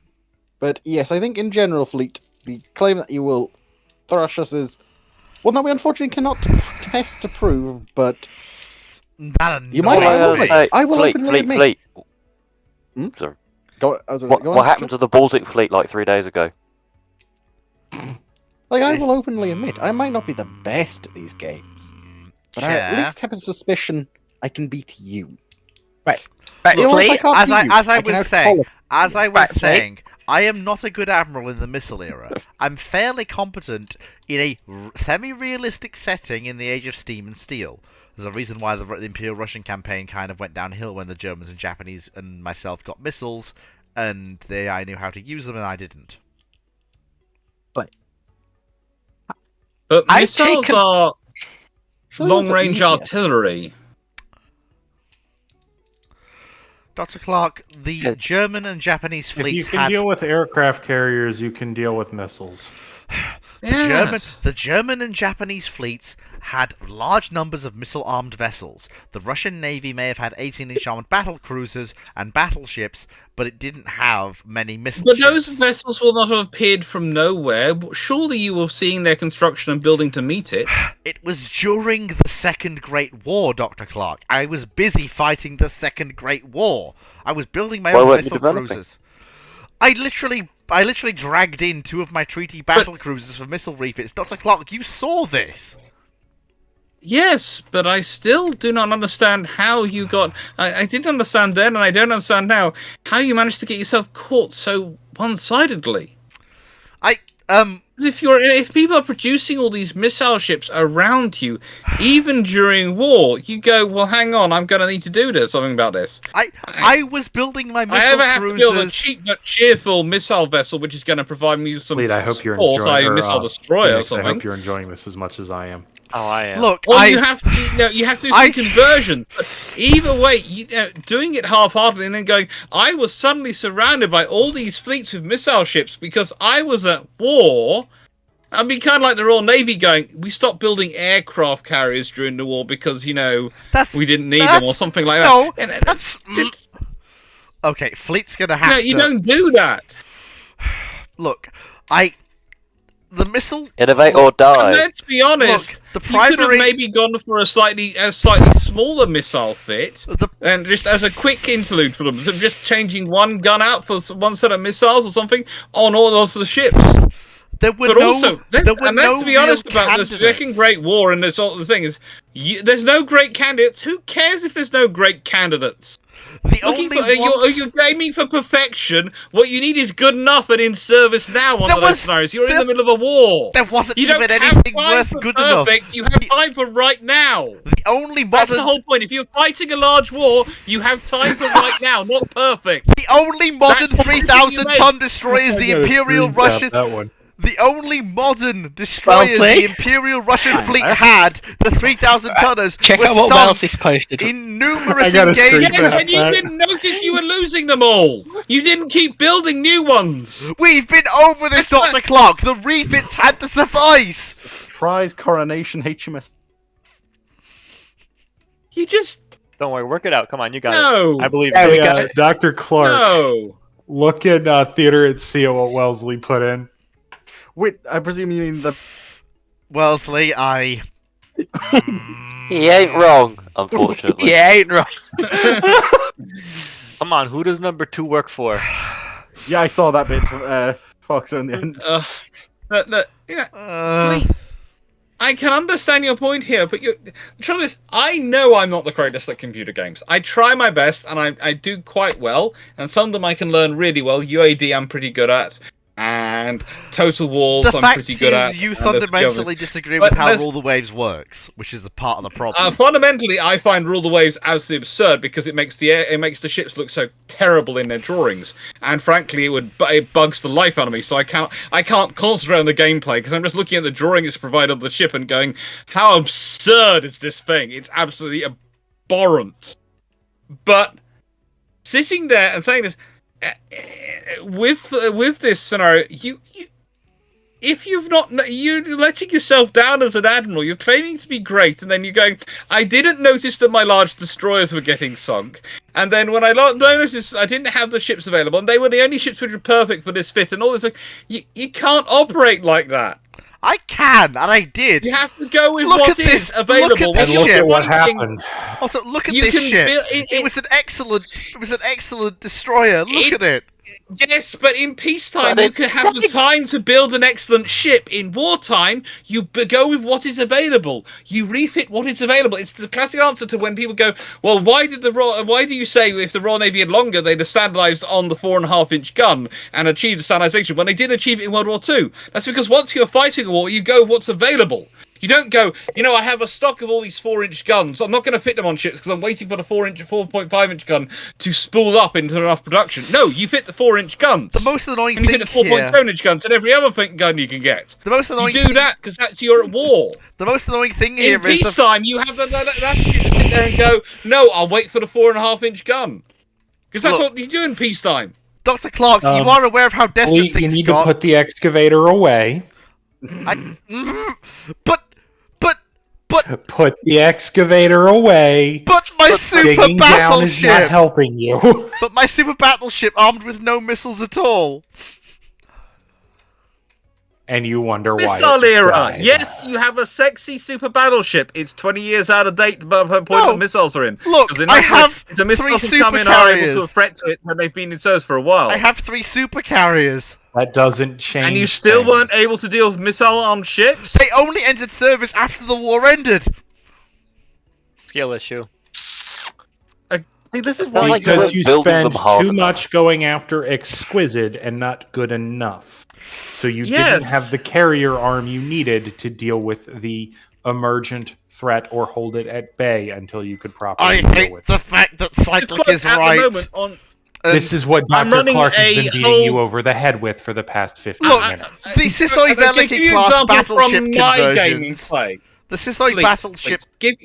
Please, to give you an example from my battleship game on UAD, right? I'm doing a whole series where I'm trying to build America as a battlecruiser navy.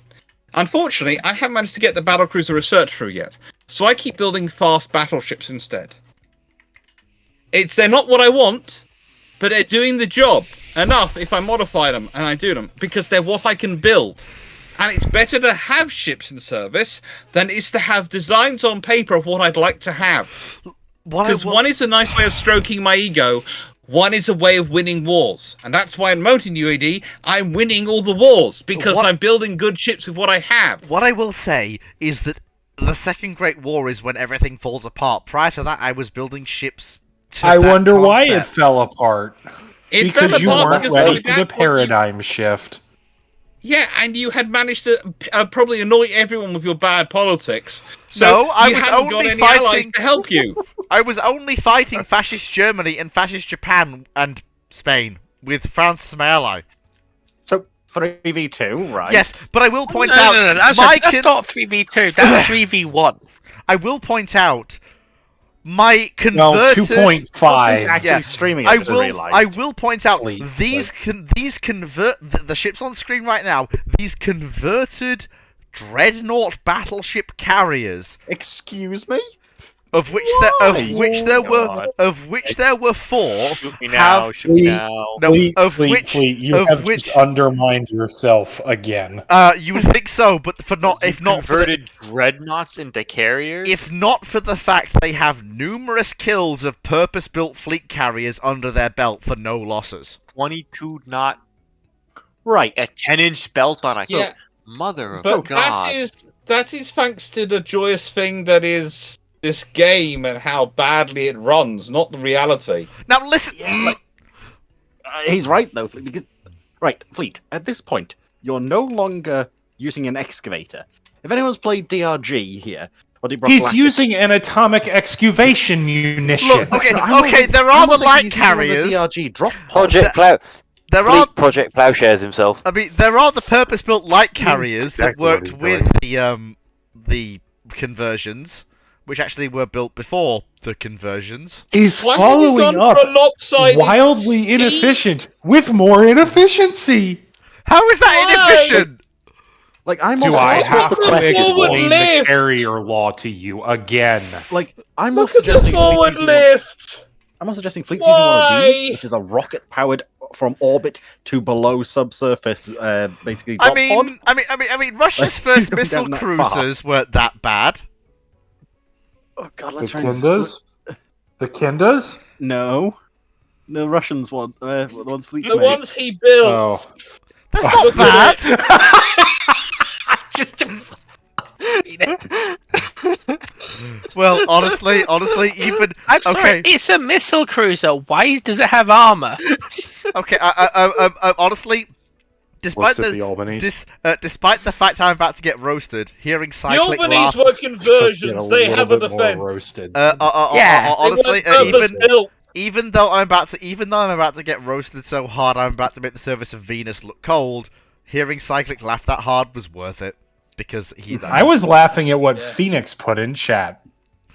I don't care. Oh, Benno, I did. Oh my!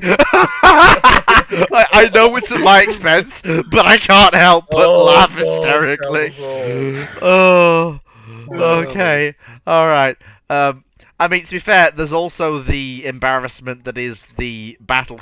So, hey, you know how I said there was only one suitable heavy combatant that was converted into a missile cruiser? This is it. What do you mean was converted to a missile cruiser? This. Fleet, when you're playing this game, what hallucinogenics are you using? I mean, are you And smoking who's your very seller, very by strong the way? grade pots? This I was need some to deal with work. This was a Look, this was a treaty battle cruiser. All right. It was originally armed with. Hang on. What's a Fleet, let me just put it to you this way. What do you mean? This treaty is battle higher than cruiser? what I see driving out through the country around here, and I'm in Florida. You. Correction, Fleet. What do you mean by treaty? Are you referring to Washington? No. London. No, I'm referring to the treaty I had to sign in the 1926, Why I think. did you have to sign a treaty? Because I felt I had two superior battleships to anything that the treaty could produce, and to be fair, I did. So you signed Yes, a but as treaty? I've been over before, having two superior battleships as Russia means you don't have anything, because you have to have fleets in the Northern Sea, you have to have fleets in the Baltic, the Black Sea, and the Pacific. I will So you admit. go, I have two most powerful ships in the world. Which ocean am I going to put them in? I will admit it did mean that I did kinda sorta have to cancel the 4 sister ships I was building of that class. And again, you keep claiming you are a brilliant admiral. I mean, I made up for it with the Murmansk class battleships. Look at that. The power. Yeah, but how many years? How do you later like did your they Mach turn 2.5 present? What do you mean Mach 2.5 present? With a friggin' shape charge on the front of it. I mean, it's they were built prior to the Missile Age, Cyclic, so they were acceptable. Oh, shit. Yes, and you didn't convert them to missile ships? With what frankly, deck or space? build, or not even convert them. In a nice way, Well, you you see remove where a those gun. dirty great big gun turrets are? You just sort of lift You them see the out. sea turret? No, Get not rid even of that. it, put missiles There's there. you shave take for them secondaries out, and you put canister launched anti-ship missiles on there. Yeah. Also, out of curiosity, why is sea turret facing rear? Sticks Like can no utterly rods. crump in Iowa.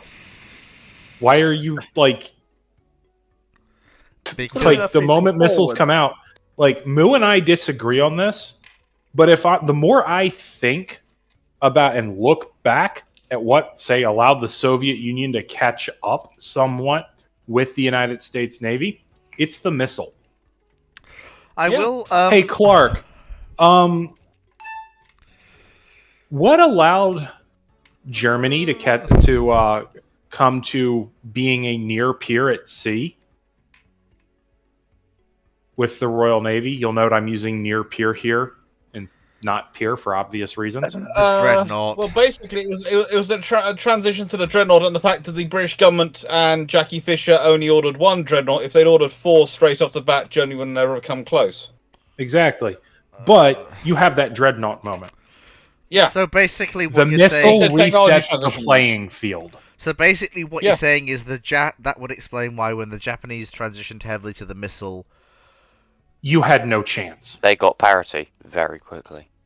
And then unless you've been investing properly and keeping abreast of what was going on with the situation. Look, You're going to get. You got out paradigmed, dude. I mean, honestly, I would argue were it not for the fact that I was fighting the Germans effectively until, They got missiles too. Yes, basically. That doesn't matter, Fleet. Wait a moment. You did not see the trend, and you did not deal with the trend. You failed. Yeah. Oh, lazy author has posted something amusing. Hang on, where is the? Oh yeah, so the problem basically starts here with these things. But that's perfect. Yes, Cyclic, there the problem lies with those Japanese heavy cruisers. That's where the problem starts. I mean, I'm surprised it's heavy cruisers. And here's why. Oh, no, Cyclic. That's where it started. That ain't where it ended. So, let me put it to you this way. So, basically, you allow them to get onto the 2nd or 3rd generation of missile-focused ships, and you hadn't started responding by building your own mass numbers of missile ships? I mean, there's also the fact Wait, that... how is this How many defending generations you in did they any way? get down on I the mean- missile ship? I mean, the worst thing isn't that. The worst thing is that Japanese destroyers started carrying heavy anti-ship missiles in 1951. Yeah, that's entirely And when feasible. did you have a war with them? The war lasted from about 1948 to 1957. So You let's had put it this way. 6 You years. have 6 years of war.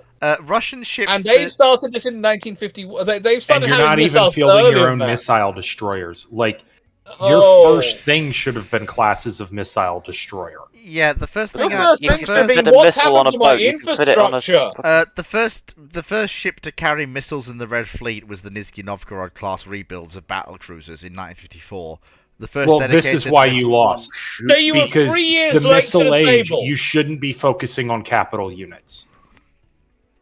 They're Your just gonna battle get units missiles are to your death. small, efficient destroyers until you start getting serious air defense units. And by the way, very quickly after cruisers become your serious air defense units, you start switching to destroyers, and the cruisers start phasing out of relevance. Right, honestly, I Because genuinely of wonder efficiencies. if I actually fought you in Hoy as a naval peer, how much I would actually overpower you now. Because normally I've been playing minor nations lately against Fleet. And beating Fleet meant when he's playing larger nations. Well, that's a different scenario. And with how Hoy works, But just broken Dr. Because Clark. if this is how you So design confused ships, by I this. am very What? concerned. No. Look. I will admit, the one thing I'm terrible at handling is the transition from gun and aircraft to missile. And to be fair, I already You knew you love weren't a to great admiral. laser focus in on your capital units fleet. This is not something you should do. It is not the age of the pre-dreadnought and the ironclad. Indeed. I will Just admit gonna That's say, when you that just send focus me your went away. address At some point. I will admit the Imperial Russian Navy did well. No, it's the problem is it all fell apart during the first Axis war when Russia went to war with Japan and Germany for the first time to try and reclaim Hokkaido, which the Tsar gave back to Japan. The fucking face over his arm, the hand over his face. Which the Tsar foolishly gave back to Japan after 50 years of Yes, Russian and rule. okay, so in nice way, so you're planning on going to war with Japan over these things? I wasn't and planning you on it. studied the Japanese Navy and prepared for it. Dr. Clark, to be blunt, I was kicking the Japanese Navy 7 ways from Sunday. So you should have expected them to try to change the paradigm. The problem in They're going to go for an strategy in that circumstance, aren't they? the problem is that the first Axis war caught me off guard. And the first Axis war ended with me capitulating and handing over 4 battleships and 2 battlecruisers to Japan. I then built up for the second Great War. So the main reason I lost the war is because I lost the one before it. Yes. Well, maybe lead with that next Man, time. this is sounding like those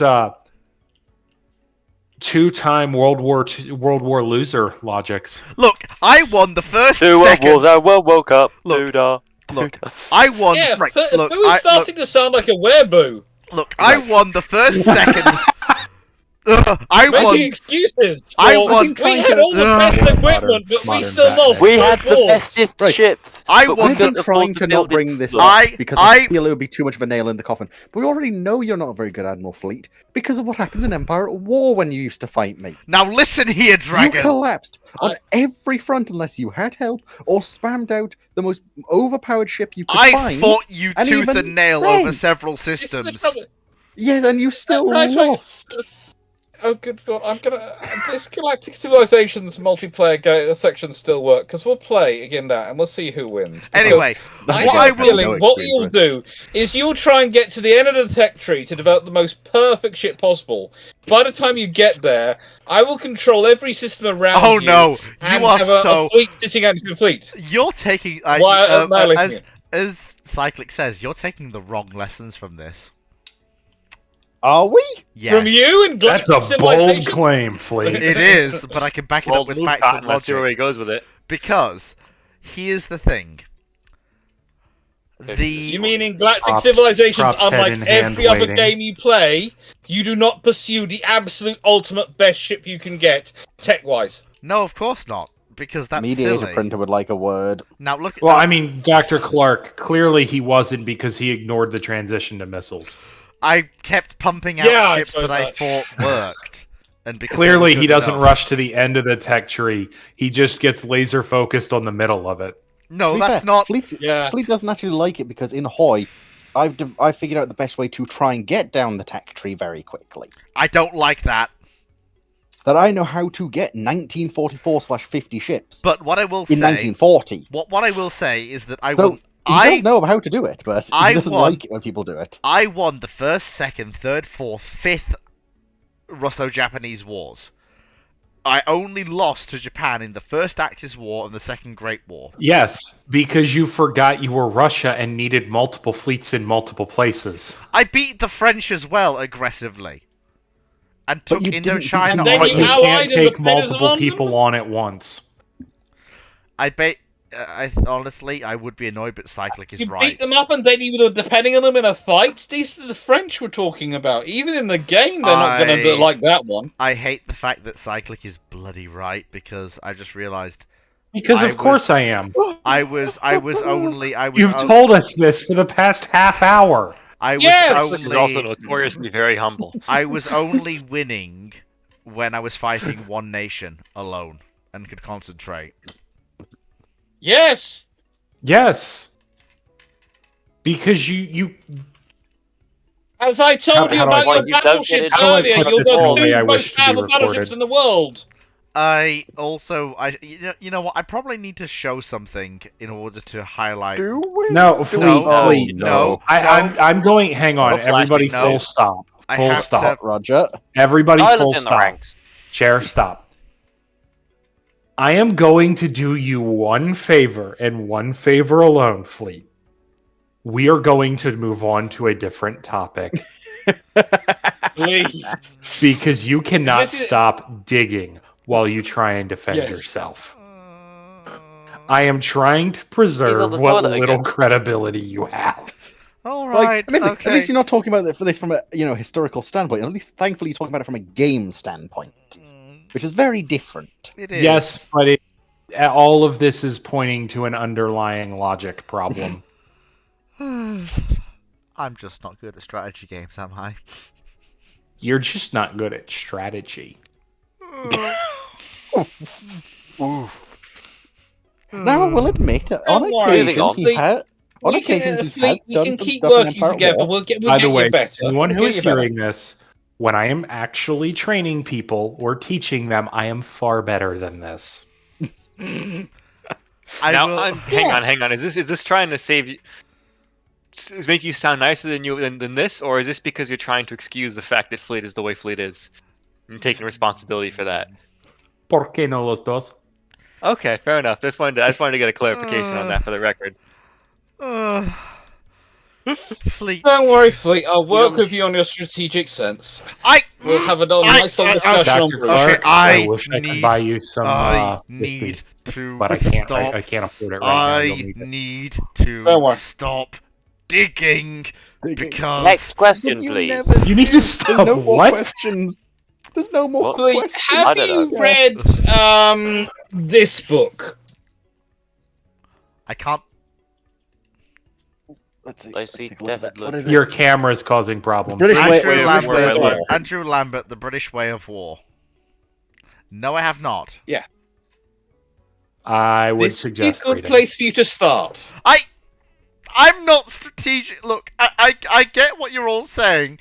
I would also recommend a little tome by Teddy Roosevelt. I'm not as strategically. Yes, but I would say get to that after Andrew Lambert's, because Andrew Lambert does a better good job of explaining the language than Teddy does. Teddy is a better job Teddy. the language. I'm not. I've got Teddy here as well. I'm not even going to recommend. Look, I get what you're all saying, but I'm not as. Look, I admit I'm not a bloody 7th level tactical genius, but I'm not as strategically or tactically impotent as you all are making me out to be. I'm not perfect. It builds two super battleships to be the pride of his impotent, navy as the not Russians us. when they need Cyclic the I can use infinite Cyclic. Cyclic. That ship took 4 years to build. It was laid down at an entire different time. But Fleet? I'm That's not helping. You're digging again. Yeah. Like, anyway, I'm gonna so that means you're laying that ship down when you're Oh, good lord, no. Let's change topics. There must have look. My Netherlands campaign will vindicate. Does anybody me. have any modern naval questions in chat? Fleets, you've just called yourself impotent, and now you bring up the Netherlands. This is not a good scenario. So okay, I have a just question. stop digging and move on. I have a question. What is the most what is, in your opinion, the most competent Russian combatant? Be it surface, subsurface, aviation, easily. Nuclear submarine fleet. No, I was going for specific. We're large, like just a class. Yeah. Okay, so in surface ships, it's going to be the Admiral Gorshkovs. Obviously. Yeah. But they have okay. Like they could build them. Yeah, that's the problem. Yeah. They kind of pissed off everybody who was willing to build them a reasonable power plant. Underwater, it's going to be Yaz and Ems. But that's also because they haven't really updated the Kilo design in forever. Well, they were also trying to replace it. And they're trying to replace them and failing. So are you telling me they tried to replace the kilos with something and then failed? Yes. Twice. How do you fail to improve on the kilos? You've already got a good So baseline. the Ladas have their roots in not not as a Kilo replacement, but they have their roots as a dedicated Black and Baltic Sea design. The problem is the Russians moved to using the Kilos as like they did the Tangos, which were much more focused at longer range patrol up in the Northern Fleet and in the Pacific Fleet. Not in the same way that they would use their SSNs for, but as a diesel electric patrol submarine. The Kilos kind of struggle in that role. They weren't really designed for that. They were designed with more of a local bastion defense, not a forward defense role. I mean, they could be used along the Norwegian coast or around Japan, but they're not particularly amazing for it. The Ladas are even shorter ranged,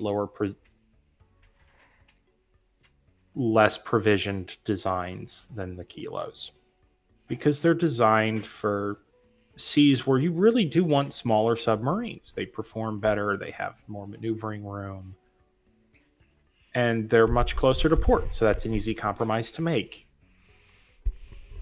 You can't replace the Kilos in their modern use with that. So are the Kilos still soldering on as the Russian fleet's only diesel boats? Yeah. Yeah. Basically, it's the 636s and the 877s are slowly wearing away. They've sidelined a bunch of them, like the Pacific Fleet's SSK forces. Very, very under strength now. But they have no ability to replace them, so they're just building more 636.3s. Yeah. And they're not very good. I mean, this is one of those places where you can point to and say, like, look, the Chinese have absolutely surpassed the Russians on diesel electric submarines, 110%. I would like to point something out yet, for those people who are, because I see some YouTube comments and Discord. Fleet is not actually breaking down, nor is Fleet being bullied. Fleet is a master of self-deprecation for comedic effect. It works quite well. I'm actually fine. Sometimes the problem is the self-deprecation's true. But I'm not Most saying of the time it is not. But it's not taken personally, and it's not. I'm not actually being worn down. Also, by we do people. know that if Fleet ever it's asked us also to not given personally. Yeah, exactly. No, it's not. Like just for those who are worried, it's all You for care about Fleet. Like it's all for comedic effect, and to be blunt, I also enjoy it as much as the next man because it's fucking hilarious. You know, you're really not helping with the people claiming you're a masochist. Y'all didn't hear what I just did? Do the massacres of Dango. Afraid I didn't quite hear that one. It's like no. Oh, you'll hear it in the recording. Since we're seemingly going, because we're going, and we're not going to mention any aircraft carriers because they don't currently have any in service. No. 2 hours ago. Cyclic, we had that interesting discussion on the Kievs. What's your thoughts on the Kievs as designed and the role they competent Moskva class replacements? Yes. Because the Moskva class is designed for its concept. One, its concept was rapidly outdated by the 41 for Freedom and the introduction of Polaris. But two, there's a reason they were confined to the Mediterranean squadron. They rolled aggressively. They are not functional ships in the Atlantic or the North Pacific. They just keep rolling. I'm not sure if you can argue a function of the Mediterranean, but they existed. No, but they could carry a lot of helicopters, and the helicopters were useful. The Kievs are perfectly competent in that regard, and carrying the Yak 38s means they can generally, more or less, keep the P3 Orions away, which is useful. You're basically asking them for doing? It's also a way they can help provide limited air support to farther afield along Norway that is more available to forces to advancing ground forces. 500 kilogram bomb be upon ye. With the Soviets, it's much more likely to be a shitload of rockets. I thought. Yes. I didn't realize. I thought the Yak-38s were bomb capable only. I didn't realize they could carry rocket pods.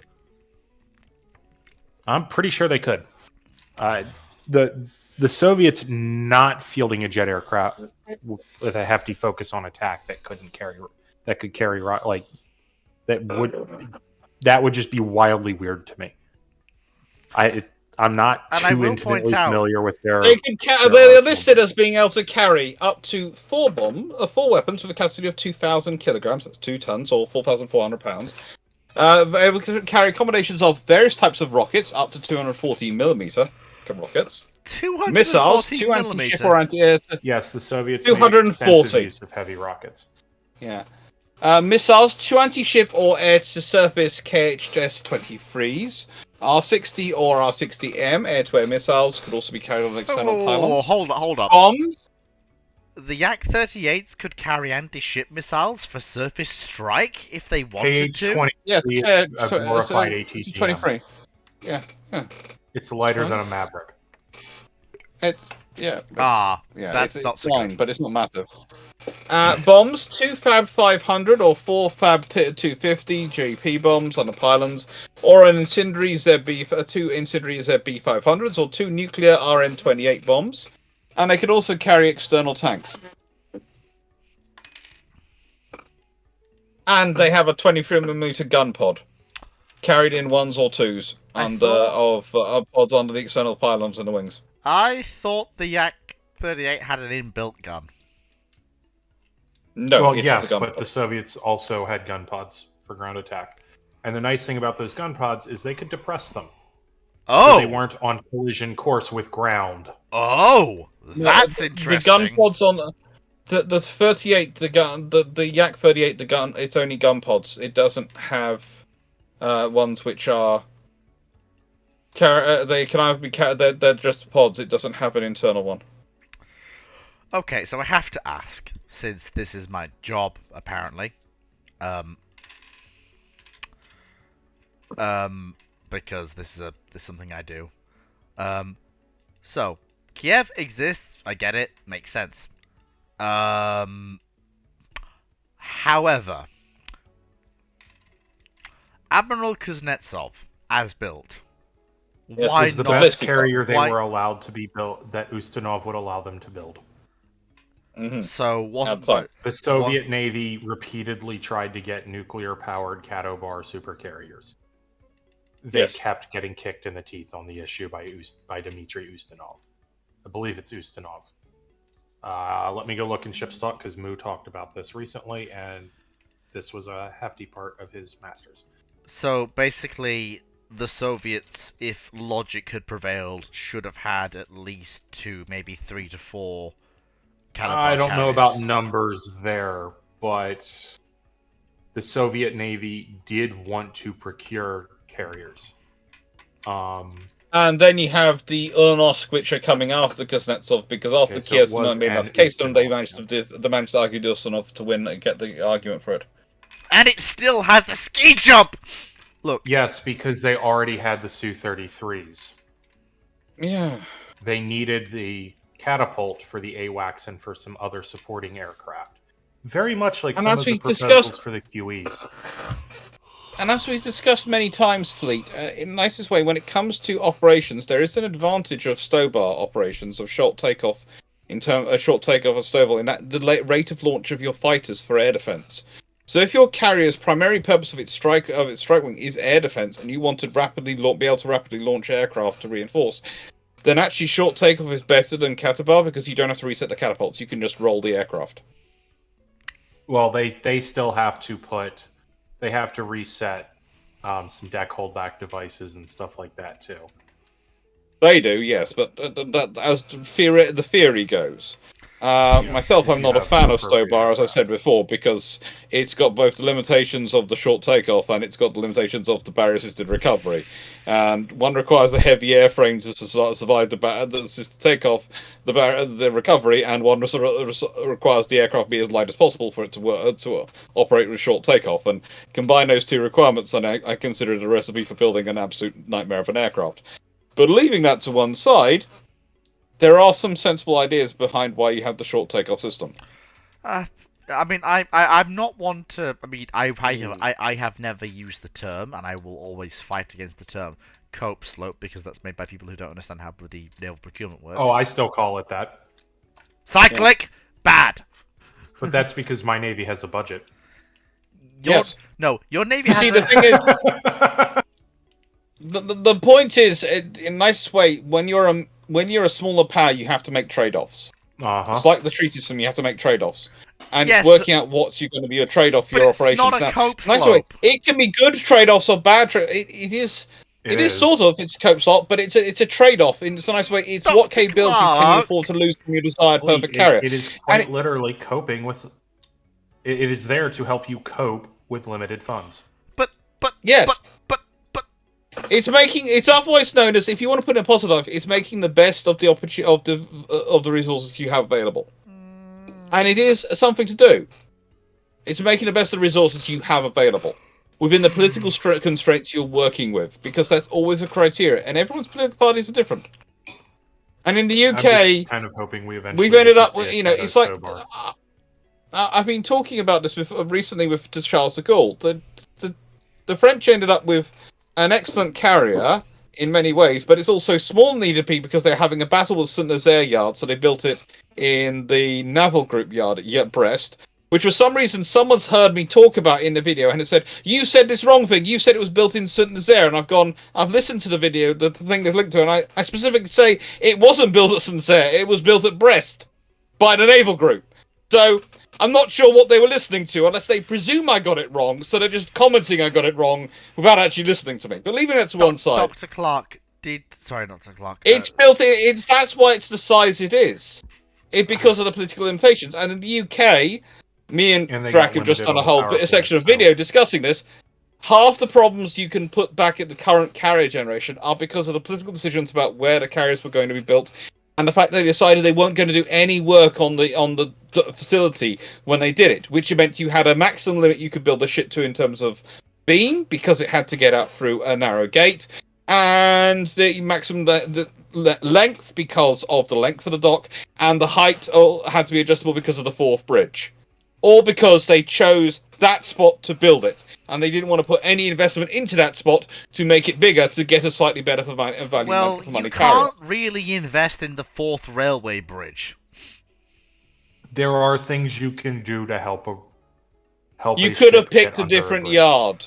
That makes sense. I'd agree with that one, but you can't really remodel a magnificent piece of Victorian engineering. No, you can't. I wasn't talking about hitting the bridge. But nice way, even if you want to build in that yard, you could have still built that. You could have still extended that yard to make it longer. You could have remodeled the gate to make it wider. Had the superstructure modules put on at a different spot, or parts of it. Small bits like the radars. Please tell me that the reason we got ski jump carriers was not because of a bloody yard decision.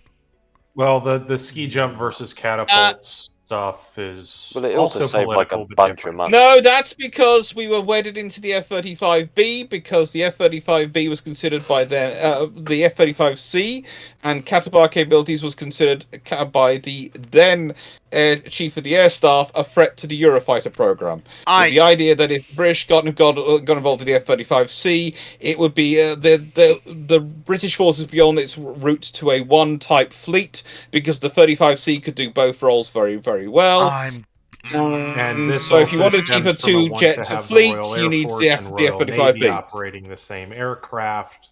Oh wait, that's where we are fucking now! Model of the No, that was the Gulf fleet.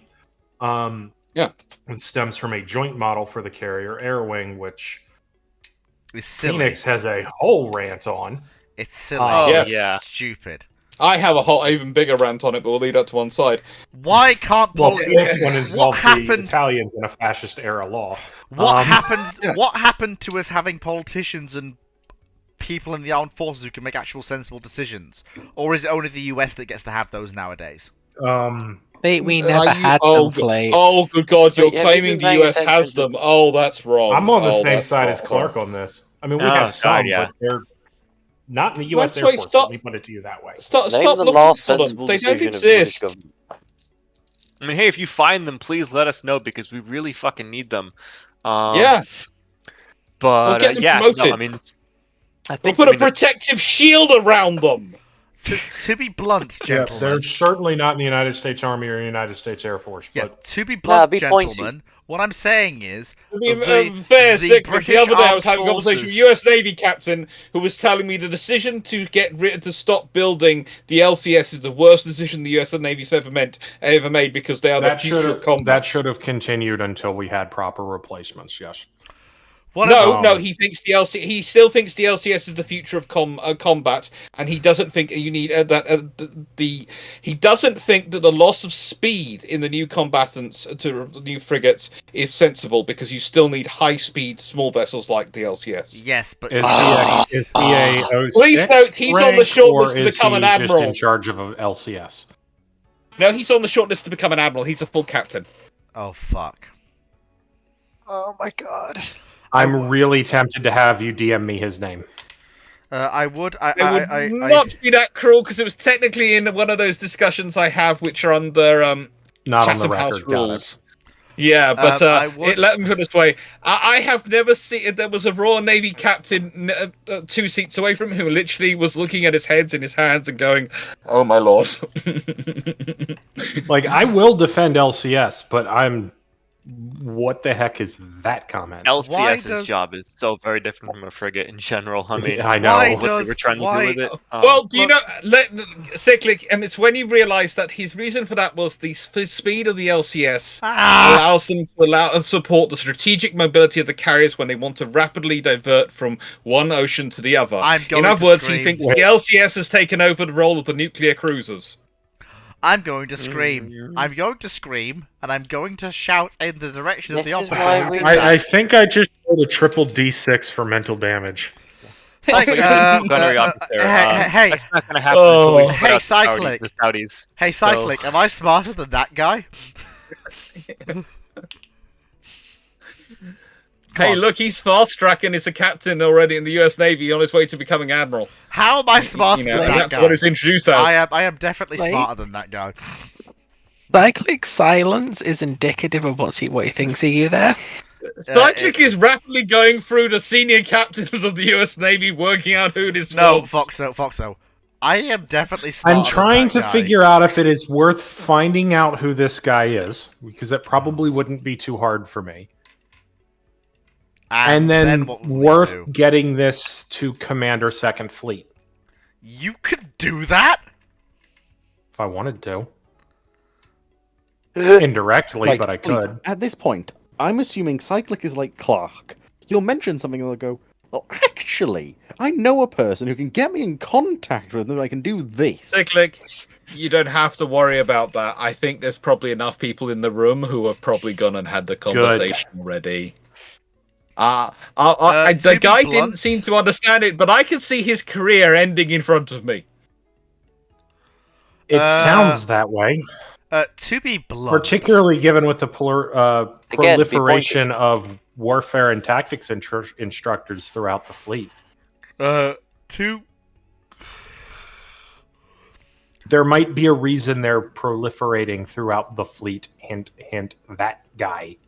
I'm the only person in this godforsaken world who doesn't bloody have your next words. Have any contacts. Dr. Clark seemingly knows everybody. Right. Cyclic knows everybody in the US Navy. Phoenix. No, I don't. Knows. Fleet, I'm pretty sure most. I people do don't not. have any contacts. And that's why you are. You have to remember, I have spent many more years than you in this profession, Fleet. I have been working in this world in various capacities since I was. Well, if you include the times when I've been assisted my father, you could almost get back to about 10, when I was going around some dockyards with him, doing that and meeting some of the people. And it is always fun when you talk to someone and they're going, "Didn't I meet you before?" "Oh, yes, I was about 10 at the time. It was in that dockyard, wasn't it?" Yeah. It's always fun 20 years later and they like you because they knew you when you were 10 years old. And you're going, "I'm a very different person than I was when I was 10. Why am I having a horrible... The thing is, I've been doing this for about... nearly I'm 37. I've been doing this pretty much since I was about 20 now at this level or higher. Yeah. Yeah, that's a lot of time to build up contacts. This is why I feel like I'm out of my depth. That's Dr. Clark. Right. For me, my grandfather was heavily involved, first with the design of, and then the contracting for the Nimitz class. Oh my. Well, not yeah. And before that, Enterprise. By any chance, your grandfather didn't come back in time from a 1960s aircraft carrier sent back to Pearl Harbor? By any chance? Cyclic, No. Cyclic cannot confirm or deny this. He was involved in the design of other things, I'm sure, given I know where he worked. But I never heard about them. Right. Really scary. I have to say, the really scary thing for me is the number of my master's and bachelor students who are now staffers for senators in the United States. I don't think. I think honestly, with the number of staffers who I taught, if I really wanted to, I could probably arrange quite a lot of. I could probably arrange personal meetings now with the vast majority of the United States Senate and Why? Well. Why do I know this? The House of Representatives. First of all, the fact because the sheer number of their staffers who came from King's College you are London generally never more than 2 to 3 people removed from most people on the planet.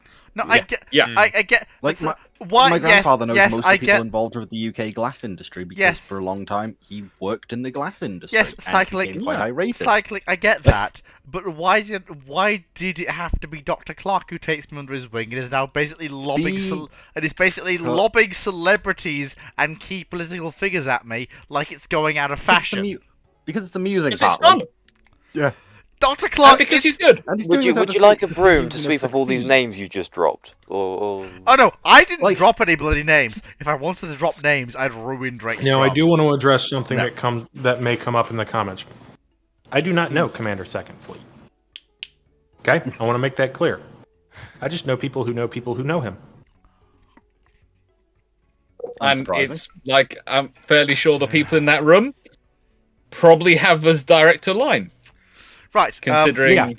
No, I'm making that clear. I'm making that clear for comments or whatever. Yes. I mean, in my case, I don't know all the senators. I just have so many former students who've become their senior aides and senior people. It's really weird watching LinkedIn. If you're LinkedIn with your former students, especially the students who came to King's for a year, while I was teaching during my PhD.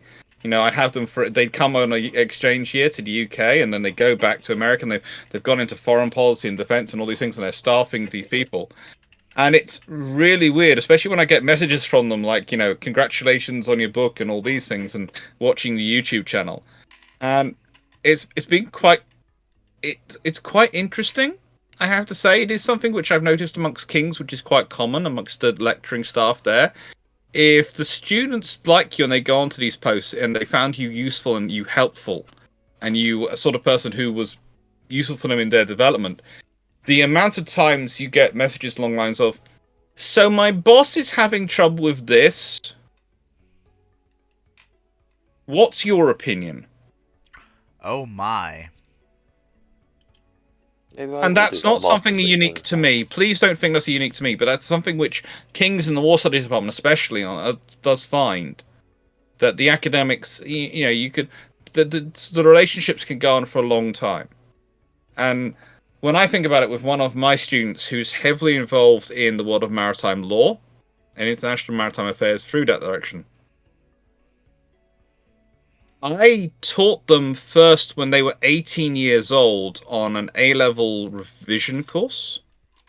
And then they were at a university I was teaching at. I ended up being their...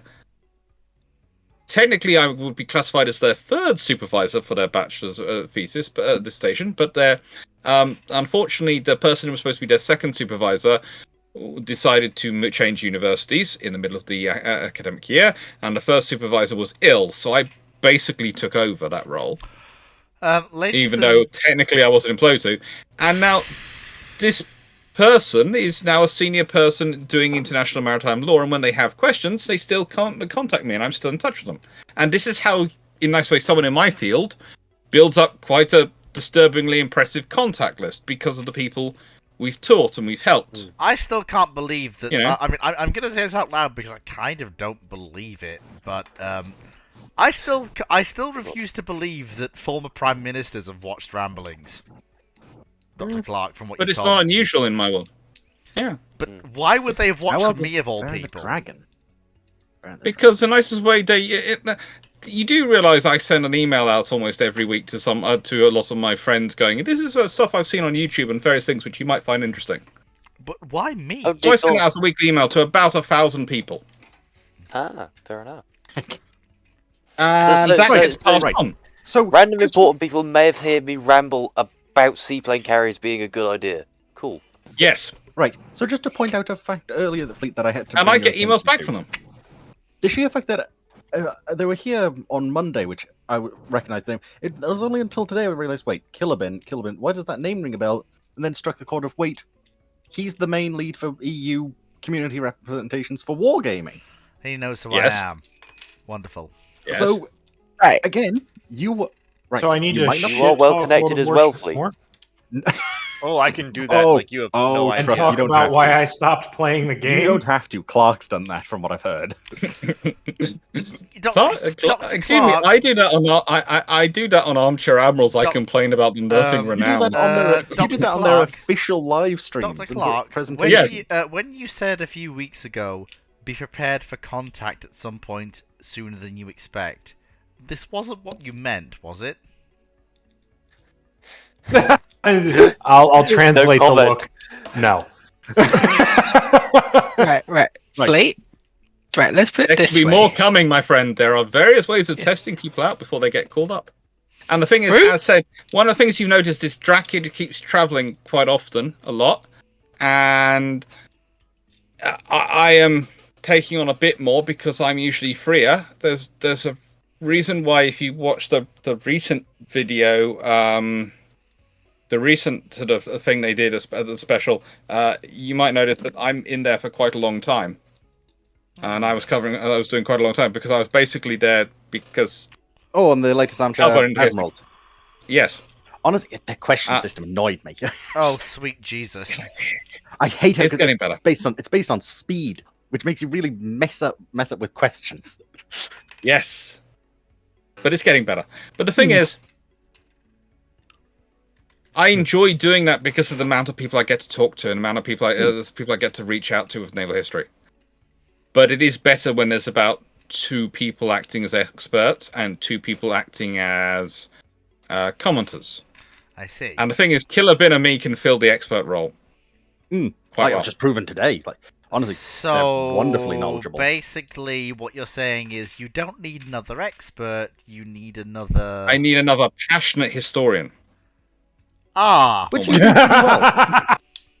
And after Because all, if we it's all me know- and Drat there's there anything as Fleet the has, experts, it's then passion. Killer Bin is the passion can do the passion historian. But you are a very passionate historian. Oh, Jesus. And the thing is, you could become an expert. This is the point. You have potential to become an expert over time. You're not there yet. Oh, You need to do a little bit more reading. Well, yeah, we know about his passions for But- Hoche. Yeah. Dirty tumble home enjoyer. Oh, good lord. Like Tumble Home, right? Enjoying Tumble Homes is not innately a bad The thing, only thing I worry about is if he ever appears on Armchair Admirals, he'll be asking them if they can bring a Hoche into World of Warships. I'm not that insane! Thankfully, no, that won't happen because the lowest tier ship they've done is Mikasa. They did actually try and do a Russian pre-dreadnought and just worked out this just doesn't work. So unless they do a specialist game mode, we're thankfully immune to the threat of Hoche. It's also the other aspect here is, right, it doesn't act... But someone, Generally with speaking, the amount of passion Fleet has for her, he might persuade them that there's actually a sense in doing such a specialist game mode. Right, Fleet does that. I make sure to find a way to get an even larger torpedo plushie than I've already got, find his location, and go and beat him with a giant torpedo plushie. Really Speaking of giant torpedo plushies, Dragon, they're going to be doing some more of them soon. I Dragon. hear. I'm hoping to get one myself. Sent to me, but they could be doing some more. Right. Dragon. Oh, ye of little faith. Yeah. Bold of you Fleet. to assume that you could unwrap yourself from Voxo and then come and find me. Easy. Oh, what does he has to unwrap himself Bring from her me? with you, if that makes sense. And that... Oh, he's Right, gonna have Fleet? to be holding her back. She's gonna have a baseball bat. Oh, Right, no, no, Fleet. no, no. She Fleet, has a Fleet. rifle. No, She has a Fleet, rifle and right. knows how to use it. Okay, right. I grew up in rural Northern Ireland. There's people that my parents know that I kind of know that I don't want to know. So... Well, I know how intertwined you two are as of late, so I am not too worried about being able to run away. Oh, trust me. Running won't help. Wait, I have a Piggyback van. ride. I have a van. She does literally have a van that she could deal with you with. I have Look, a all I'm car. gonna say is, I'm sorry, white paint and go free hose on the side. You'd get in the back willingly. Oh, sad enough, that probably would work. And on that Oh, good bombshell. Oh, Quote, it's Right, we it's- have been, over 2 hours past the right. Let's try and stop this here. In fact, actually, technically speaking, it's more. Give me a moment, because me and Fox were playing Warships at the time, so I can find it.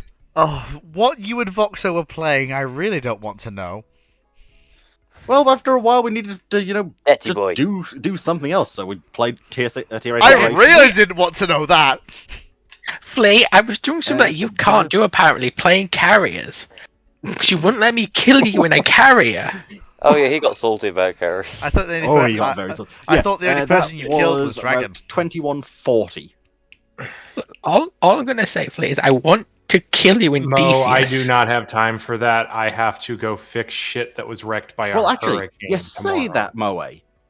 But while it's not a ramblings, I don't believe have Clark time is for planning that. to do something similar to that I don't have in time for about that. a month or so. I don't have time for that either. Look, anyway, as I was saying, on something terrible Honestly, disappointment Fleet, slash bombshell I slash. have to say, I'm quietly sad that I think I'm possibly the only person on this talk who's actually played Strip Battleship as a game.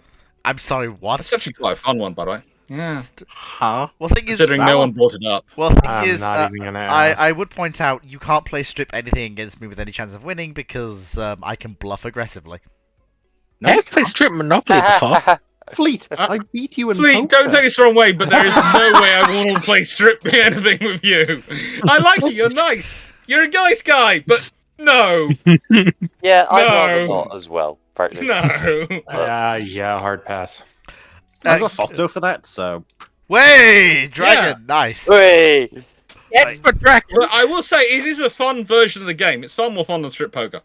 all I'm gonna say is whenever we try that, it ends up Wait, me hang on, fully let me check dressed that and one. you in your tighty whities, so I'm not gonna say anything. Not quite how it goes, but I'll let you have it for now. Oh, God I almighty. mean, maybe that's what he wants. Hey! No, normally this is worse than being in normally the she's army. the sub. Oh, spicy. Right. Is it? Anyway, on that Wrong point, thing Spice to is say real. there, on Flea. that- Spice is on really that- bad to use in those sort of deals. on that, Nice this way. on Again. that, Trying to claim you on- haven't read on- Shane on- keep using the lingo, Fleet. Just Seriously. confirming what we all already knew. Yeah. on that bombshell, it is time to end. Thank you so much, everyone, for watching. I Fleet hope goes you've had a slowly good insane time. as the Take one half care, of the and I'll marble catch you is next split time. in two.